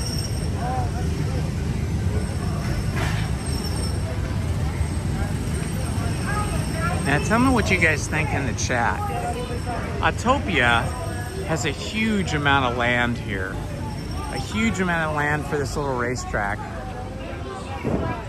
Do you think Disney should keep Autopia intact as it is? I know that in 2026, like in maybe 6 or 7 months, they're gonna change these cars out to electric cars. So I know that's already gonna happen. But do you think that it's better to keep Autopia with the electric cars coming, or would you rather see them gut Autopia and build a couple of new dark rides with show buildings here in Tomorrowland? Let me know down in the chat what you think, because Autopia has a huge amount of land. And then of course we have the Innovations building over there, which is a huge... Just keep Autopia, take out this building right here. Yeah, Innovations building. Yeah. Just take out this building and put in dark ride. Yeah, so Main Street Paul's opinion is he wants to keep Autopia, but to ditch and level that Innovations building and put a new dark ride in there. And move Star Tours over at... And into Galaxy's Edge, yeah. Just move it over there, you know? Because it's wasting too much space now. Okay, Disney Villain says different rides. That's kind of how I feel too. I mean, I know if I was a little kid, I would want to keep Autopia because you get to drive before you're legal to drive. But, you know, as an adult now, I feel like, it's such a big piece of land. You could easily have two giant rides here, two giant dark rides, maybe even three. And that Innovations building, that needs to go at the minimum. Even if they kept Autopia, they should get rid of Innovations and build a dark ride there. It is a classic, and I know kids love it. And I love doing it too. Sometimes you'll see me if I get here early in the morning, I'll do Astro Blasters first, and I'll follow it up with Autopia. And drive carefully. And please, do not bump the car in front of you or stop on the track. Thanks. Have a fun drive. Bienvenido. Yeah, I feel that Disney Villain. Most of the time I'm watching live streams myself. Other people's live streams or just other YouTube channels that I watch that have, you know, that are tech oriented or photography or video oriented. But Lizzie and I fell in love with the WNBA last year, and we watched a lot of WNBA basketball, and now we started watching other WNBA teams as well because we're big fans of the Indiana Fever, but now we like other teams as well, so we've been following the playoffs. In fact, when I get home, I got to watch the playoff between the Las Vegas Aces and the Phoenix. Not Phoenix. The Phoenix Mercury. Yeah, that's what it's called. We watched it. I think it was Friday, and Phoenix Mercury lost by only 3 points, I think, to the Las Vegas Aces. And we were rooting for the Phoenix Mercury. We were rooting against the Las Vegas Aces. So hopefully Phoenix wins one today. That game's probably actually still in progress, or maybe it's ended, I don't know. But aside from that, I really don't watch football at all. When I was younger, I used to like to watch football in person. Like we would go to the USC games or UCLA games. Or even I saw the Rams and I saw the Raiders. So in person, those games are fun, but watching them on TV is not fun for me. But I am a sucker for the Los Angeles Dodgers because I grew up walking distance when I was a kid. For the first 12 years of my life, we lived in LA, and I grew up walking distance from Dodger Stadium. And back in those days, you could go see a game for like $5. Have box seats for like $20. And so we saw a lot of Dodger games, and I became a lifelong fan of the Los Angeles Dodgers. So we are paying close attention to the NLDS National League Division Series playoffs. But aside from those two sports and those teams, I would rather watch a Disney streamer or watch other YouTubers that I like that do YouTube channels on travel or on tech than watch sports.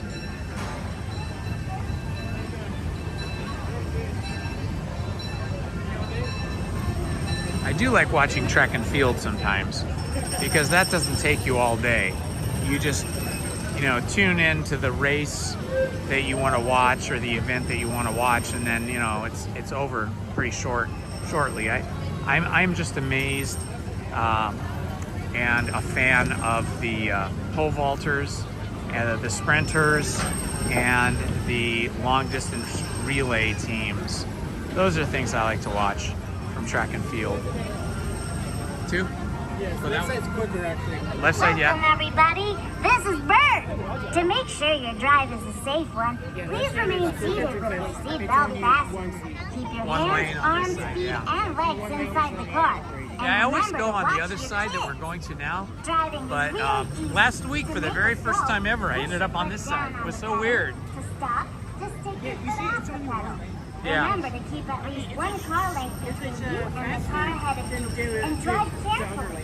And please, do not bump the car in front of you or stop on the track. Thanks. Have a fun drive.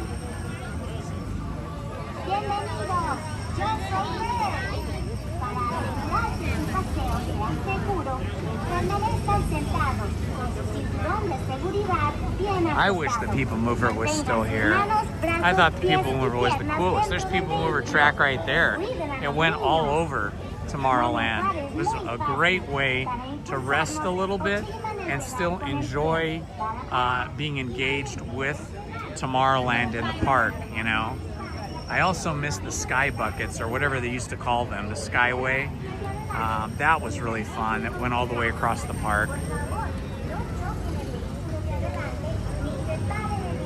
For a few years, maybe 3 years or so, they used the People Mover track for the rocket ride. I think what they call it, the Rocket Racers or something like that. The something rockets.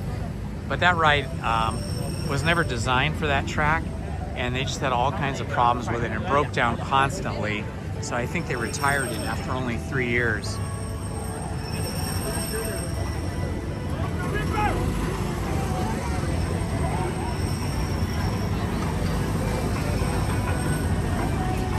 Let's go in our own cars. You go in one car, I'll go in another.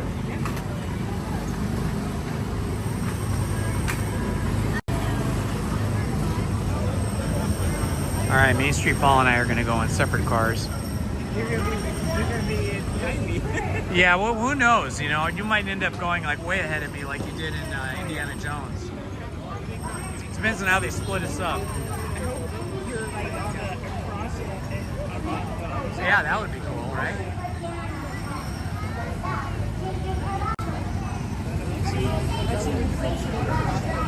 There you go.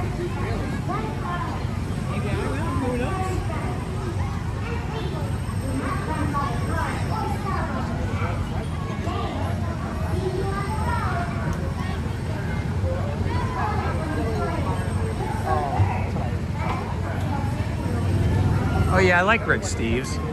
I've watched him ever since I was much younger. I like watching all his tours of Europe.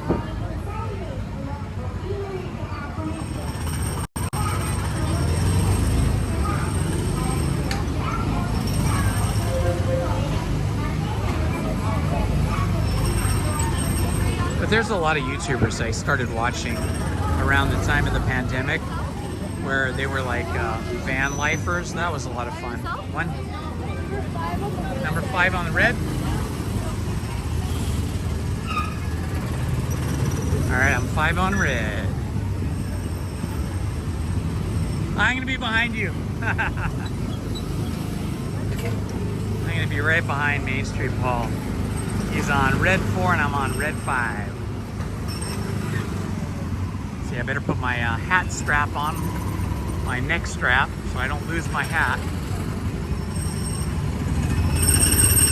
Oh, I like the gold Volkswagen convertible bug style car.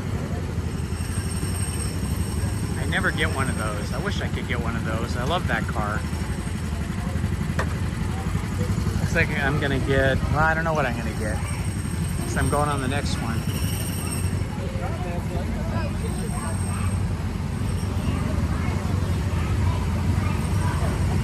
Yeah, this is one of the shortest lines I've ever seen for Autopia. only time I've seen a shorter line is like when I come and I do this thing first thing in the morning, like at Rope Drop or very early in the morning during the week. I think it would be cool if they leveled Autopia and they put in a Tron ride instead. Like the Tron ride they have over in Florida. It looks amazing. I haven't been on it yet, but it looks amazing. I would love to see the Tron ride here. That would be super fun. Tron cycles.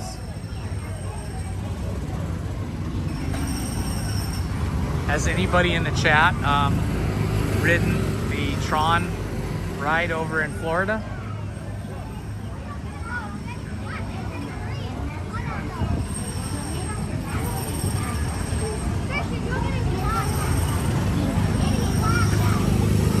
There's an orange convertible Beetle. Here comes a black Honda. They're all Hondas actually. They're Honda powered. I think they got little Honda lawnmower motors in them. Little combustion engines. Yours looks like a Ferrari. Main Street Paul's gonna get this gold blue one. Oh, I'm getting a gold Beetle. That's what I wanted. I hope that's what I'm getting.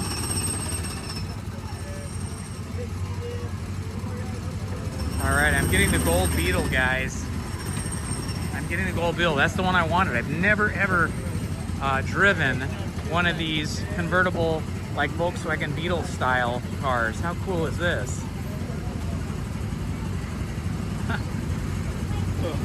It's hard to get out of these things. It's like sitting on the ground.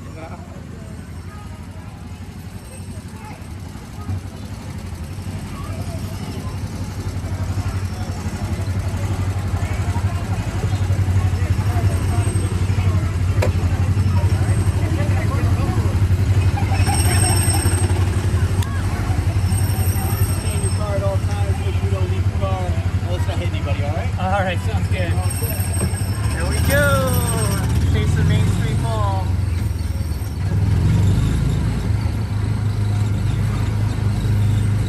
So Main Street Mall's ahead of me in that blue kind of Ferrari-looking thing, and I got this cool little Volkswagen Beetle with the convertible. This is neat.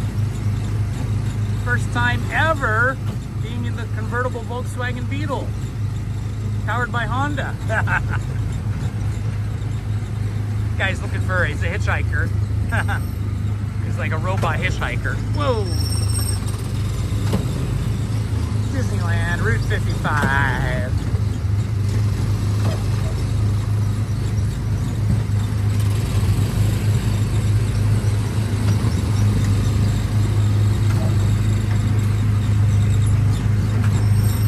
We are flying now, guys.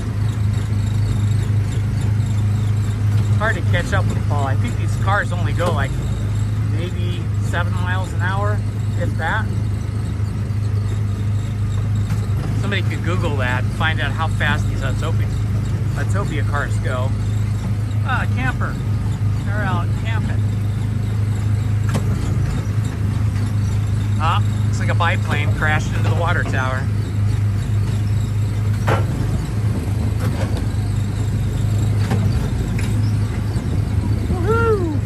All right, downhill, here we go. Oh, they're very bouncy.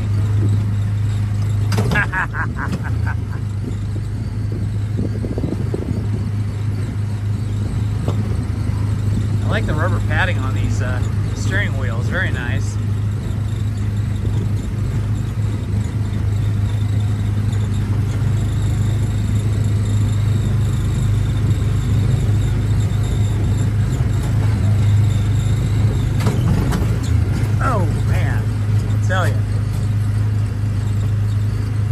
Steering on these cars is not what I would call accurate.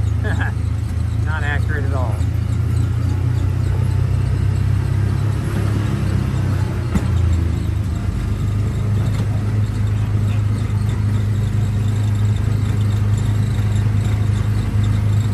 Ah, somebody got stuck in a tree on a kite. Oh, here we're going off camber. Oh boy, over by the edge of, I'm falling out of the car here. You can see why they have the seatbelt on. Kind kind of slip out of the car there a little bit. Not that you could actually fall out, but it feels like you could, especially when you're in that off camber where the whole track is leaning to the right and it's off at an angle. They did a good job of designing this racetrack. I mean, it really does feel and look like a racetrack, you know, a small scale one. The only thing is that you're not really able to race anybody because they don't start you out at the same time. And your steering is horrible because they want you to have to struggle with the steering. But if the steering was accurate, like tight, this would be super fun. It'd be like racing those little cars that they have at, I don't know what you call those places. They're like indoor car places. And there's Main Street Pole. I stopped just in time before hitting him.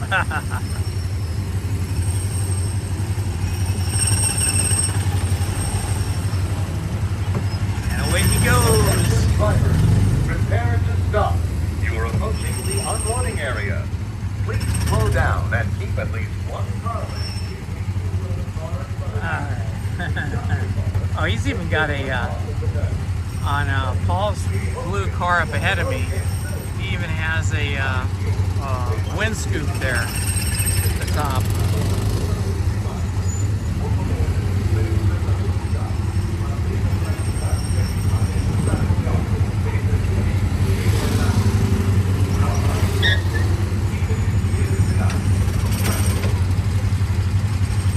Now we're in Los Angeles traffic, or in this case, Anaheim traffic. We're in a traffic jam. It's very typical for Southern California. 6.5 to 7 miles per hour. Thank you for looking that up, Disneyville, and I appreciate it. It's nice to know these little factoids. I'm like a little factoid freak. I like to collect all the different facts from everything in life, or at least things that interest me.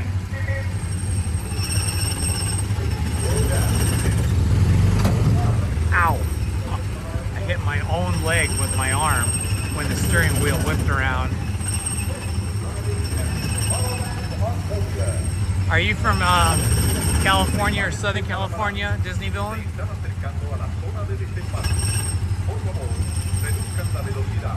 Mantengan una distancia mínima de un largo de auto entre su vehículo y el de adelante. Para parar su auto, quiten el pie del pedal. Gracias.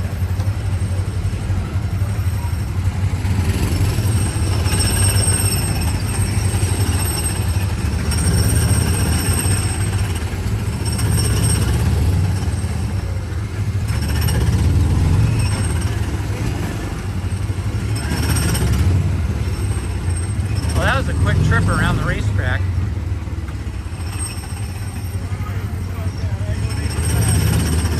Perfect, right there. Awesome. Thank you.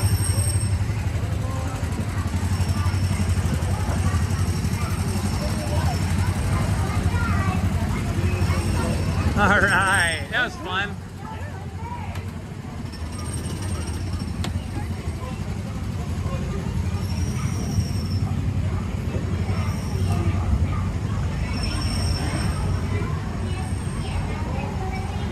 Woohoo! That was great. It's a little bit of a workout. Trying to keep the car in the middle of the track there.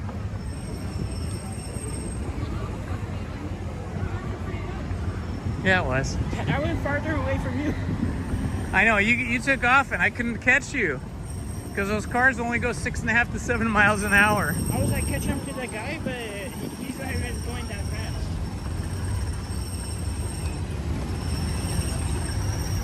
Arizona. A lot of people from Arizona I find on the live stream.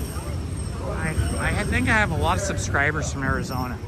I think a lot of you Arizona folk love Disneyland, and it's not super far from Arizona, so a lot of you come out to Anaheim to visit Disneyland, California Adventure a few times a year. All right, what are we doing? Pirates of the Caribbean? Yeah.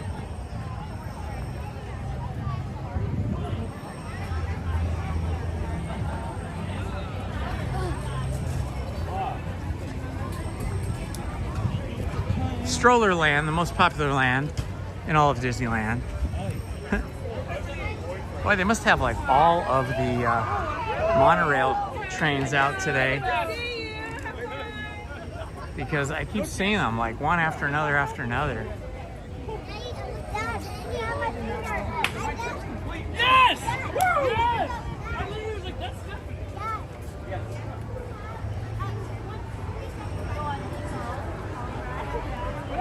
Oh, the pretzel cart is over there, guys.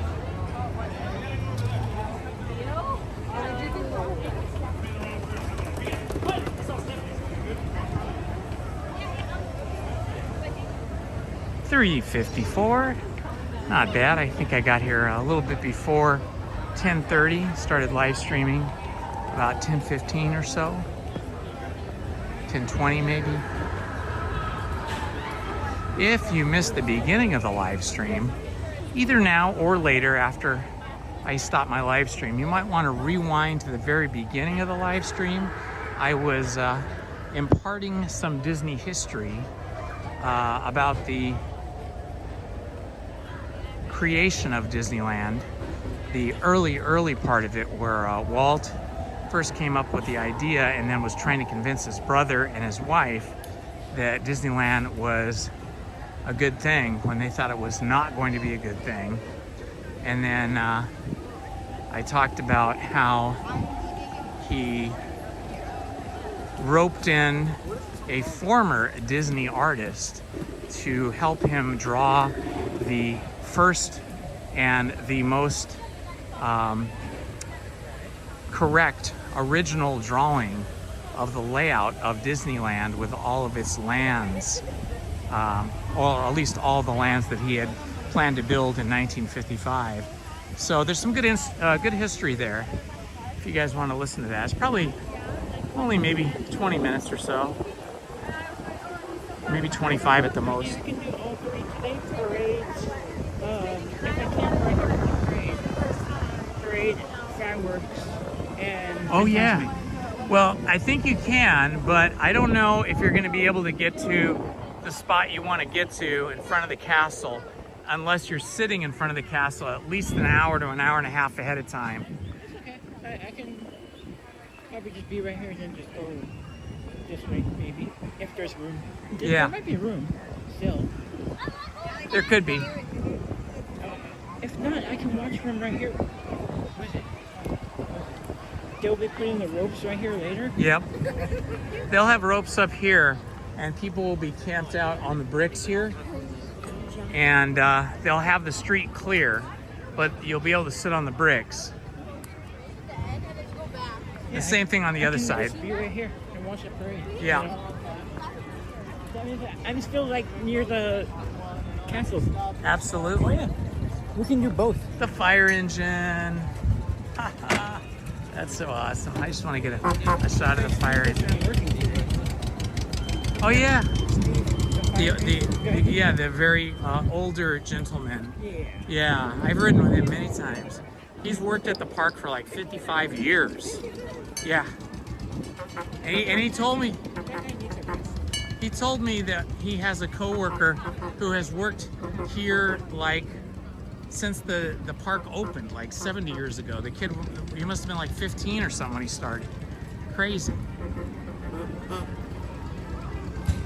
All right, we're headed off to Pirates of the Caribbean.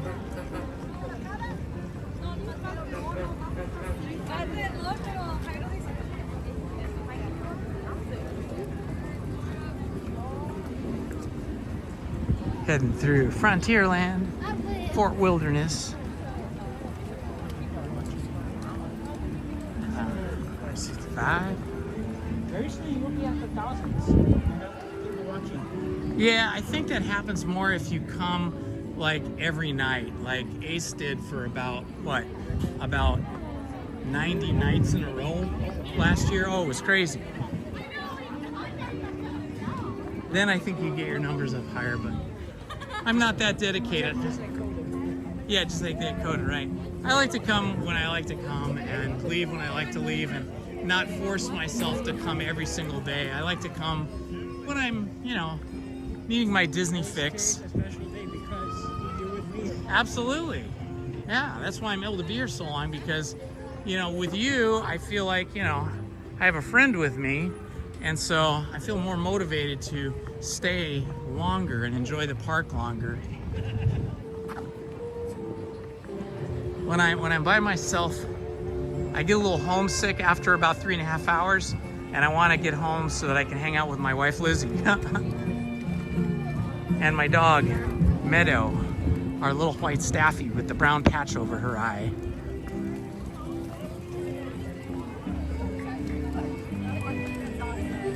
I think I made a I'll be back soon image of our dog Meadow. Let me see if I can get it out. There she is.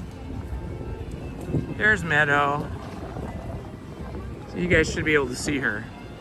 That's our little dog Meadow. I like that. Yeah, she's cute.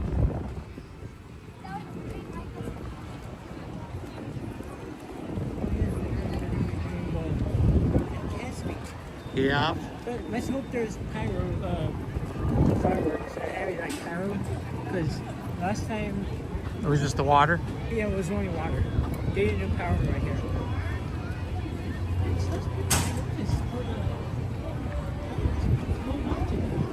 I don't know. It feels like there's less people here today than there was 2 weeks ago. When I was here on a Sunday 2 weeks ago, it was slammed, but not today. It's in the afternoon. And Today's look pretty chill. There's usually people right here, like right around this corner.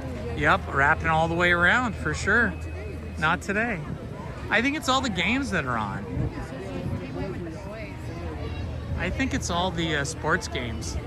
Sports games, Sunday church. And then there might be a lot of people going to Oogie Boogie, and a lot of people going to Not Scary Farm, right? And Halloween Horror Nights is just Oh, I don't want to go that way. I want to go this way. I prefer the right side. I like this side better. It's in the shadow, in the shade. See, that side, they're going to be in the sun for a while. This side always seems faster to me as well. Because sometimes when you go that way, then they make you go all the way back behind Pirates of the Caribbean and come back. And you have to go down the side of the building. Here, at least when you get up to the next level, you can look over the other side if you're here for a while. California's hands-free. I like the username.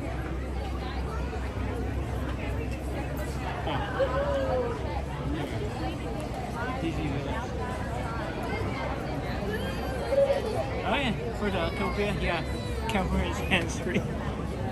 Actually, that's true. I have no idea.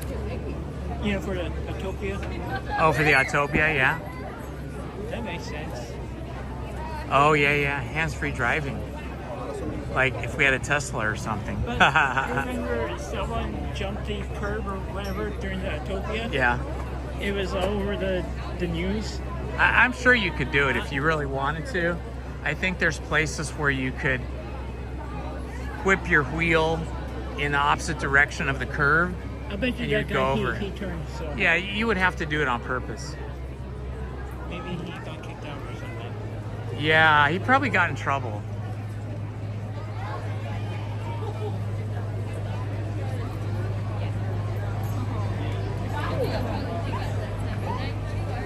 Oh, okay. Adventures in the Bay. Thank you for that information. So Adventures in the Bay said every magic key is blocked out today except for the Inspire key, and next weekend as well. Well, that makes sense because I couldn't get Lizzie a reservation, and she has the magic key just below mine. I think it's called the Imagine key. So that makes sense. Because I tried to book us both and I couldn't.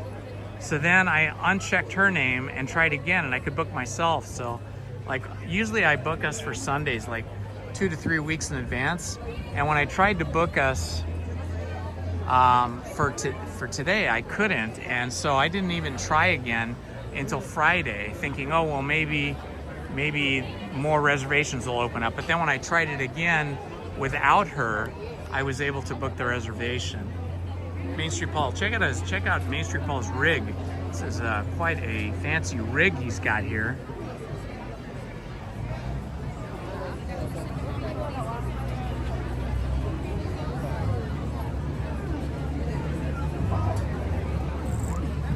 Yeah, well, I do like how it is less crowded today than it was 2 weeks ago. Oh, look, we're gonna see Jack Sparrow right there beyond the umbrella. There he is. He's just outside the Pirates of the Caribbean. Jack Sparrow. Taking pictures with people.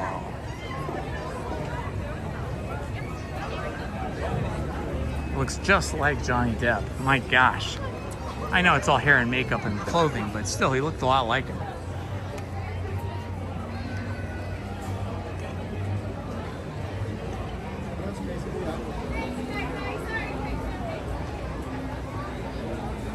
So it's just Inspire Key people here today, and people that paid for those super expensive daily tickets or 3-day passes, park hopper passes.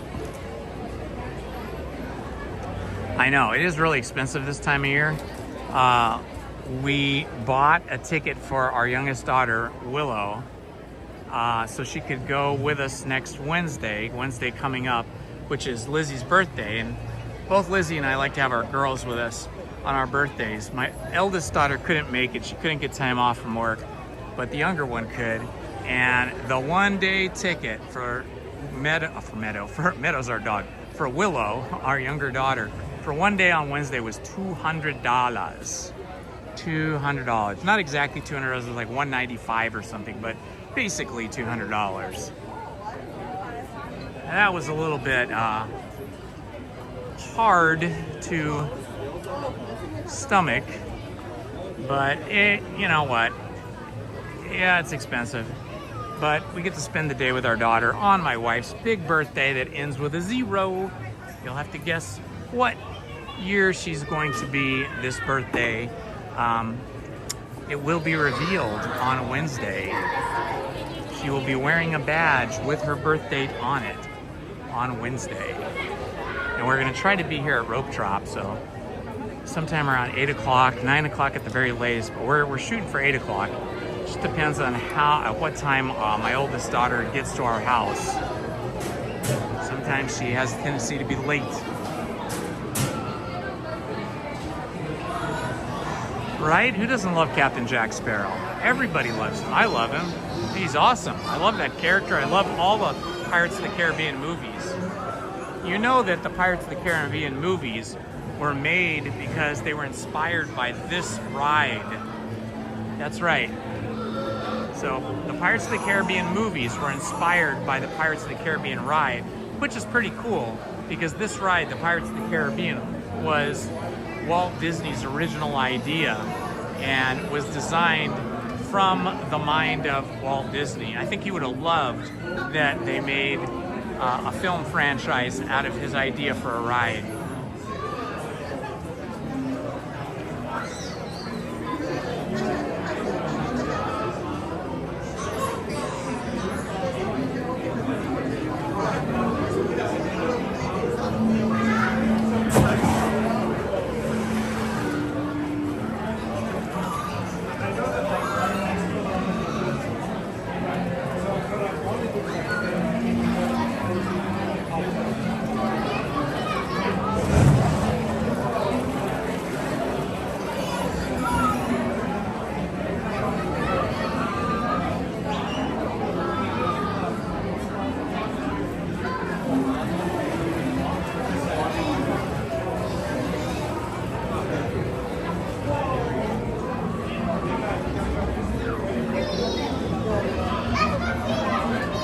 Now this line moves so quick. Even on the busiest days, Pirates of the Caribbean moves quickly.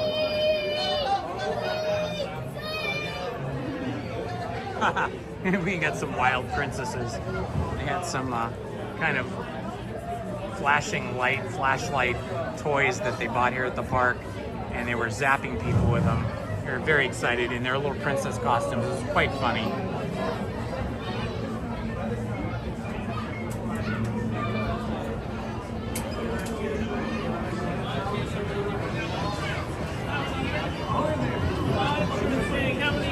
2, can we be in row 6? Yeah, come on down. Awesome, thank you. Sorry. Getting on right now, my friend. Awesome, thank you.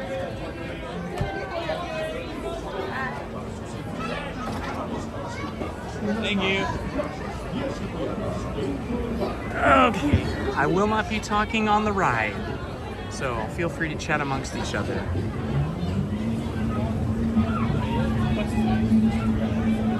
When your boat stops, please be stepping out to your right. Ahoy, mateys! For a safe voyage, be sure to stay seated with your hands, arms, feet, and legs inside the boat. And watch your children. And remember, no flash pictures.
Come seek an adventure in solitary old pirates, eh?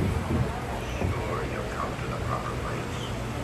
But keep a weather eye open, mates, and hold on tight with both hands if you please. There be squalls ahead, and Davy Jones waiting for them what don't obey.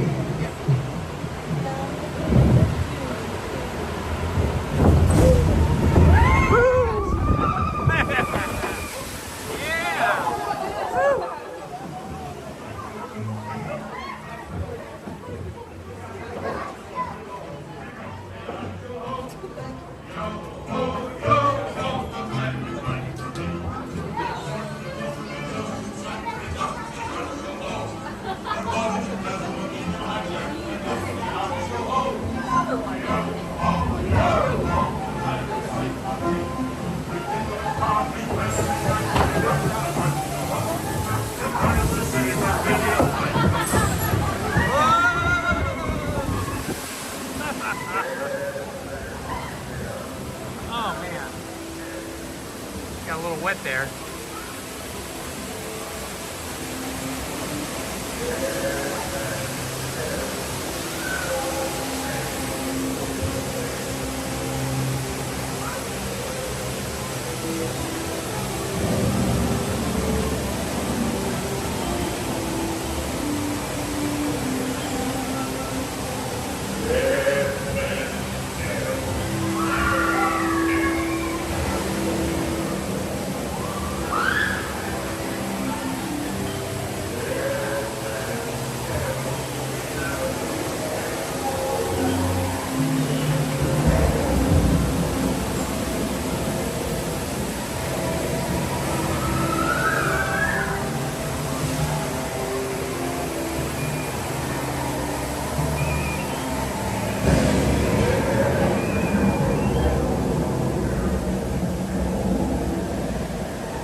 of this bewitching treasure. Let them tell no tale. Perhaps he knows too much. You've seen the cursed treasure. You know where it be hidden. Now proceed at your own risk. These be the last friendly words you'll hear. You may not survive to pass this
Speak up!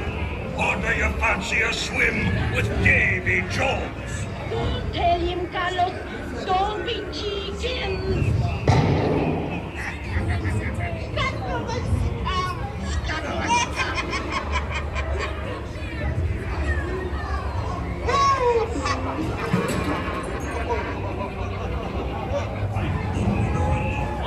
Here now, you swabbies. What may I offer for these hearty heads? Every one an egg layer. Belay there, you bilge rat!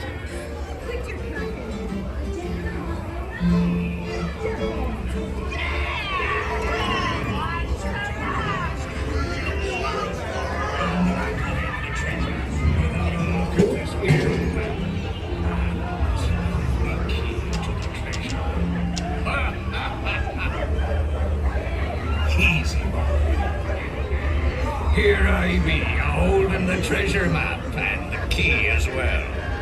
What I wouldn't give to see the look on Captain Jack's lovely face.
That's a good boy. Come on.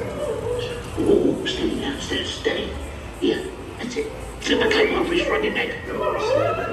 It's us what needs your ruddy help, not them blasted lovers. Oh, that blasted pocket-picking pirate.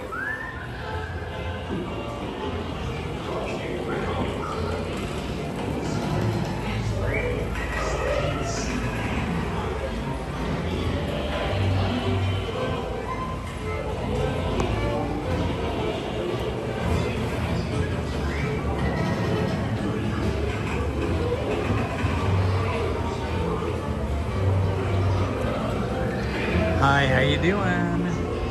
Hello, movie guy. I'll try to catch you up. I met up with Main Street Paul this morning, and we went on The Haunted Mansion, Indiana Jones and the Temple of the Forbidden Eye. We went on Pinocchio, Snow White, Mr. Toad's Wild Ride, Alice in Wonderland, A Small World, Autopia, and now we're on Pirates of the Caribbean. I may have missed one or two other rides, but that's, I think, the main gist of the rides that we went on. And at the very beginning, before I met up with Paul, I was imparting about 20 minutes worth of Disneyland and Walt Disney history and how he came to build the park, get the money, design it, and so on. So if you rewind the live stream all the way to the beginning, you'll hear about 20 minutes of Disneyland development, design, and construction history as I was walking around the park before I met up with Main Street Paul today. Missing! Look, our Explorevo is missing. There should be Conquistador, or at least another pirate over there.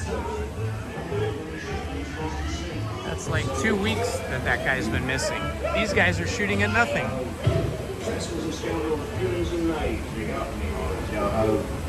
Devils and blacks, you really bad eggs. Drink up a bit, honey, so drink up, lads. There's treasure enough for all. I shall take this paltry sum as a stipend to cover my expenses.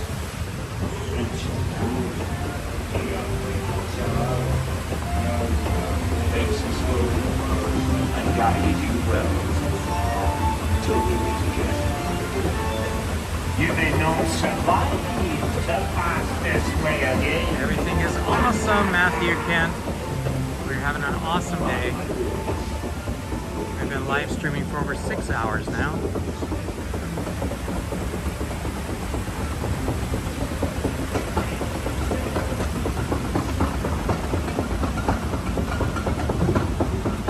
No, I have not.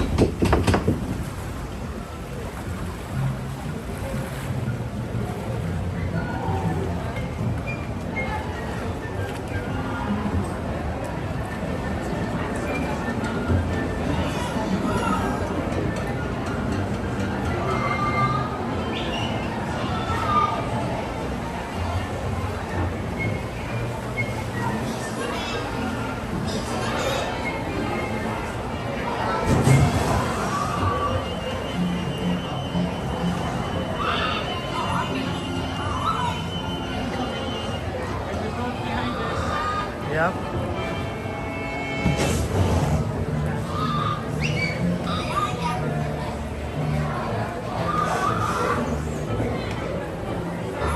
That pirate knows where the treasure is. He could only coax a location out of his brain, but he just keeps saying the same thing over and over again.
likes ramen.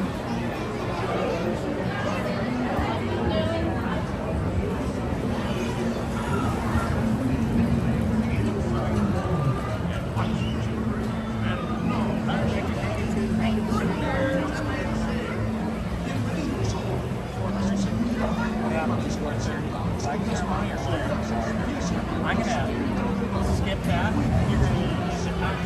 You're gonna do a merge search down in downtown Disneyland. So I will say goodbye to you at the flagpole area.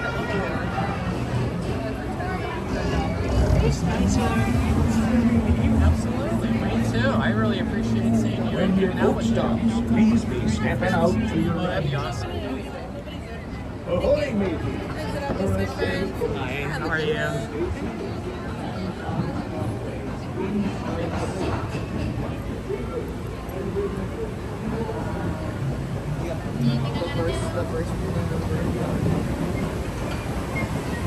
Well, we saw the Straw Hatters band today, and we saw the Dapper Dance today, and the Disneyland band, and the Cavalcade, but we never saw the Bootstrappers band. I think they might have had the day off. Although, you know, we really didn't spend that much time here inside New Orleans Square, so they may have been here at some point today.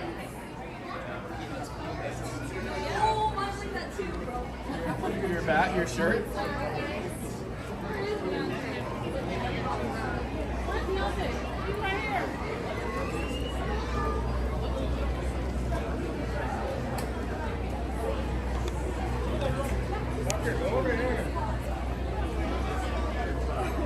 Photos with Sally and Jack Skellington.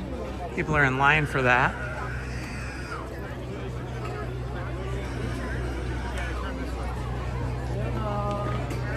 Okay, Main Street Paul and I are going to head down Main Street to get to the big end of day flag ceremony down there. But I am not going to stick around for the flag ceremony. You can watch Main Street Paul's live stream for that. I'm going to head to downtown Disney and look for a particular button-down character shirt that I've been looking at here for the last few weeks, but they never have my size. I need a size large, and I only ever find the size medium, small, and extra small.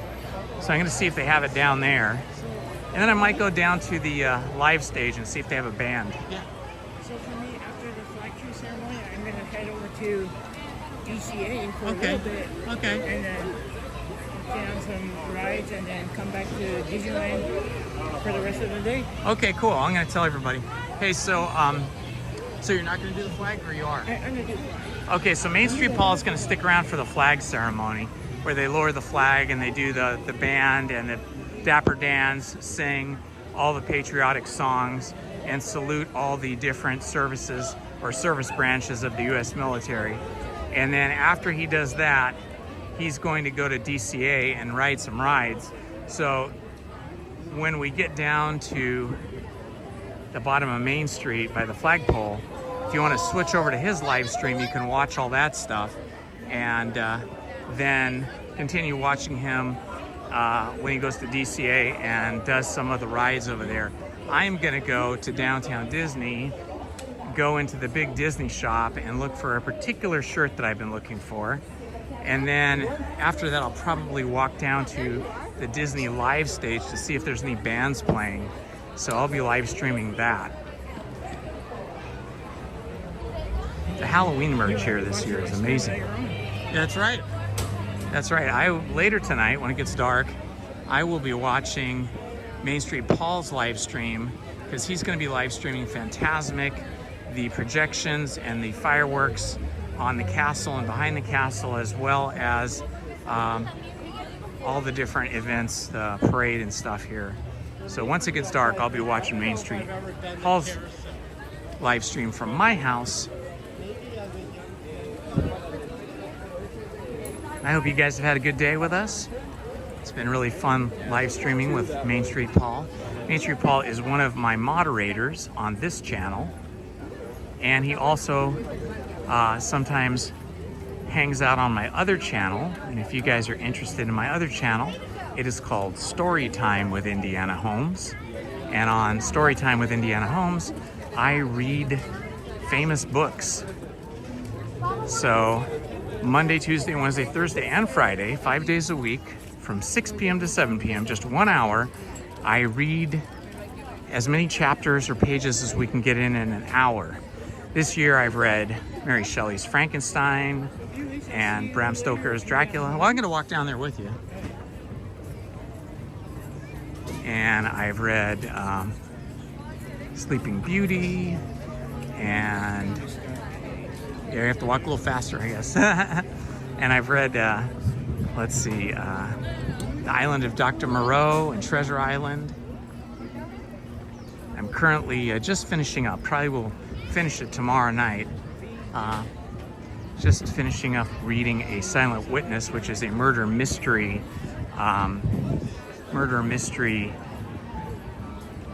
Here is the Indiana Holmes. And that's Main Street Paul right there for those of you that just tuned in. So yeah, on Storytime with Indiana Holmes, we read a lot of these really cool classic books. Everything from Grimm's fairy tales to horror books, horror novels, to murder mysteries.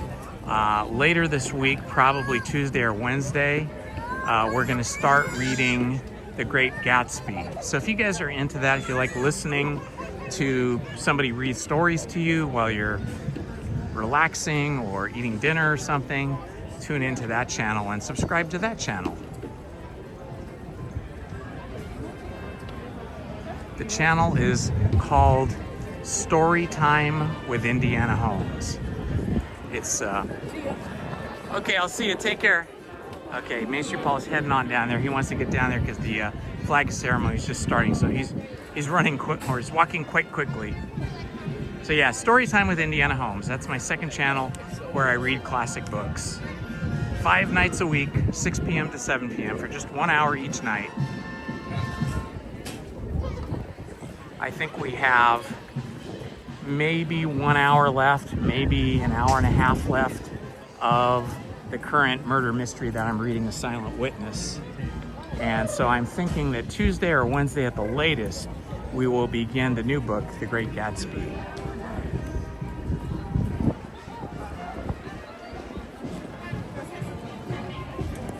Thank you very much for subscribing. I appreciate that. That's very kind of you.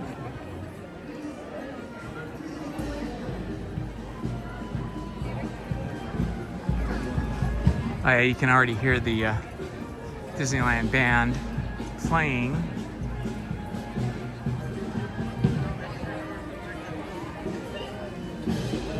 Looks like they already went. Oh, you know what? They already did the flag ceremony.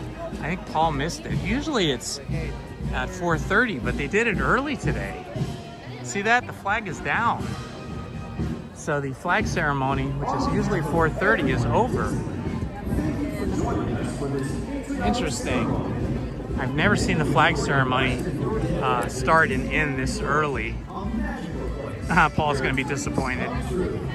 Well, that's okay though, because in as much as Paul was not able to do the flag ceremony, he's going to head straight over to DCA, and he's going to ride some rides over there at DCA. So if you want to see some DCA rides, you can switch over to Main Street Paul's channel in about 10 minutes. Probably take him that long to get over there, maybe 15 minutes if there's a big line to get in. And if you want to stick around and do a merch search with me and see if there's any live music down here at Downtown Disney on the live stage, then hang here. There's the your Ripley Disneyland Railroad.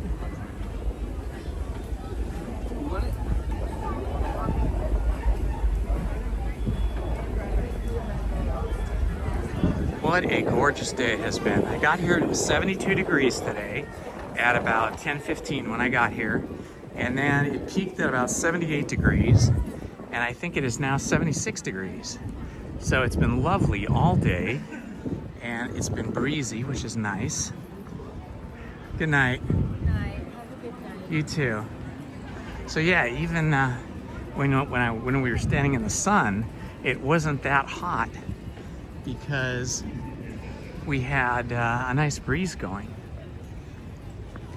So that big giant Disney store that I'm heading straight for, has the most amazing selection of all things Disney. You look amazing. You guys look amazing. I love it. I love when people are dressed up, inspired by Disney. Oh, somebody lost their little thing here. They're gonna be so sad. They lost their little squishy. Maybe they'll come back for it. I love Disney bounding. I love it when people dress up inspired by Disney.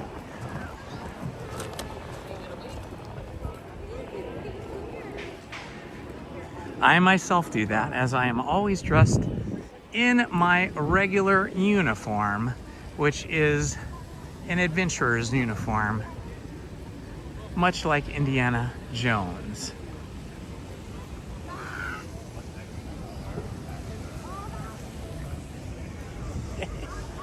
How is everybody today? I hope you had a beautiful Sunday. I certainly did, hanging out here at Disneyland with Main Street Paul. It's been super fun and has made the day go by so much quicker hanging out with Main Street Paul. And now we're gonna head into the world of Disney, the superstore of Disney merchandise.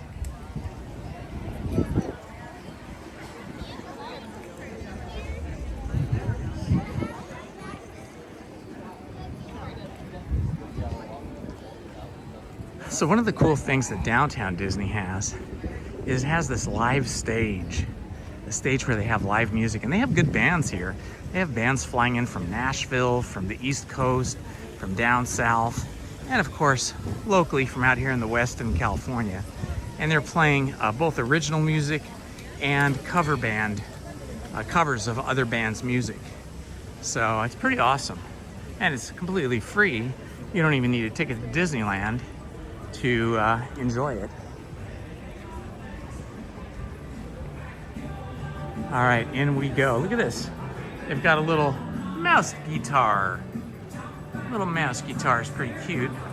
It's only got 4 strings though. That's unusual. 4 strings is usually what you find on a ukulele. So maybe it's a large ukulele shaped like, oh my gosh, these are amazing. Oh, I love it.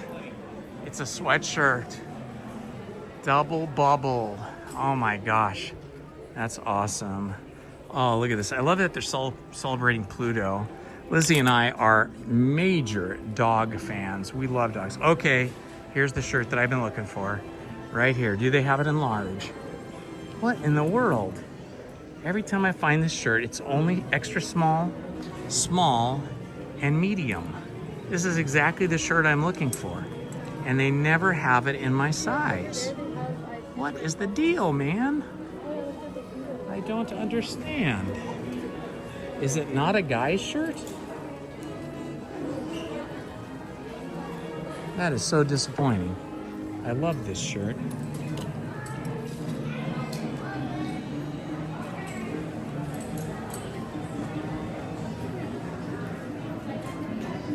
Can't even really read the size off the tag. It's all in Chinese and also in English, but too hard to read.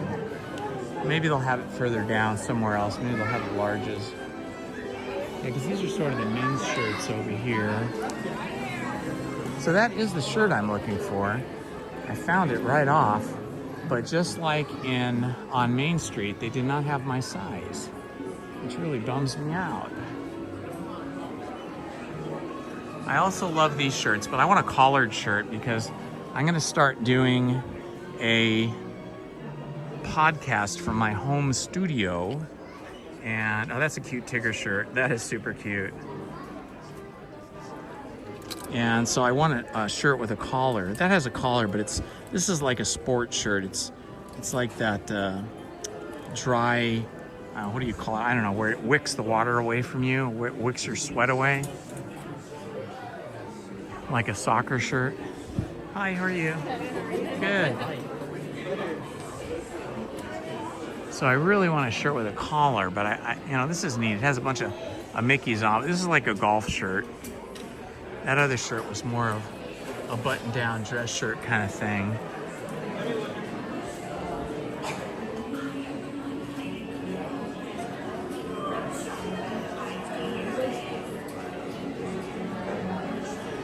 Hello, Baghdad Bob. Yes, you feel my pain. It's really frustrating, you know. I mean, these shirts and these clothes, Disney clothes, are super expensive.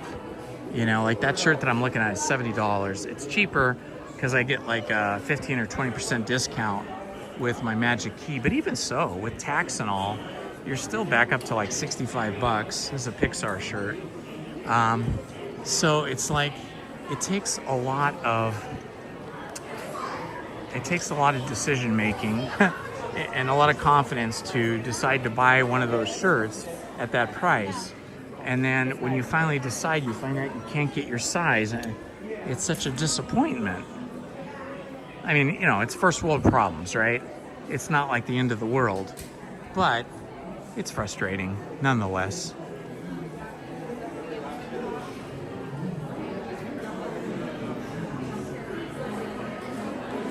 I think that might be it for the button-down shirts, but we'll go over here. I think there's actually another men's area over here, maybe up here on the left, where they have men's clothing. Let's see. That's a whole mishmash of things there. Ooh, this is a really pretty Stitch backpack. Stitch is such a cool character. The only problem with the Loungefly backpacks is they are just too small. Definitely too small for me, but I think even for some ladies or even girls, I think that might be small to carry all the stuff you want to carry.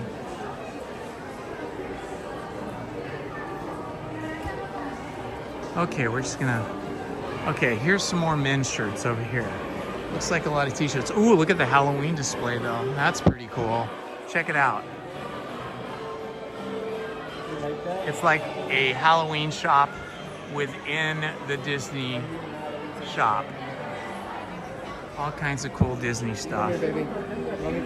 Again, more awesome baseball jerseys. Halloween baseball jerseys, and lots of Halloween merch, lots of Halloween colors, but not the kind of button-down Hawaiian style shirt that I'm looking for. Okay, we'll go over to this other side. This other side looks like it's gonna be Nightmare Before Christmas merch, which I love as well. I love Nightmare Before Christmas.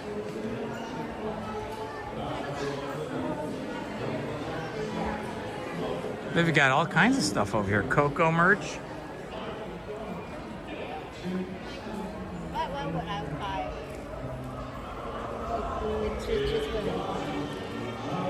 Oh, this sweatshirt's pretty. Look at this. It's a Coco inspired sweatshirt.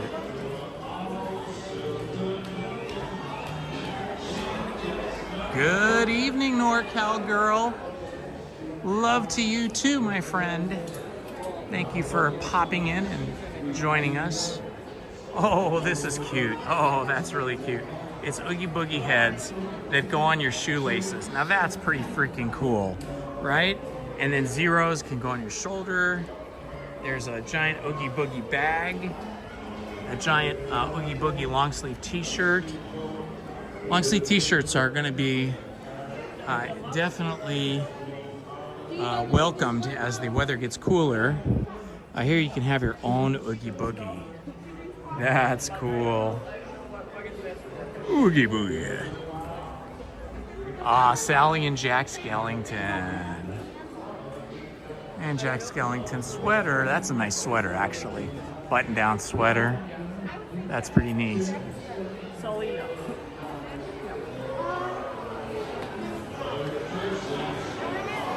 Okay, looks like I have discovered that there just are none of those shirts in large or extra large. I mean, I'd even take an extra large one if that's all I could get, but medium is just too small. You know, and I looked on the website even, and the website did not have those shirts either. But there's one last chance. Down here at the other end of the shop, there's another entrance, and there are some men's shirts over here. So we'll check this side out as well. And I've asked cast members inside Disneyland at the Emporium and on Main Street, the other Disney shop, Disney Clothiers, And they just say, oh, you just gotta check back. We get new merch like every day or every few days. And, you know, hopefully we'll get more of those shirts. We'll find out. This is a pretty cool Disneyland denim jacket.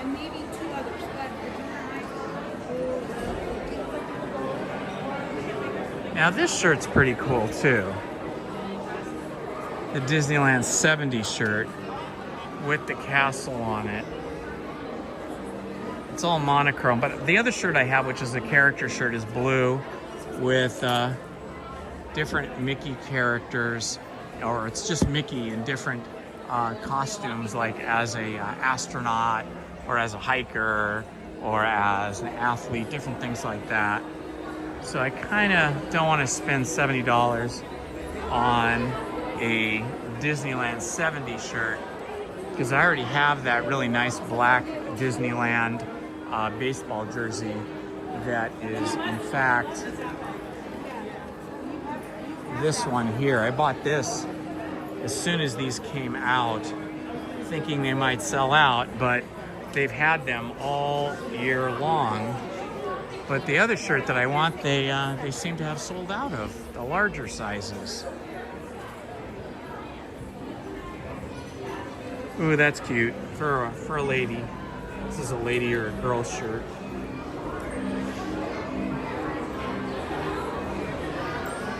Goofy, Mickey, and Donald. That's a nice Disney 70s shirt. Okay, I guess we're gonna head down to Disney Live and see if we have any bands playing down there. Look at this beautiful Day of the Dead sort of flower arrangement here. It has that inspiration of like Day of the Dead. I remember. Very nice.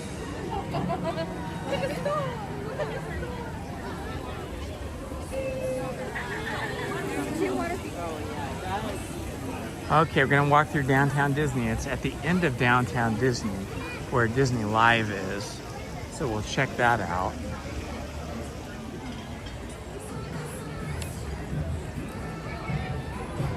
They sure have a lot of other things you can spend your money on here. Curl Surf. I guess that's just a shop that has other brands in it, like Oakley and Hobie and those kind of things. Because I've never heard of Curl Surf other than that shop. I don't think it's a brand. I think they just carry surf brands. Sephora has their Halloween spirit going. They got a lot of pumpkins on top. I don't really have any need to go into Sephora because I don't buy makeup.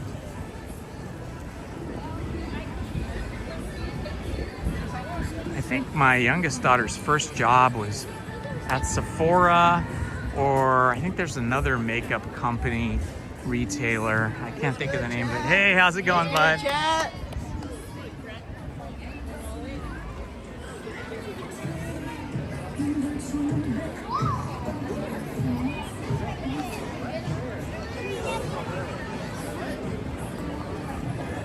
The Wonderful World of Sweets. I will pass on that. I've got some yummy ice cream at home.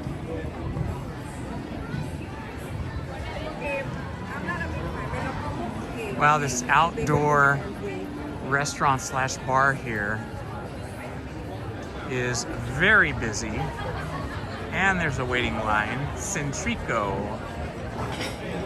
Everybody wants to eat at Centrico. Personally, I don't like waiting in line for food for more than about 5 minutes. So that would not work for me. Oh my God, look at this big line. That line is like bigger than the line was for Pirates of the Caribbean, or just about as big, except it's gonna move much slower than the line for Pirates of the Caribbean. It is a nice place to eat though. Pretty noisy though. I don't know about you guys. Oh my gosh, look at that. I haven't been down this way this far in a really long time. That entire building is gone. That was, I can't think of the name of it. It was a really big Mexican restaurant. They had really good food, and it is just gone. I knew they were gonna level it. They're gonna build something else there. Oh, look at the costumes, cute. People dressed in their costumes for tonight. We're gonna see more of that as we get closer to Halloween. The Jazz Kitchen, which is New Orleans inspired, and beignets expressed for people that like beignets.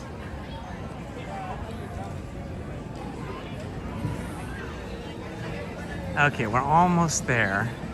I think it's just past the Lego store or just in front of it. Let's see. So yeah, here we are at the Jazz Kitchen. Good food there, but they redecorated it and changed like the look of it and the decorations and stuff. And I think when they did that, they took away the charm of it. Before, it had more of a charm that kind of remembered or showed its inspiration from New Orleans. But now it just seems overly plain. We had eaten at the Jazz Kitchen many times over the years and really enjoyed it. We enjoyed the way it looked. We enjoyed the food. We enjoyed the service. But since they've switched over to this new kind of more sparse. I like your outfits. Hey, you guys look great.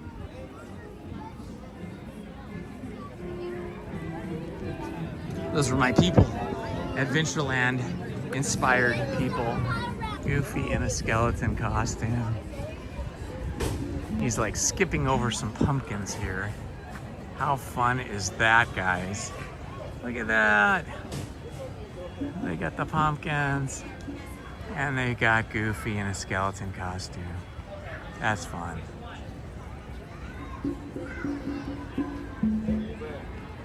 Okay, I'm gonna head over here into Star Wars Trading Post. Now this building used to, I think, be the ESPN building. And that looks like it's getting gutted now. Or being re-themed.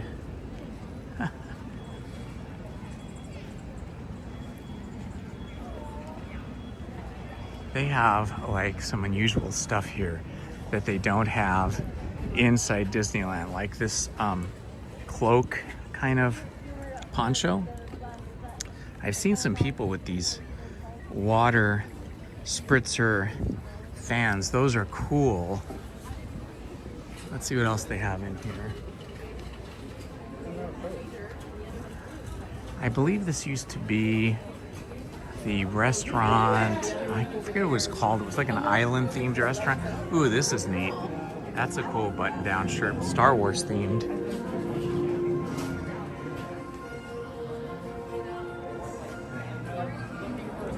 It's wild.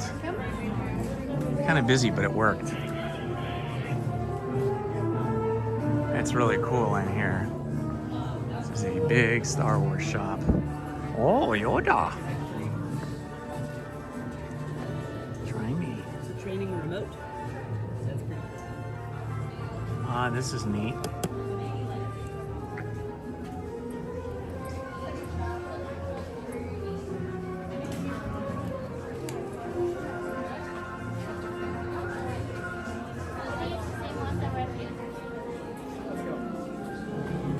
Okay, a lot of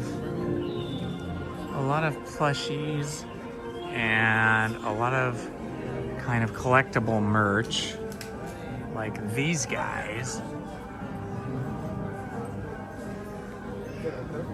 That's kind of a cool Star Wars button-down shirt. Lots of plushies, helmets, some backpacks. Look, you can have a Yoda backpack. That's fun. I love me some Star Wars. Oh, they've even got some hilts for lightsabers here. These are pretty cool, actually. Here too? Cool ones. Here too?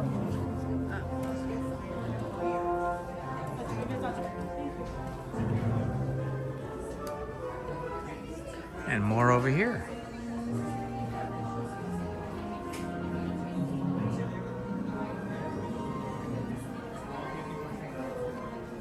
Similar to the ones in Galaxy's Edge, but I think they have some unique ones here too.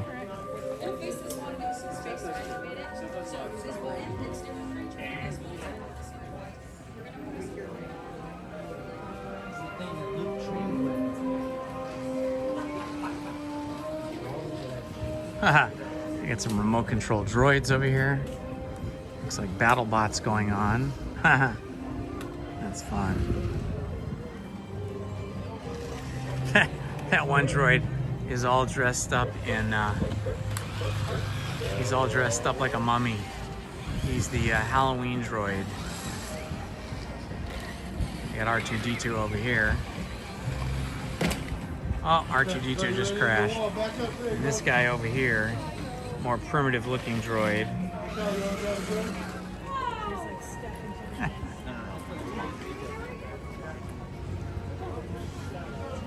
Some nice pilot. Hey, you too. Thank you.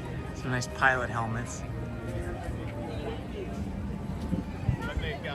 All right. Well, that was fun. Sometime I have to have lunch or dinner at Din Tai Fung, this Chinese restaurant over here. I'm not sure if it's Chinese, but it's an Asian-inspired restaurant.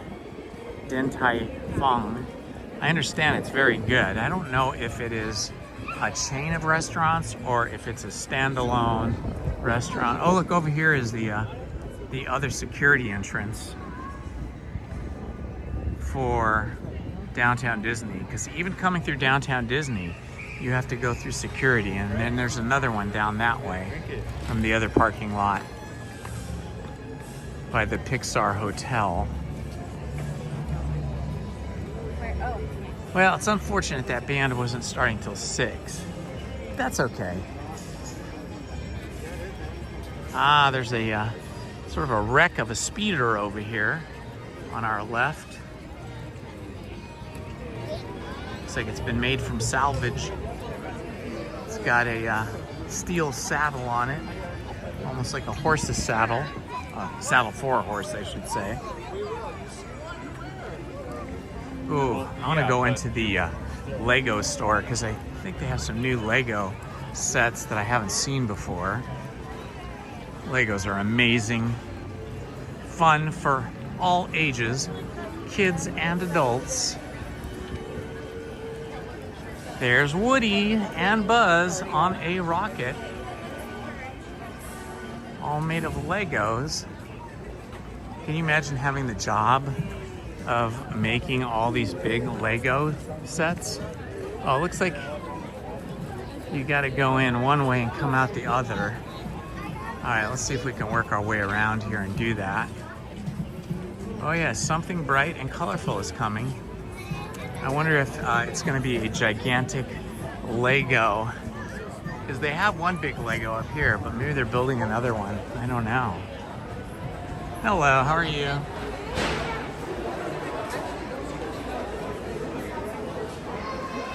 Oh wow, look at this. That's amazing. I don't know if you can see that.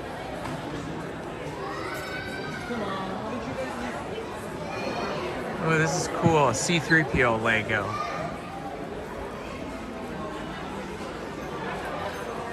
Lots of Star Wars Legos.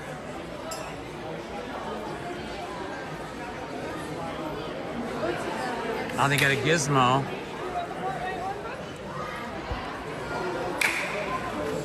So many Lego projects. That's kind of cool. Castle Nocturna. Nocturnia. I'm gonna watch it. So many cool things. Look at that, a rocket launching bay. Well, there's a lot of people in here checking out the Legos. Harry Potter Lego set. You have your own Harry Potter land and your own Hogwarts castle.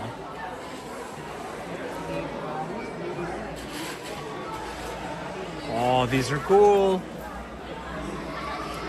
It's Malfoy Manor. Some giant Harry Potter sets.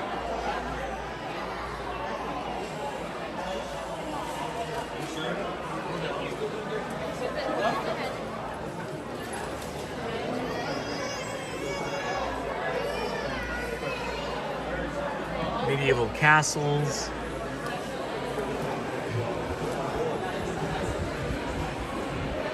Gaming sets.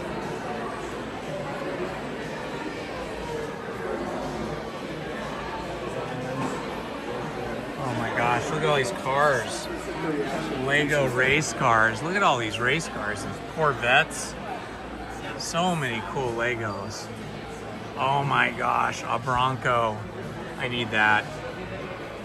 I love those Broncos and Ducatis. Oh my gosh. I love Ducati race cars and Bronco SUVs. Look at that. Oh man. Shelby Cobra. That's what my daughter's named after. She's named after the Shelby Cobra and Carroll Shelby, the famous race car designer, race car driver, and race team owner who has passed away. Oh, this is super cute. It's Alexo Jr. Oh my gosh. Alexo Jr. from Pixar. The Alexo Jr. lamp appears in every single Pixar film, usually right at the beginning, but sometimes also in some scenes in the movies, sort of like just casually hidden but visible.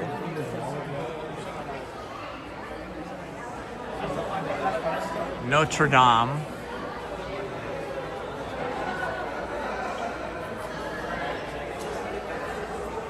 And the Swanson Castle. This is a famous castle. I think it's in Switzerland. Natural History Museum. Oh, Lord of the Rings, nice.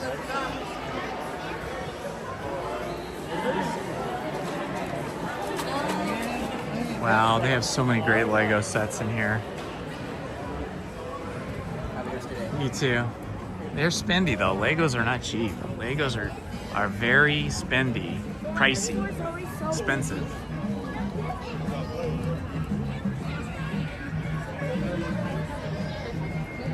You didn't see any toys for adults. What are you talking about? All those toys are for adults.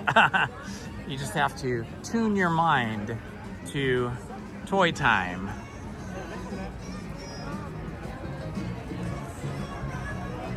Hello, Godzilla and King. Godzilla and Kong, I should say. Can't speak anymore. Bunch of ladies over here having snacks.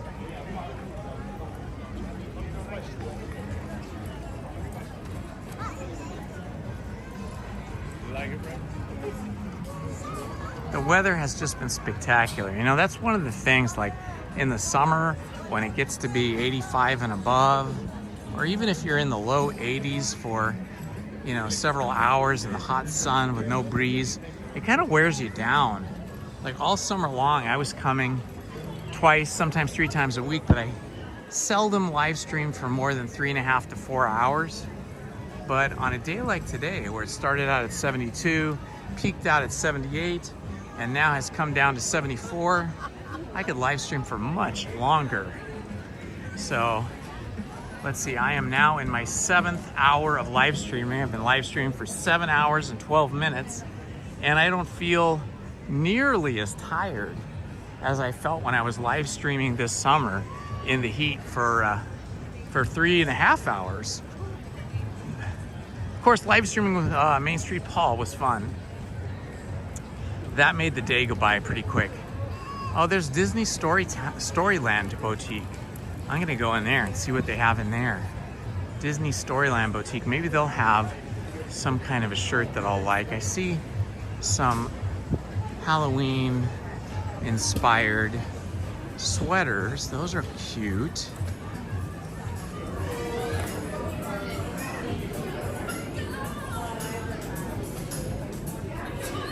Hey, this is a lot of the same merch that I saw inside Disneyland, but It's sort of more nicely displayed here.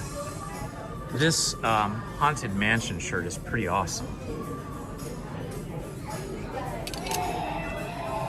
Let's see how much is it. Oh my gosh, it's $80. That's a lot of money. Even with my discount, that would be a lot of money.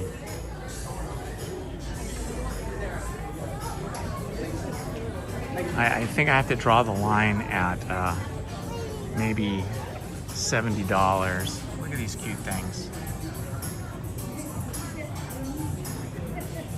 Ooh, that's really cool.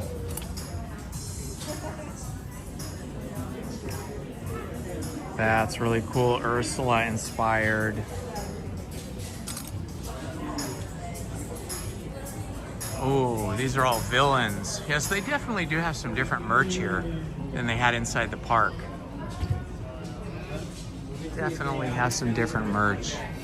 That Disney villain shirt is nice too, if you want that bright green. Oh, this black and white one is nice too.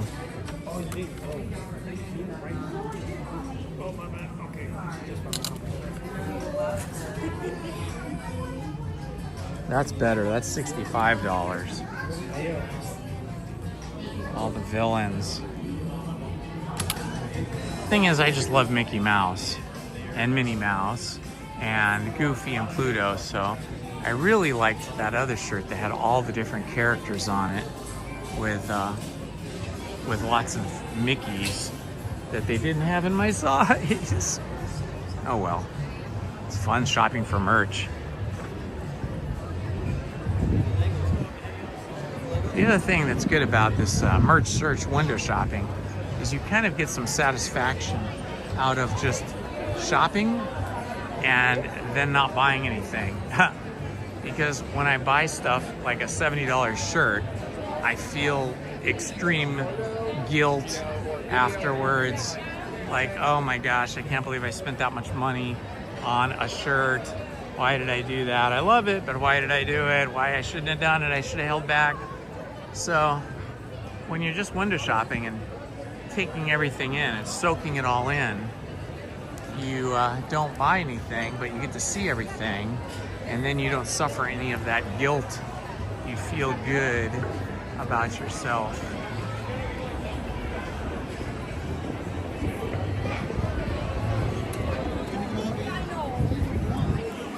So up above here, just above and behind all of these stores, is the Grand Californian Hotel, which is amazing, except it's outrageously expensive there.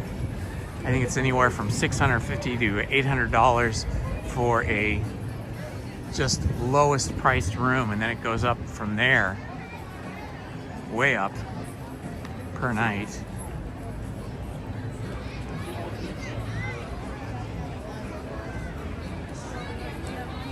It's tempting to go into the hotel, but nah, I'm not gonna do it. I did that last week with, last Sunday with Lizzie, because we couldn't get into the park, didn't have a reservation, and so we just did a little merch search last Sunday for an hour, and then spent some time wandering around the inside of the Grand Californian Hotel, which has some really cool Halloween inspired displays, and then walked around the grounds and stuff, and that was super fun. So I don't need to do that again today. It is amazing how many people are here in Downtown Disney. Downtown Disney looks much busier. It has more people in it than Disneyland did. Disneyland was not nearly as busy as this. I'm guessing probably a lot of these people were blocked out from their Disney Magic Keys, and they couldn't get into the park, so they thought, oh, we'll just come to Downtown Disney anyway and have lunch or dinner and hang out and shop around. So yeah, there's a lot more people here in Downtown Disney than I'm used to seeing. But I do have to admit, I don't usually spend Friday, Saturday, or Sunday night at Downtown Disney.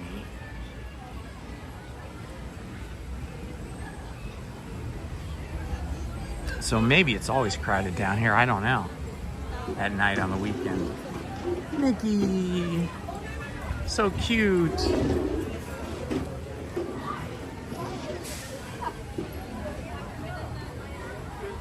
they are.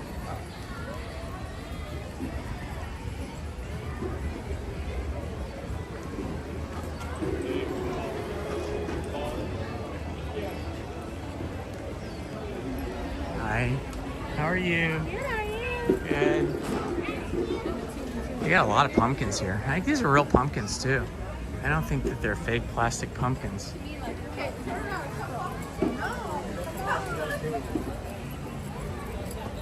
70th anniversary with Tinkerbell.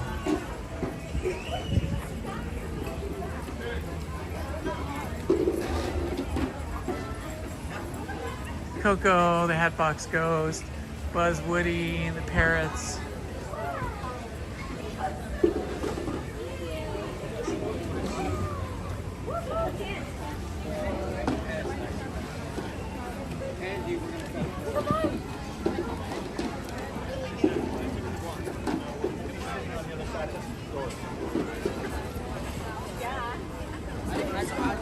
So many people. There's the tram. That passenger tram takes people to and from the Mickey and Friends parking lot. That's the really tall, multi-story parking lot. I think it might be 5 stories high, I want to say.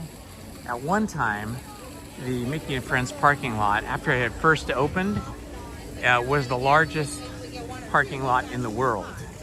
I don't think it holds that distinction anymore. I think there's probably larger parking lots, but for a lot of years it held the distinction of being the largest parking lot in the world.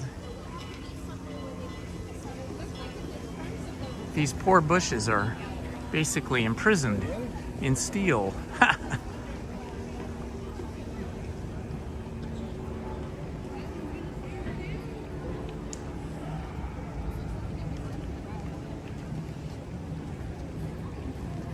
I wonder how many miles I put on today.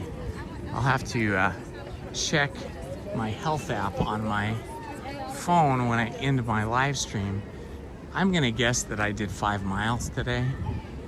It seems like that with the walk down to downtown Disney to the live stage and back. I think it's probably 5 miles. I hope it's more though. Today, California Adventure will close at 6 p.m. for the sold out event of Oogie Boogie.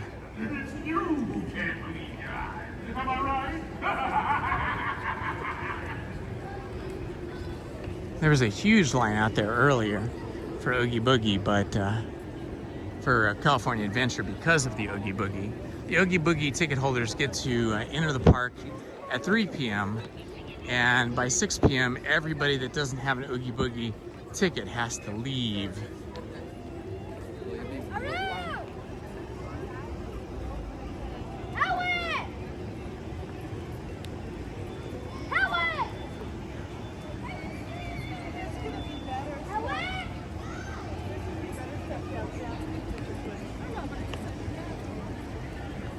Luna Park, that sounds like fun.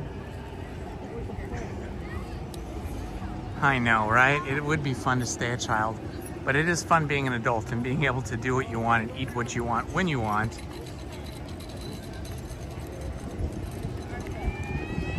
Okay, my friends, I think I'm gonna call it a day.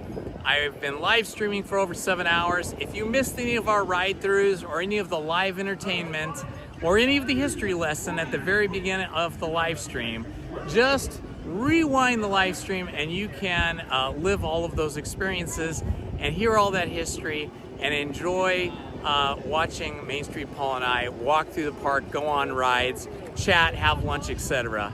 Thank you all for joining me. I will be back here Wednesday with Lizzie for her big birthday. This birthday ends with a 0.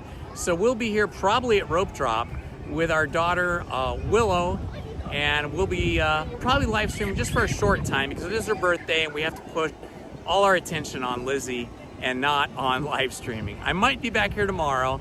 I have a reservation for tomorrow, but I got to decide what I need to do before I make a commitment to come. But I might come tomorrow. I'll probably come a little later, maybe from 11 to 2, something like that. Anyway, thanks for joining me, everybody. This has been Indiana Holmes. Thank you, and if you're new to the channel, please subscribe. Love to you all. This has been Indiana Holmes. Good night, everyone.